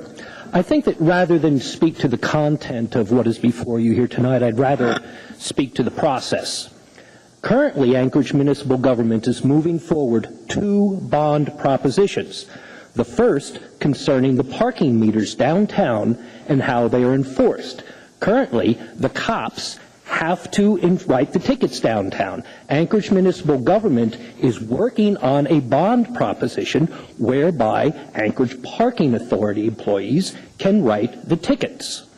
Now, in that case, Anchorage Municipal Government has taken a very slow and deliberative process. They did not choose to put it on this April's ballot.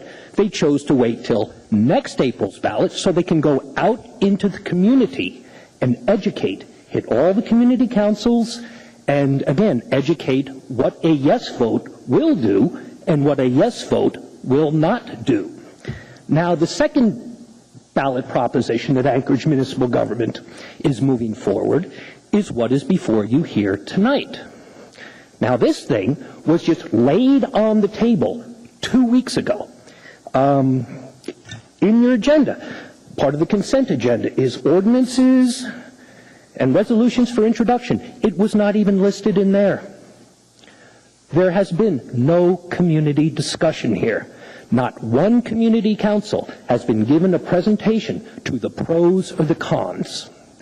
Directly to the chair, The institution of the Anchorage Assembly should set a very high standard, a very high bar when granting access to a vote of the people. What I'm asking all of you here tonight is to please ask yourselves, has that high standard, that high bar for an access to vote of the people been met? Thank you for your time. Thank you, Mr. Mayor. There appear to be no questions. Thank you.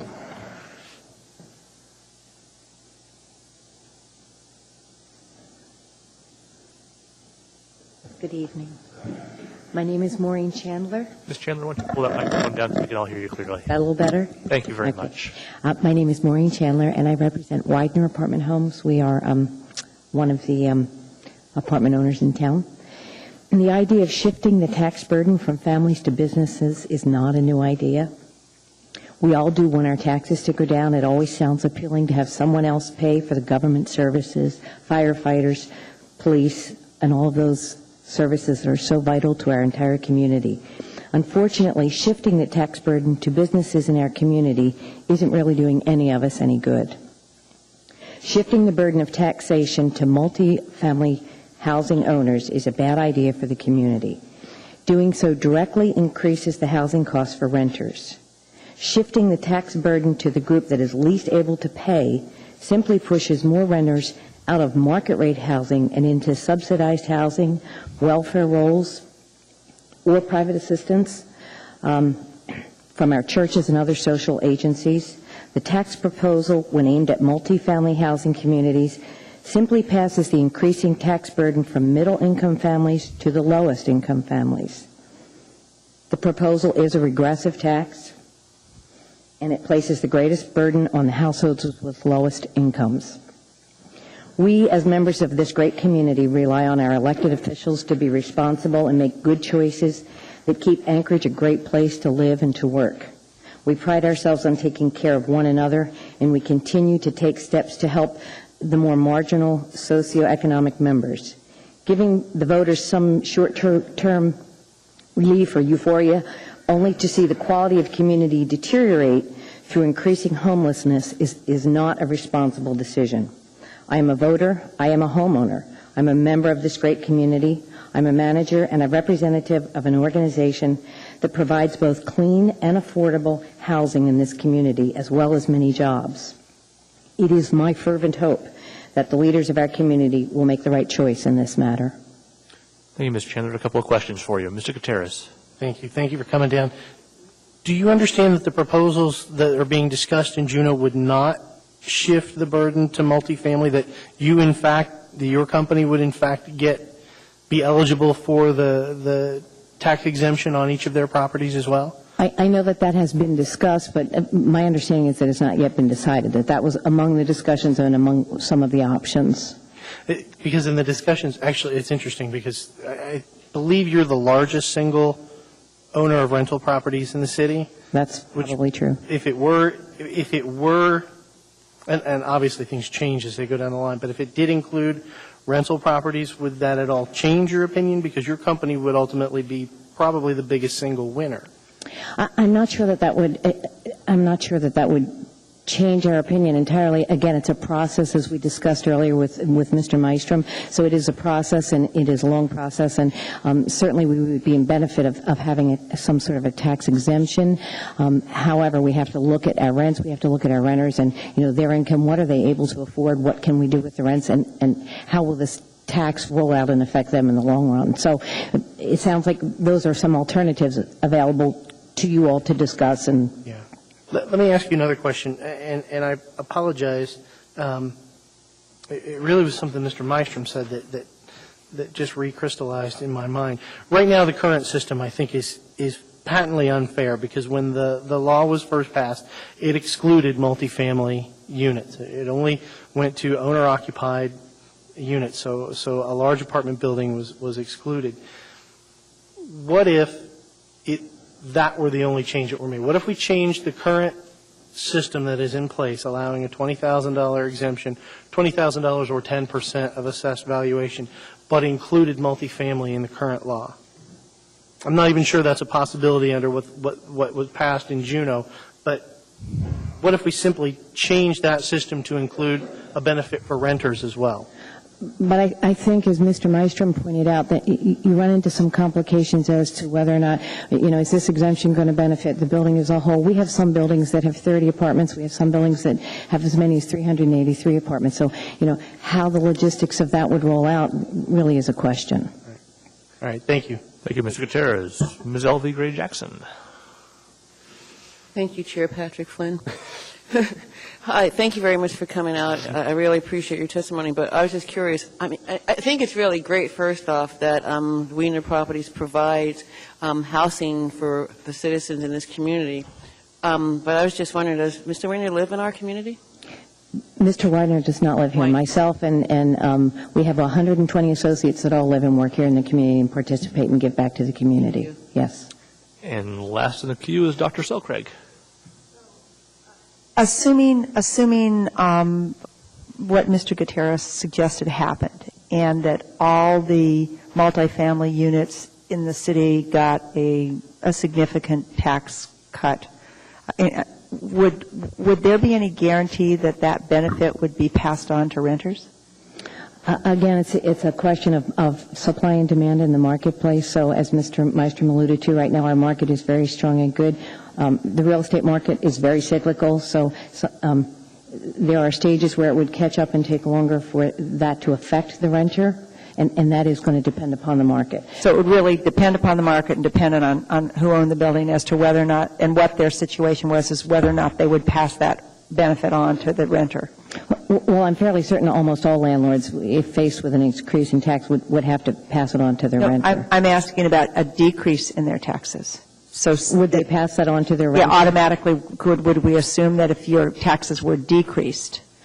In other words, Mr. Gutierrez talked about excluding residential, multifamily residential from the commercial side of it, right? Which would mean that they would be included and receive a tax benefit in this process.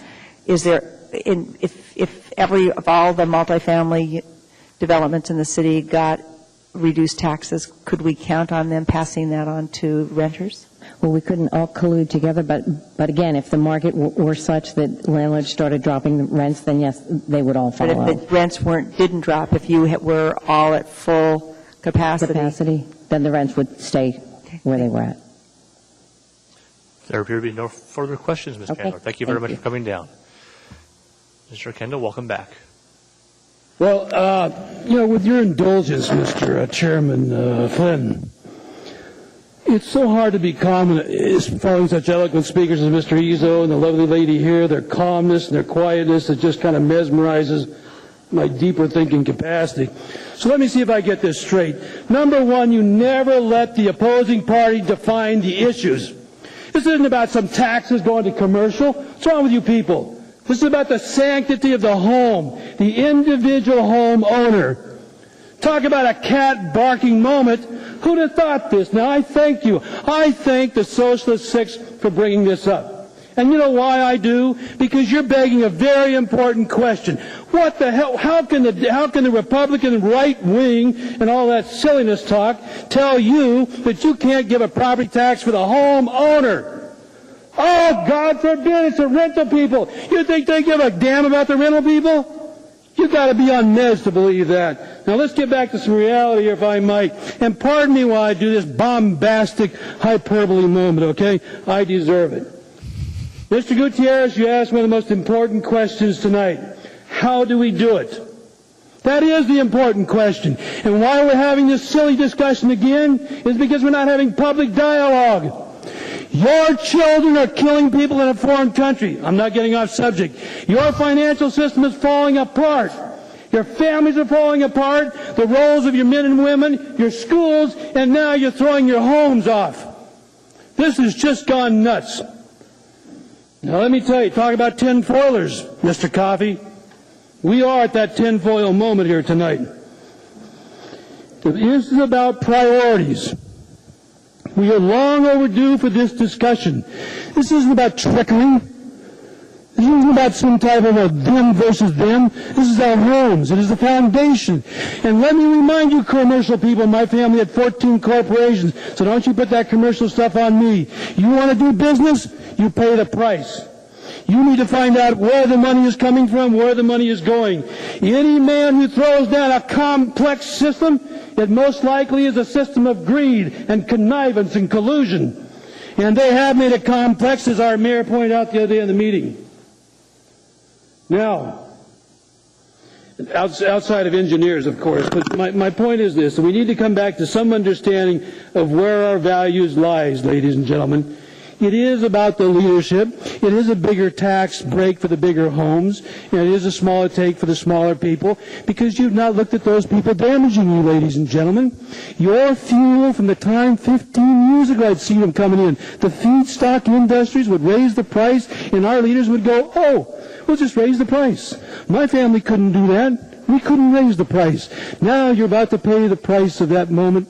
In conclusion, I would just suggest this to you, if I might. The primary thing is this: our homes are the most important part of the American dream, and then comes energy. You should take 1,000 square foot of living space on a 75-foot lot by 75-foot lot with a single-car garage and a little greenhouse, and that is your model. It is zero tax. It is a harbor, so no one can ever come after you or your family or the American dream. That's where you should be. But the point that you have asked this question is a marvelous moment. This is the question that's long overdue and needs to be published. His time up? He was concluding, so I think he's about done, right, Mr. Kendall? Thank you for the indulgence that you've given me to be able to be an average person. Thank you. Folks, please. All right, we have a couple more people who want to testify, I believe, so come on down. If you wish to testify, please feel free to bring yourself down to the front of the room so you're ready to go when the next person is done. Sir, please state your name and go ahead. Hi, my name is Mark Fish, and I'm a residential taxpayer here in Anchorage. And I look at this as breaking it down to its most simplest format. Do I want to be robbed, or would I prefer my neighbor to be robbed? And essentially what I would like to see is everybody be treated equally under the law. You know, government divides. You know, that's your guys' job, really. But society unites. And what I think we're looking at here is society is starting to unite together and say enough. Business interests, labor interests, everybody's interest is overwhelming our own common interest, our own individual interest.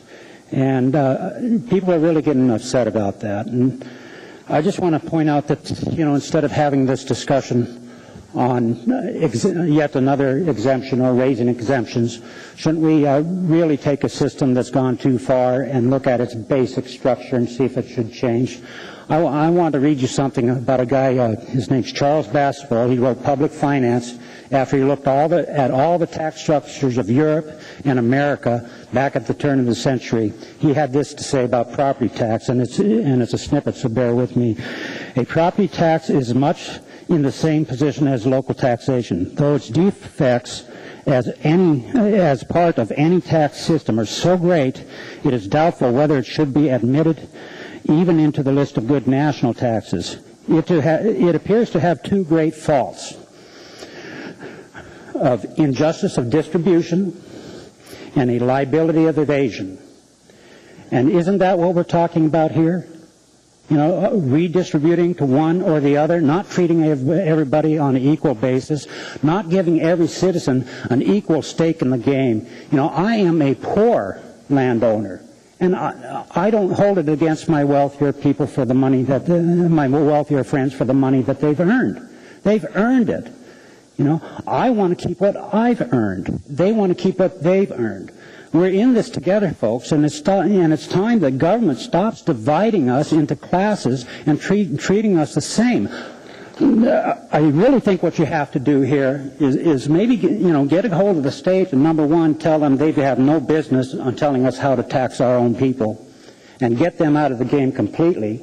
And then let's sit down as a community and take something that works. I prefer a consumption tax, and I know it's been tried in the past and nobody's ever been buying it, but the reason they haven't is they don't trust you to get rid of the property tax and then go to the sales. If you do it in conjunction with each, I think you'll find that 60% margin winnable. So I don't want to take too much more time, but Charles Bastable, you get a chance, look him up. He's got a lot of great stuff. Thank you, Mr. Fish. There appear to be no questions. Thank you. Mr. Chair, I did have a question. I'm sorry, Mr. Fish. Ms. Drummond. Okay, sorry. Thank you for coming down, Mr. Fish. Sure. I'm sorry, I didn't catch the name of the author or the name of the book that you just referred to. Okay, it's Charles Bastable. That's spelled B-A-S-T-A-B-L-E. And the book is Public Finance. The quote that I gave to you is from Chapter 6. It's called Principles of Local Taxation. Thank you. That was educational. Do you take advantage of the $20,000 deduction or exemption now? Yes, I do. And the reason I do is I have no choice. As a matter of fact, I can say it's probably too late for me. My wealth in my house, because I live on a fixed income, is being eroded to the point that I'll be looking to sell this spring and move into a community that I can sustain my lifestyle without hurting it as much. So, thank you very much. Thank you, Mr. Fish. There's one more question. Dr. Selcraig?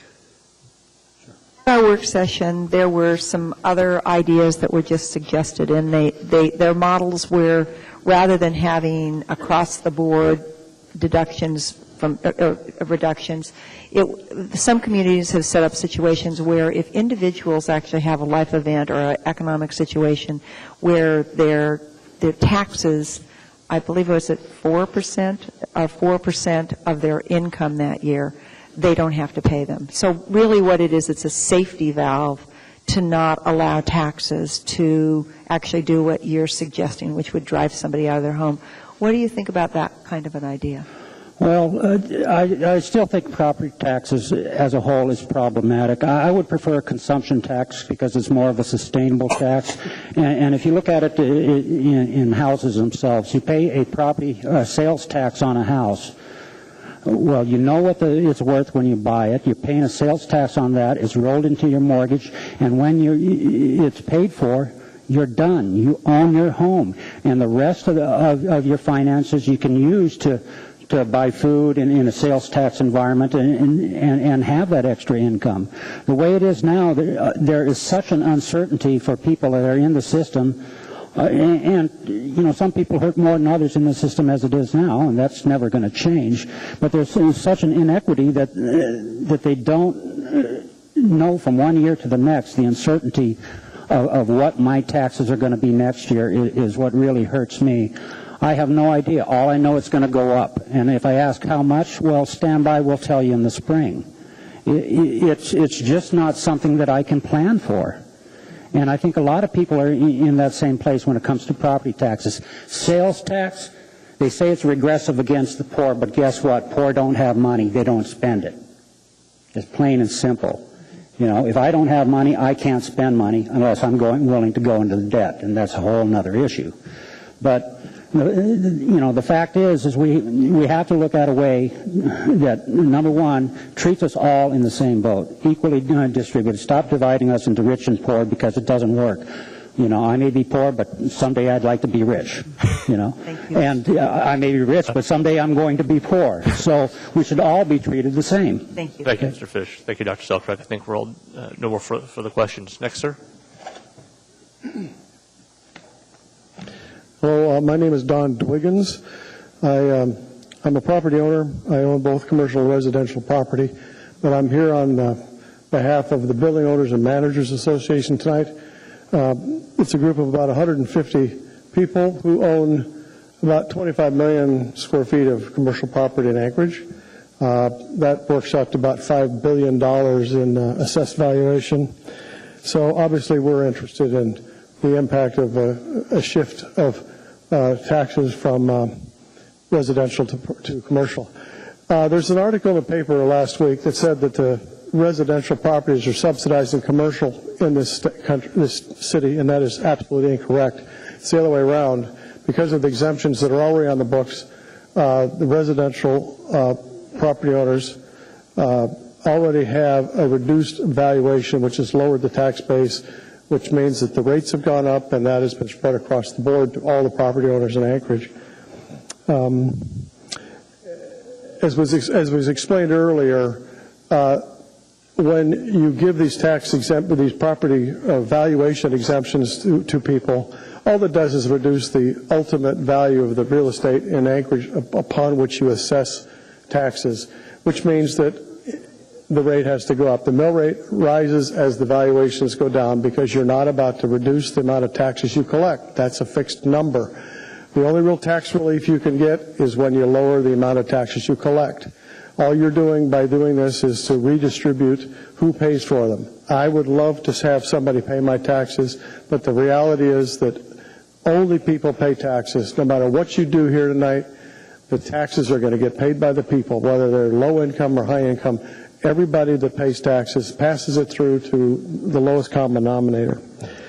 As for the rentals, I vehemently disagree with Mr. Gutierrez. I don't believe there's any bills in the work that have anything to do with individual exemptions for rental properties. And there's all these other variables in that. I don't know that it's even possible to figure out how to deal with rentals because of the mix of units. A property owner who owns their building free and clear could be more competitive in the market, could absorb a tax hit more than somebody else. Financing, all the other variables, I would be a nightmare if anybody could come up with a solution. I'd be absolutely amazed. So what happens is when you reduce the amount of taxes that the residential property owners pay, it gets shifted to the commercial property owners. And I don't know what the percentage of that is going to be, but it results in higher taxes, which increases and I'm thinking it not as a retail person, it doesn't necessarily affect them as much as it does on their rent. So they have to raise their prices for their commodities, their prices. Sorry, Mr. Duggan, if you could just sum up real quickly. Yeah. Basically what happens is if you can't absorb the rent, then your net operating income goes down, your value of your property goes down. You call the assessor and demand a lower valuation on your property, and they shift the valuation back to the residential property. There are fewer people that will benefit from this than will be negatively impacted, as Marty McGee explained in his presentation the other day. This is all about fairness, 14th Amendment, equal protection under the law. You should tax everybody equally. Thank you, Mr. Duggins. There's a question from Mr. Gutierrez. I do appreciate the statement about fairness that you and several others have made. I really do. And kind of where I'm coming from is that fairness. When we passed a budget last year, the only people who really benefited from it were those people who, as you pointed out, make up about $5 billion in assessed valuation. Average homeowner didn't get anything, but the average homeowner is paying for it in reduced services. How, without violating some sort of fairness doctrine, how do we get them some sort of real property tax relief? Because like I mentioned, average house, actually mine's a little bit below the current muni average, saves me like $7 a month. I didn't get much of that $10 million. If I'd owned a $5 million commercial property, I would have gotten a heck of a lot. But how do we help average people who are trying to stay in their home and maintain their home during these times without violating that fairness doctrine? All I could say is you reduce taxes so they have more income so they can pay the tax. I mean, you can't just say, well, I'm sorry you have a tough life. We're not going to make you pay taxes. We'll make somebody else pay it for you. That's just not fair. But is it fair that they're getting the reduced services, all right? Fewer police, streets plowed more slowly, et cetera, but they're not getting the savings, the monetary savings that other people are getting? I frankly don't understand your premise. Who benefited from what last year that the people you're describing did not? I don't understand. What you have a budget of $10 million less than you had last year. The services have been reduced. You didn't collect as much taxes. I don't understand who benefited from that, except everybody who didn't have to pay the tax. Well, Never mind, Mr. Chairman. Thank you. Thank you for coming down. There appear to be no further questions. Mr. Timmons, welcome back. Thank you, Mr. Flynn. Rob Timmons, pleasure to be back. Appears to me, based on what I've been able to hear and understand with this particular proposition, that three of you are stumping for votes with this thing, because it doesn't really hold water. We are doing a shell game here. We're just shifting the burden, and I agree with those that have said that. I hope you do too. I hope you will see that as we testify here tonight. Has there been a study done to see what the impact of this would be on the community, on industry, on the businesses, on the small businessman? Has there been a study done? There should be. Your job as assembly people is to create or enable a market economy so that we can have good jobs and pay our taxes and our bills and provide food for our children and education and so forth. Okay? So that's what your primary job should be. So this shifting onto businesses, they would necessarily, have to pay more, and consequently their ability to hire more people or provide them with raises or whatever would be diminished. Simple supply and demand. Tax shifting is basically a divide and conquer and pitting one against the other. We don't need that here. So nothing is accomplished by that. The other point here is it appears to me or smacks of a little bit of social engineering, and I don't care for that either. So I suggest, how about a $50,000 tax decrease for both residential and business? Well, guess what would happen there? The bar would lower, the tax cap would be in force, and you guys would have to struggle a little bit more, wouldn't you? Have to study the budget, get in the books, get the numbers, and make it work. That might not be a bad thing, because, the rest of us are struggling too. If you want to save more money and spend more in your budget and have more to spend in the budget, as Mr. Gutierrez was asking, perhaps studying the labor contract, the city labor contracts before you pass them would be a good idea. That'd probably be about $100 million. But there's one thing that you can do now to actually have more money in your pocket to spend. And that would be to repeal the exclusive IBEW city electrical workers contract to allow competition. In other words, get rid of the Bacon-Davis. Does that make sense? Thank you. Thank you very much, Mr. Timmons. Welcome, ma'am. Hi. My name is Serena O'Donnell. I am a property owner in Anchorage. I am a commercial property owner in Anchorage. I'm a business owner in Anchorage. And I'm also here representing BOMA of Anchorage, Building Owners and Managers Association, of which I'm a board member. One of the things that I wanted to point out, BOMA did submit a resolution to the Assembly with some of the highlights of how we think this is going to impact the commercial property sector in Anchorage. And I'd like to just point out a few things. I'm not talking about businesses, I'm talking about commercial property owners. For commercial property owners, a higher property tax rate is going to result in lower commercial property values, disincentive for new development or redevelopment, inability by commercial property owners to secure financing in a gloomy financial market, less revenue for commercial property owners to pay operating expenses and mortgages, this during a time when Anchorage and Alaska has slipped into a recessionary period, a higher risk of struggling commercial property owners and or businesses dealing with a recessionary Anchorage market into foreclosure, and potentially less revenue for the municipality of Anchorage. And I found it curious, one of the items that was removed from the agenda earlier was written by Assemblymember Osiander, commented that it says, in Anchorage alone, municipal revenue has decreased by $21,441,080, representing an estimated decline in excess of 8.4% from last year. That is a decline in revenue. And if you go and shift the tax burden to the commercial property owners where they can't recoup their margins, there will be additional lost revenue.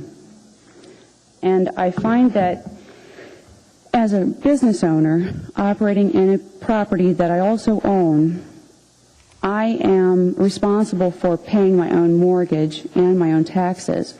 That money has to come from somewhere. And if I don't have the revenue, and my revenue is dependent upon commercial property development and redevelopment, as I own a construction company, then I will have to lay off employees. And I think that is the bottom line that you have to realize, is that this is going to affect those renters in Anchorage. They may lose their jobs. Thank you. Thank you, Ms. O'Donnell. There's a couple of questions here. Dr. Selkirk. She was just kidding. Ms. Gray-Jackson.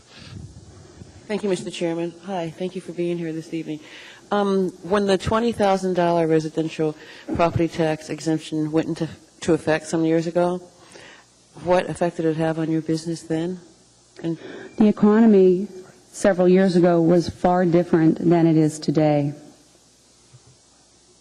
Okay, one other point I want to make, and that point is, for one thing, the mayor made a comment at the work session that small businesses would suffer because we're in a recession.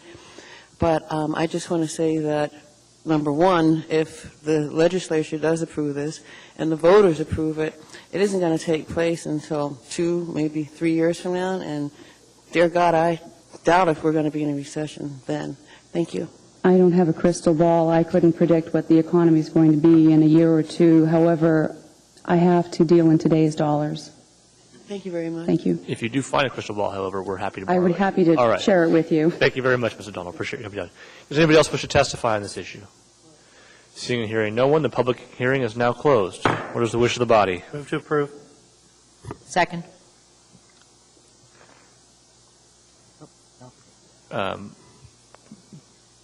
Mr. Birch.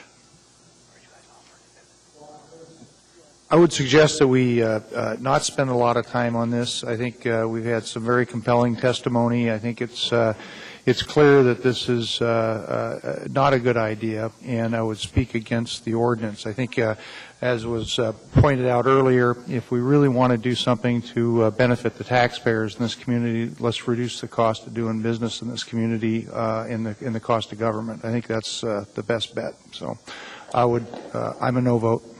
Thank you, Mr. Birch. Anybody else? Could I be put in the queue? Absolutely. Ms. Johnson will put you in the queue after Dr. Selkirk. Dr. Selkirk? I had gone to the work session planning to support this, and when I actually looked at it, I found myself not comfortable with it.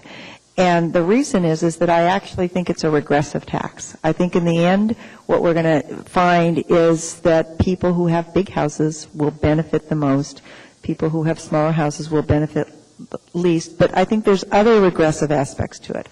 I think the fact that it's problematic around people who rent is a regressive issue. And, I think there's a possibility that when things are great and people get a tax cut, they're not going to necessarily pass it on to the renters. So those renters are kind of out, and there's no guarantee or no way to actually adjust what happens to that tax cut when you give it to somebody who owns a piece of property. I also think that we are in a tough time, and talking with people who own small businesses in Anchorage, and even if you listen to Neil Freeman, what we've got now is people are holding on, they're doing okay.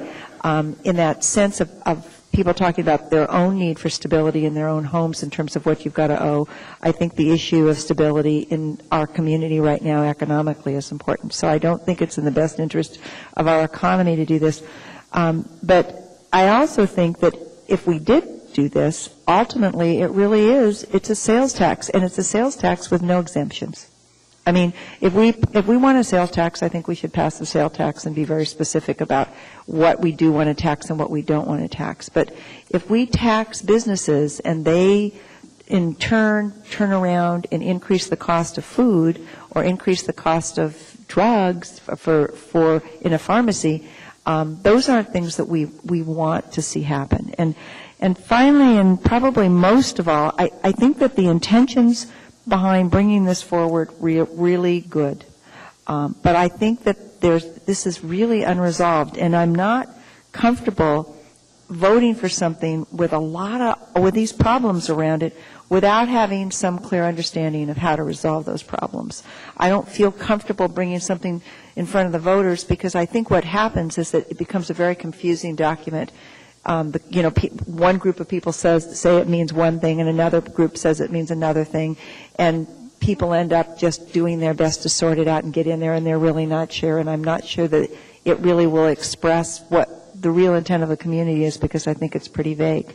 I wanted to share that I talked with the mayor of Fairbanks last night, and there's an effort underway for a statewide referendum.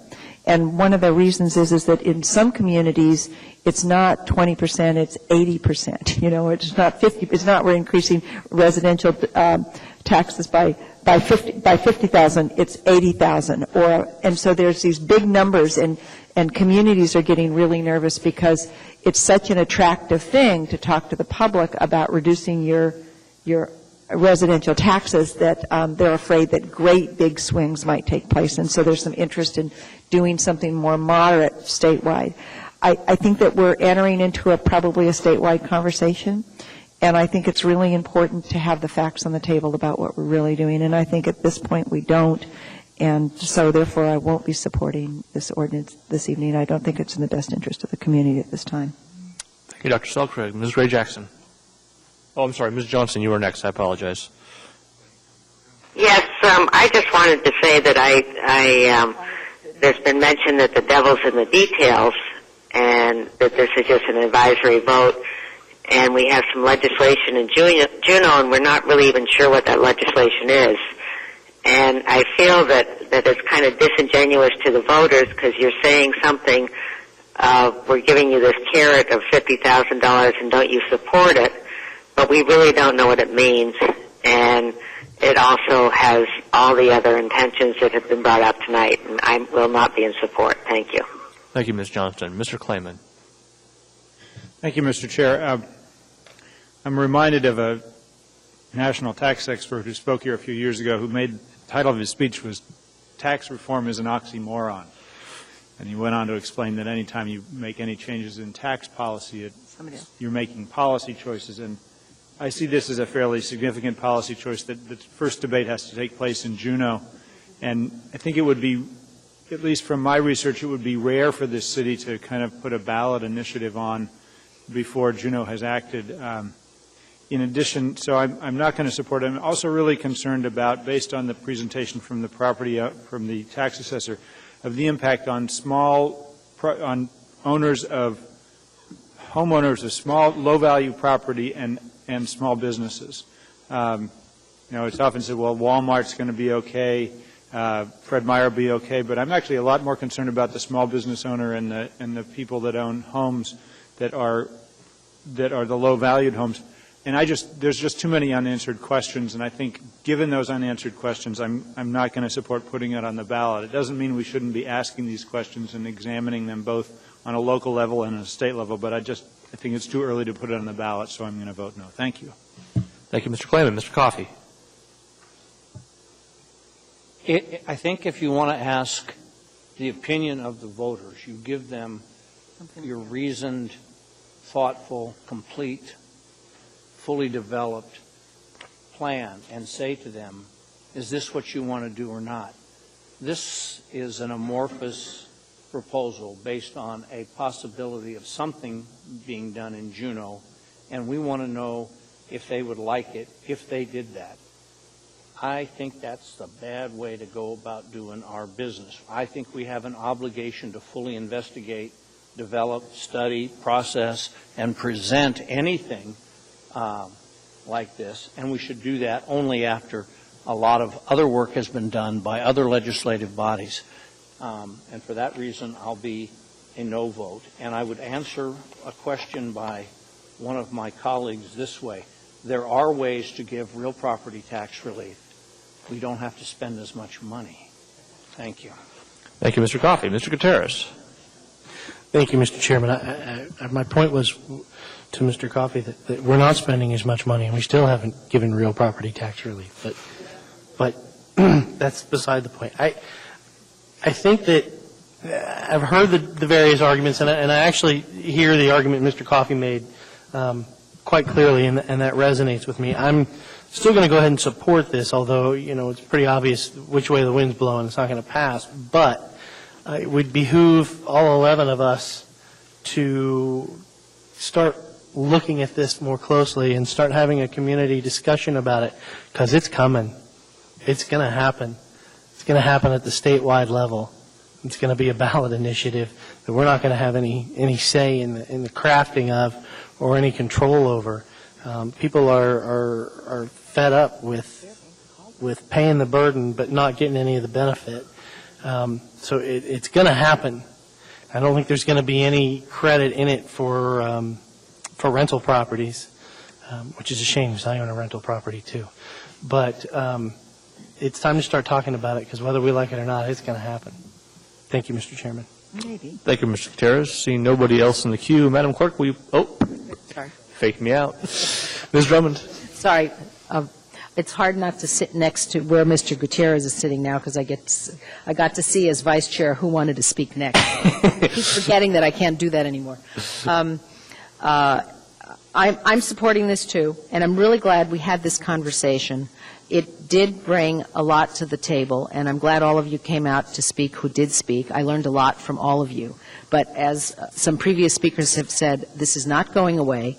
As we learned earlier in the evening, there are at least 7 such proposals in the state legislature, and one of them is going to come out somewhere.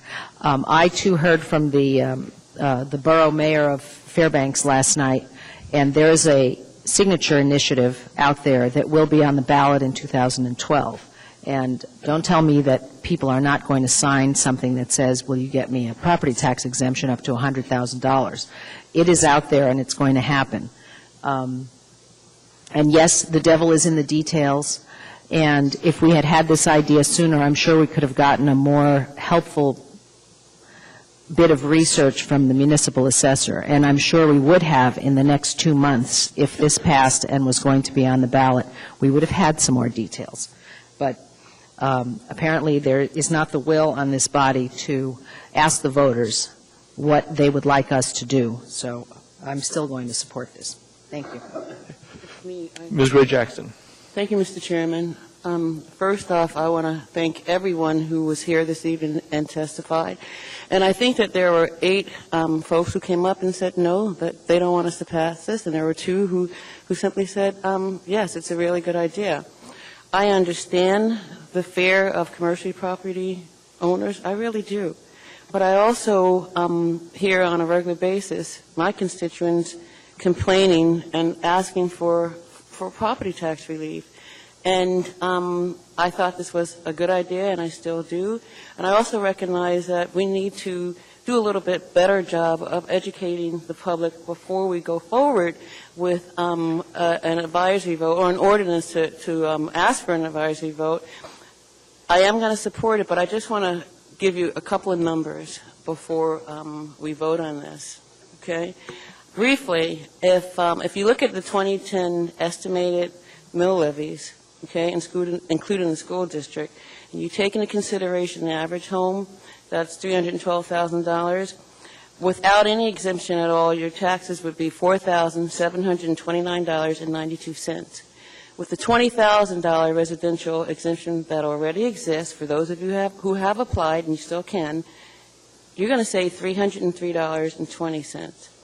If the $50,000 residential property tax exemption is in place, you would save a total of $758, and that's according to my numbers, and I needed to say that.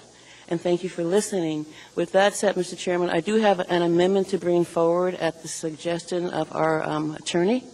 Okay. If you will allow me. By all means. Thank you.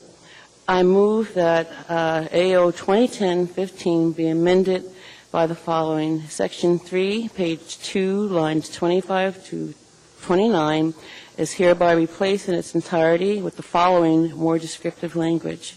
The advisory proposition contained in Section 2 of this ordinance presented to the qualified voters residing in the municipality voting on the question in the municipal election of April 6, 2010 is an advisory vote only. Its only purpose is to advise the Anchorage Assembly of the voters' preference on amendment of Alaska state law governing the maximum allowable municipal residential real property tax exemption. No enabling legislation is enhanced by this proposition, and I would appreciate a second.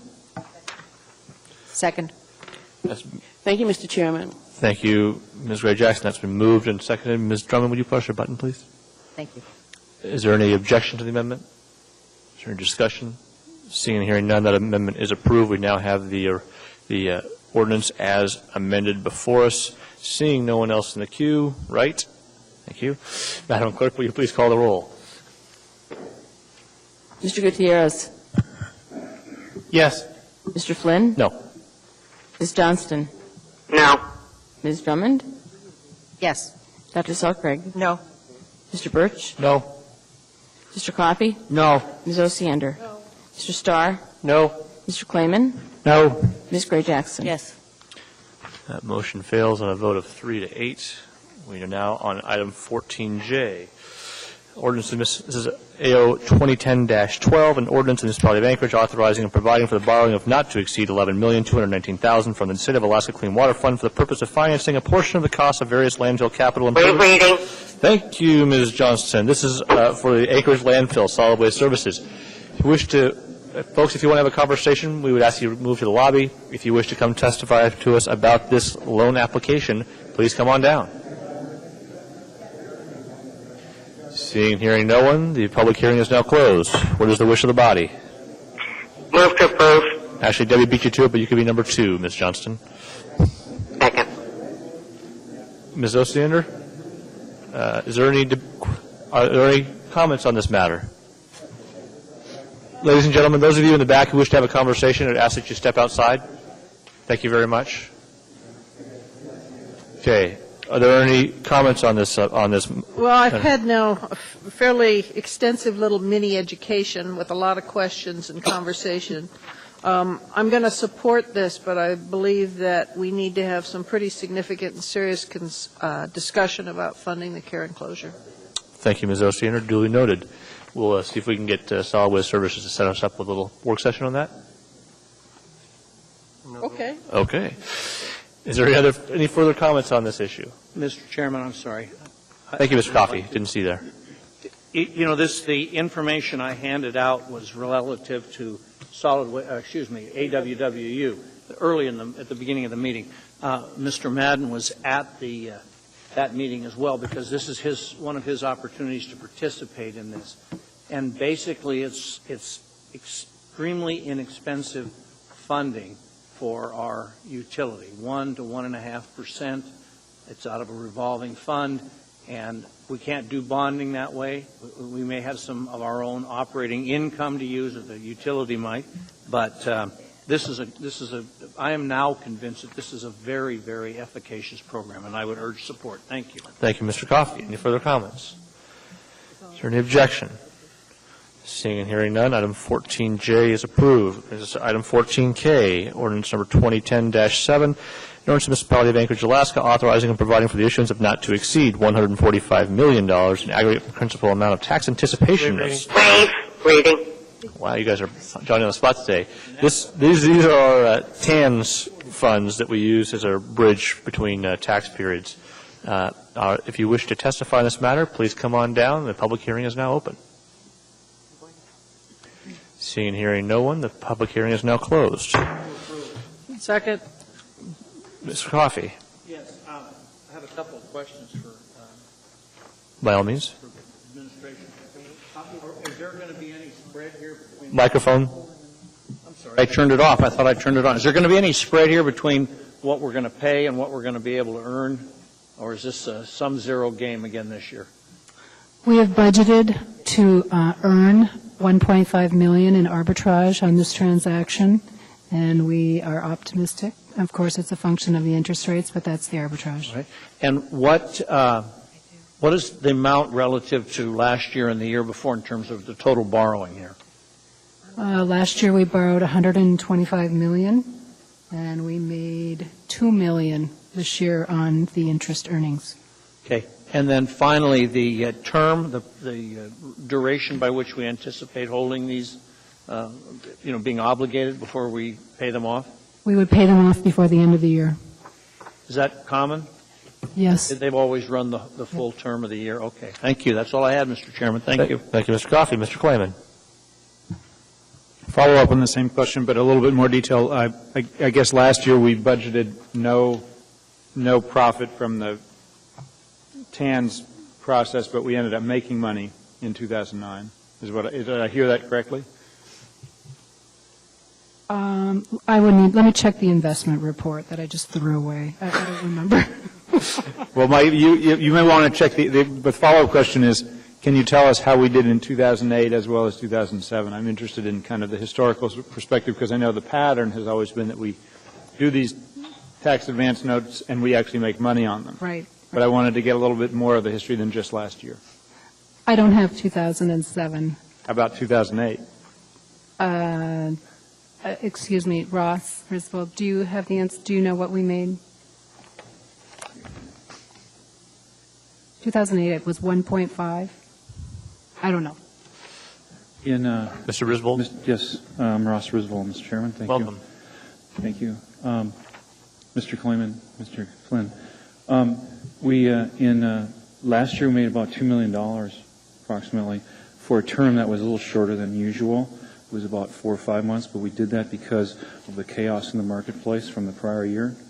Prior year was a year where it would cost us about $200,000, the tax anticipation notes for the year. The prior couple of years was in excess of $1 million each year. Over the past, I think, 5 years, we've made approximately $5 million in aggregate net by this program. So actually the only year that we lost money was 2008, and it was only about $200,000 if I'm hearing you correctly. I believe it was $200,000 or $300,000 expense for 2008. Well, and so in 2009 we made about $2 million. Other years it's more like $1 million profit. Yes, sir. So this year's estimate is about $1.5 million? I'm making sure I heard accurately. Mr. Flynn, Mr. Clayman, we're estimating a cost of the TANs of approximately 0.45%, and then the fact that we'll be able to keep $120 million invested in the cash pool at what we expect will be what we forecast will be a higher rate. We expect we'll make $1.5 million. Well, all I can say is I'm optimistic that you are wrong and we make more than $1.5 million. It's closer to $2 million. I agree. You're to dream, Mr. Clayman. Anything else? No. Okay. Thank you, Mr. Griswold. Appreciate it. Seeing no one else in the queue, is there any objection to this item? Seeing and hearing none, that item is approved. That brings us to item 14L, AR 2010-14, a resolution ratifying a 4-year collective bargaining agreement between the Municipality of Anchorage and the International Brotherhood of Electrical Workers, Local 1547. And just as a reminder, we are not able to act on this tonight. This has to remain on the table until our next meeting in order to ensure we have the appropriate lapse in time. However, public comment is now open.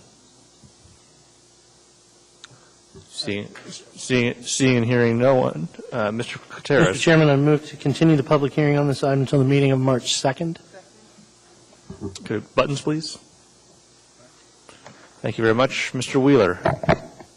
Mr. Chairman, because it's a 30-day public comment period, the question is whether you want to take this up at your next meeting and then again continue it to the March meeting. That may be the more appropriate way to handle this. Thank you, Mr. Wheeler. The motion's still on the table. Mr. Gutierrez? Actually, if I may amend my motion to continue the public hearing until the meeting of February 16th, at which time we may again continue it. Is there any objection to that, Ms. Gray-Jackson? No, Mr. Chairman. Thank you. Thank you very much. Thank you, Mr. Wheeler. Mr. Coffey? I'm sorry, to February 16th, the next meeting, and then we'll continue it again? Correct. That allows for the 30-day public comment period and allows people to approach us at any of those meetings. So as I understand it, what we're doing is by having it sequentially, we're affording them the full opportunity every time we meet. Thank you. Understood. Thank you very much. Is there any objection to the motion? Seeing and hearing none, folks, please keep that one in your book for future meetings.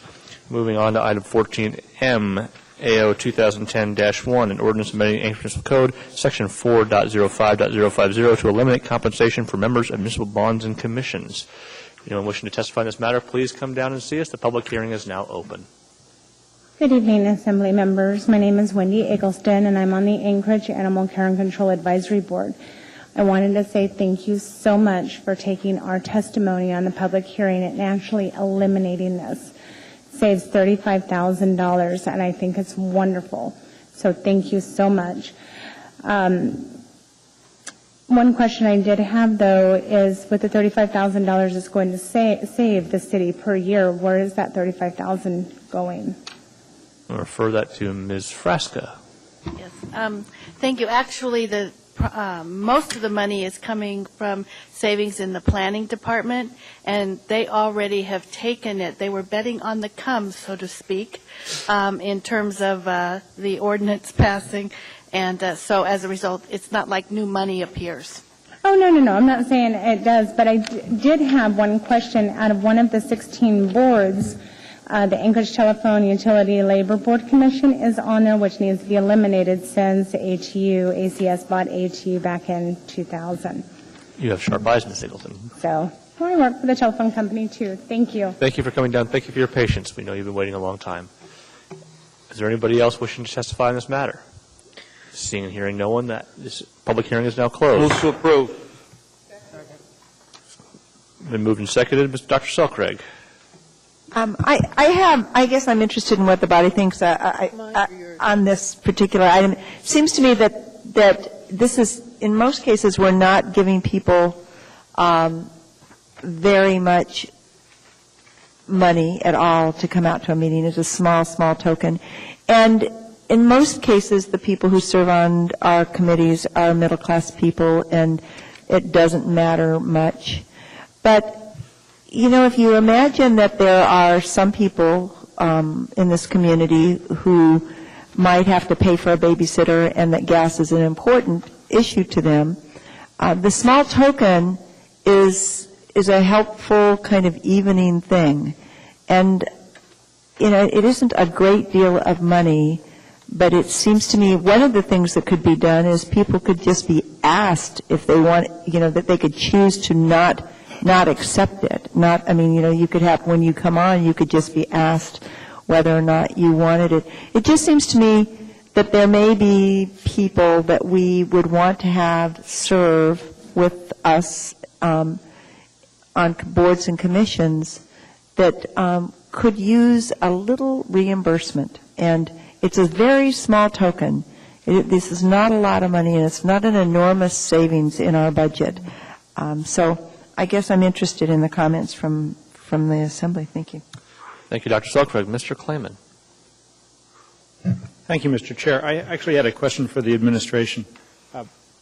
It has been my perception that one of the greatest deterrents for sometimes serving on, not deterrent, but one of the costs of serving on these committees is actually coming downtown to a meeting and not having a place to park.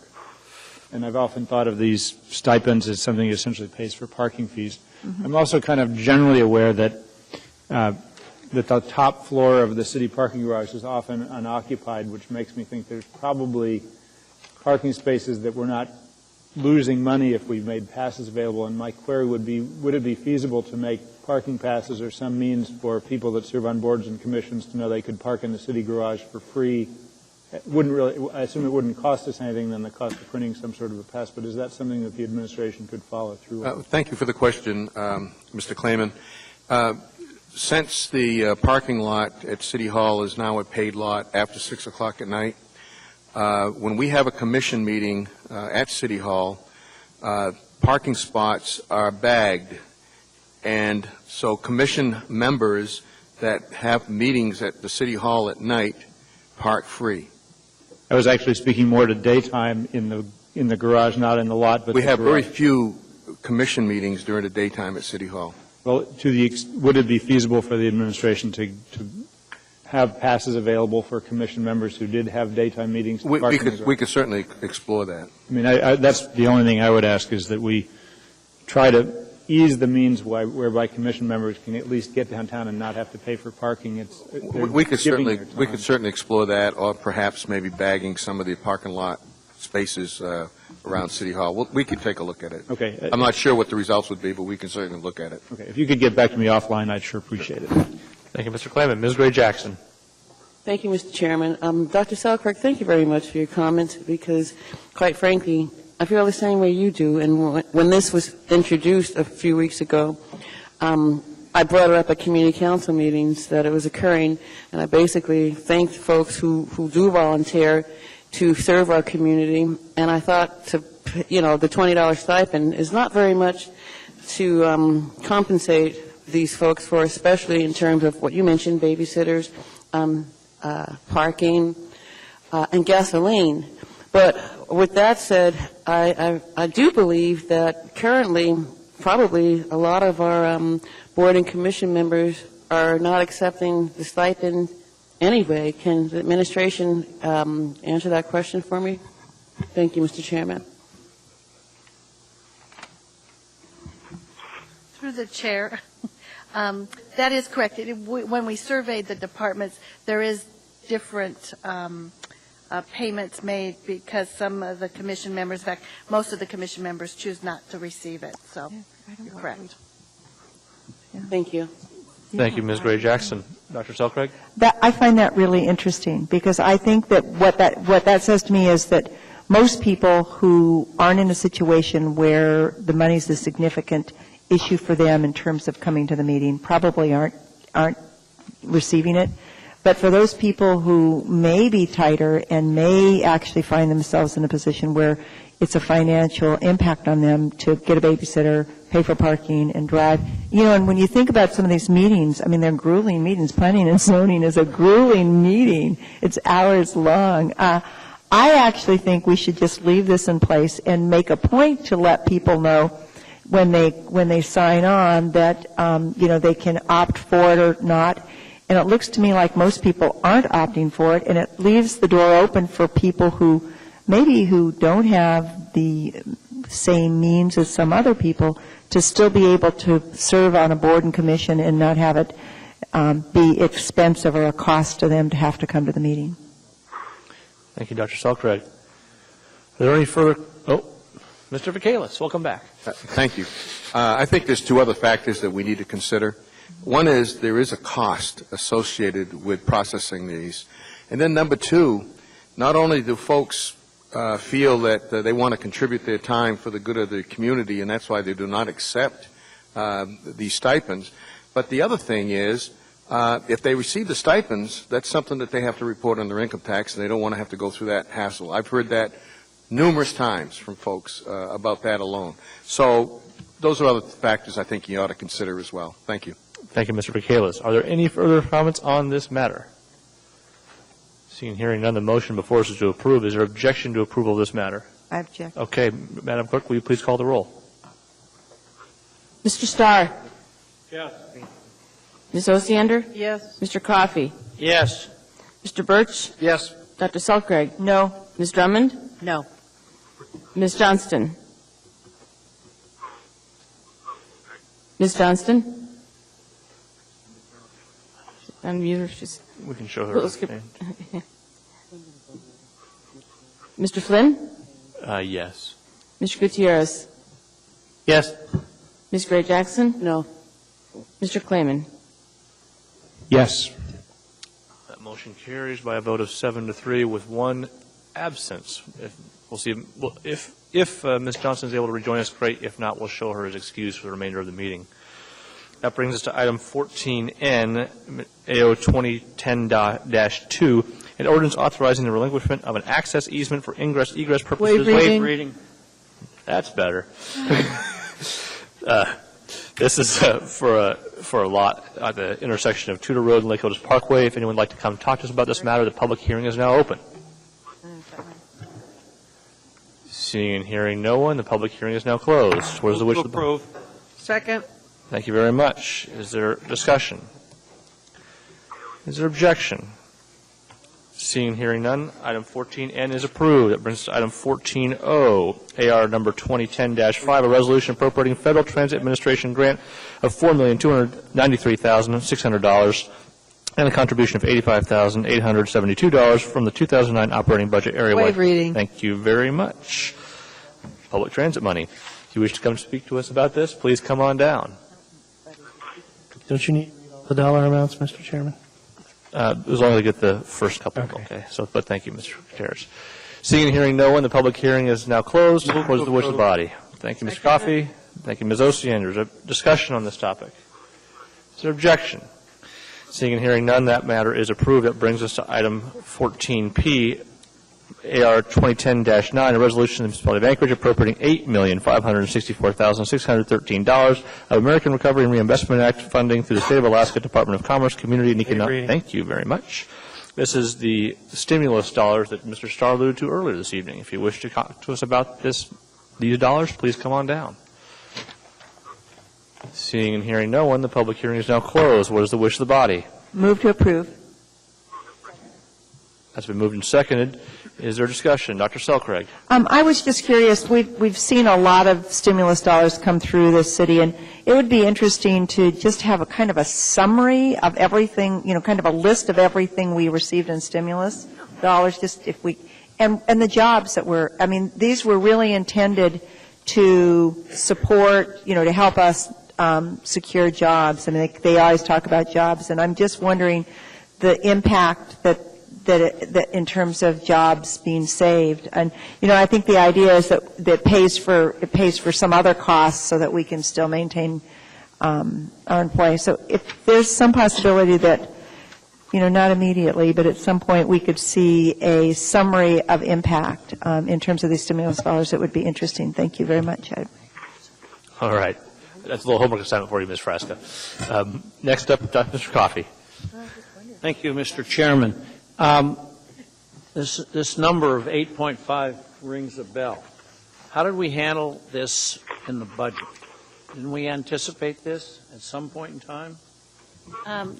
Yes, through the chair.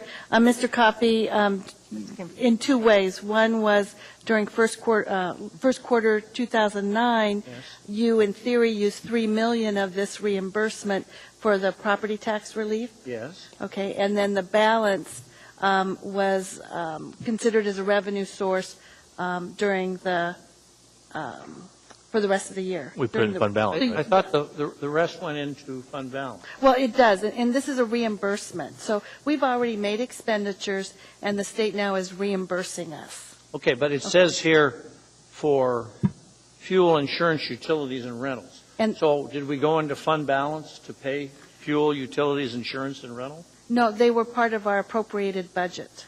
So they were expenditures that you had approved to be spent in 2010, and so now the state is helping us by reimbursing us for those costs. So now that reimbursement, it will go into fund balance. So we never spread the difference between the $3 million in property tax and the 5.5 that was left over. We never allocated that to the 5 major funds or to the 8.25 bond guarantee fund, which I thought we had to some degree. Well, technically, it does end up, depending on what paid for the original cost, which fund paid for the original cost. That is correct. Those 5 major funds will get reimbursed where there was an expenditure from them.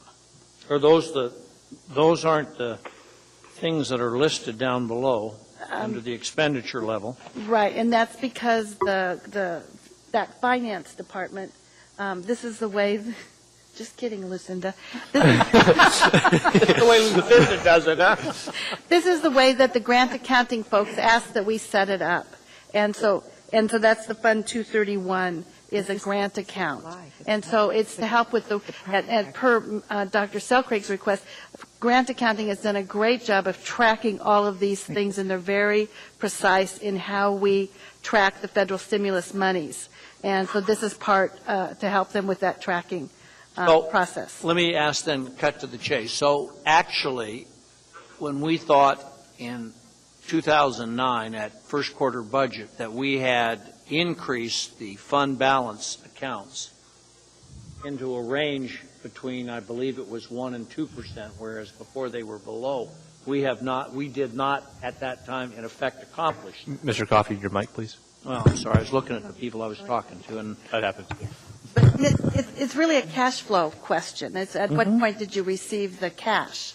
And so we've received the cash in the last several weeks. Okay, but it's not going to do anything relative to our current fund balance. Is that right? Or will it? to current, I mean, is it added to FY09? This is going to FY09 fund balance, which will then carry forward into 10. Okay, well Because then. we haven't spent it. All right, then it will. Yes. Thank you. Thank you, Mr. Coffey. Mr. Clayman. Just wanted to note with respect to Recovery Act funds that I recently read a statistic that of those billions of dollars that are available, only 30% of them have been awarded, and that in the years ahead there's still another 70% available. And so I would just let this remind all of us that these funds are federal funds that are available, and we should be looking for ways that the city can take advantage of them in the months and years ahead. Thank you. Thank you, Mr. Clayman. Ms. Gray Jackson. Thank you, Mr. No worries. Flynn. It's late. Getting late. Mr. Coffey, thank you very much for your comments, because I had very similar questions that you had this evening, but fortunately I was able to, I don't know, a couple of months ago have a conversation with Ms. Frascas, because the city that I work for also received some stimulus funding, and I questioned how they were dealing with this, and et cetera, et cetera, et cetera. And it was confirmed to me by Ms. Frascas and also the state that once these funds are reimbursed for whatever bills, so to speak, that you submit to them, you can use that check for whatever you want to use it for. And so it was real clear to me that what the administration said they were going to do when Mr. Clayman was mayor is occurring. And as Ms. Frascas mentioned, it is simply a cash flow, and fund balance doesn't go away at the end of the year like appropriations do. It's simply in the bank, and on the books this dollar amount was there, and now when we get that check, we're going to put it in the bank to match what's on the books. Thank you, Mr. Chairman. Thank you, Ms. Gray Jackson. Dr. Selkirk.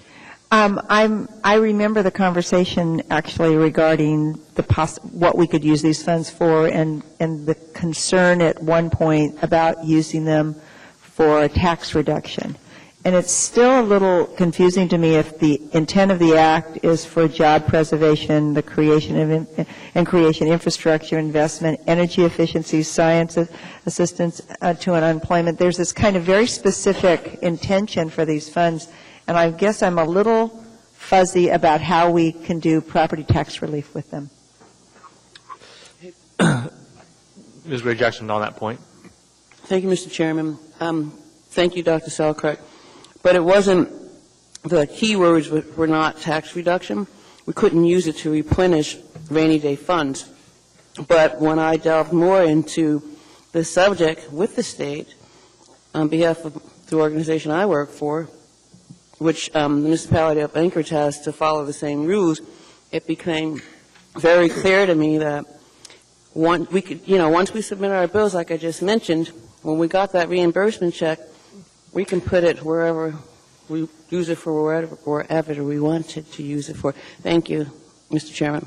But we are on public record, and I think earlier in the evening we said that we used $3 million for property tax relief on record. So I guess I'm a little apprehensive about really the intent of these funds and kind of exactly what we've done with them. I suppose it's happened all over the country, but I'm concerned. Thank you. Well, Dr. Selkirk, if it makes you feel better, I was the only one who said to put the whole thing into fund balance. But anyway, seeing no one else in the queue, just kidding. Ms. Mahoney. Ms. Selkirk, through the chair, we wanted to make sure that the application of these funds was correct, so we did run this by our auditors, Mukunda Cottrell, and we had them review the way we were doing the treating on this with them falling to fund balance, and they believe that it was correct. It matches the regs? Is that what Yes. It matches the federal regs? Yeah, they believe that we are in compliance with the regs. Okay, thank you. All right, seeing no one else in the queue, is there an objection to this item? Seeing and hearing none, item 14P is approved. That brings us to item 14Q, AR number 2010-15, a resolution of the Municipality of Anchorage, Alaska, accepting 4 State of Alaska clean water loan agreements in the aggregate amount of $5,964,000. Anyone who wishes to talk about some AWU loans, come on down. Public hearing is now open. Seeing and hearing no one, the public hearing is now closed. What is the wish of the body? Moved and seconded. Second. Thank you, Mr. Coffey. Thank you, Dr. Selcraig. Is there discussion? Is there objection? Well, maybe we'll make that work session on solid waste services include AWU too. How's that? That matter is approved. That brings us to our final item of the evening, item 14R, AR 2010-16, a resolution of the Municipality of Anchorage, Alaska, accepting 2 State of Alaska drinking water loan fund agreements in the aggregate amount of $3 million. The public hearing on this matter is now open. Seeing and hearing no one, the public hearing is now closed. Move to approve. Matter has been moved and seconded. Thank you, Mr. Coffey. Ms. Osiander, is there objection? Comment, Mr. Chairman. Mr.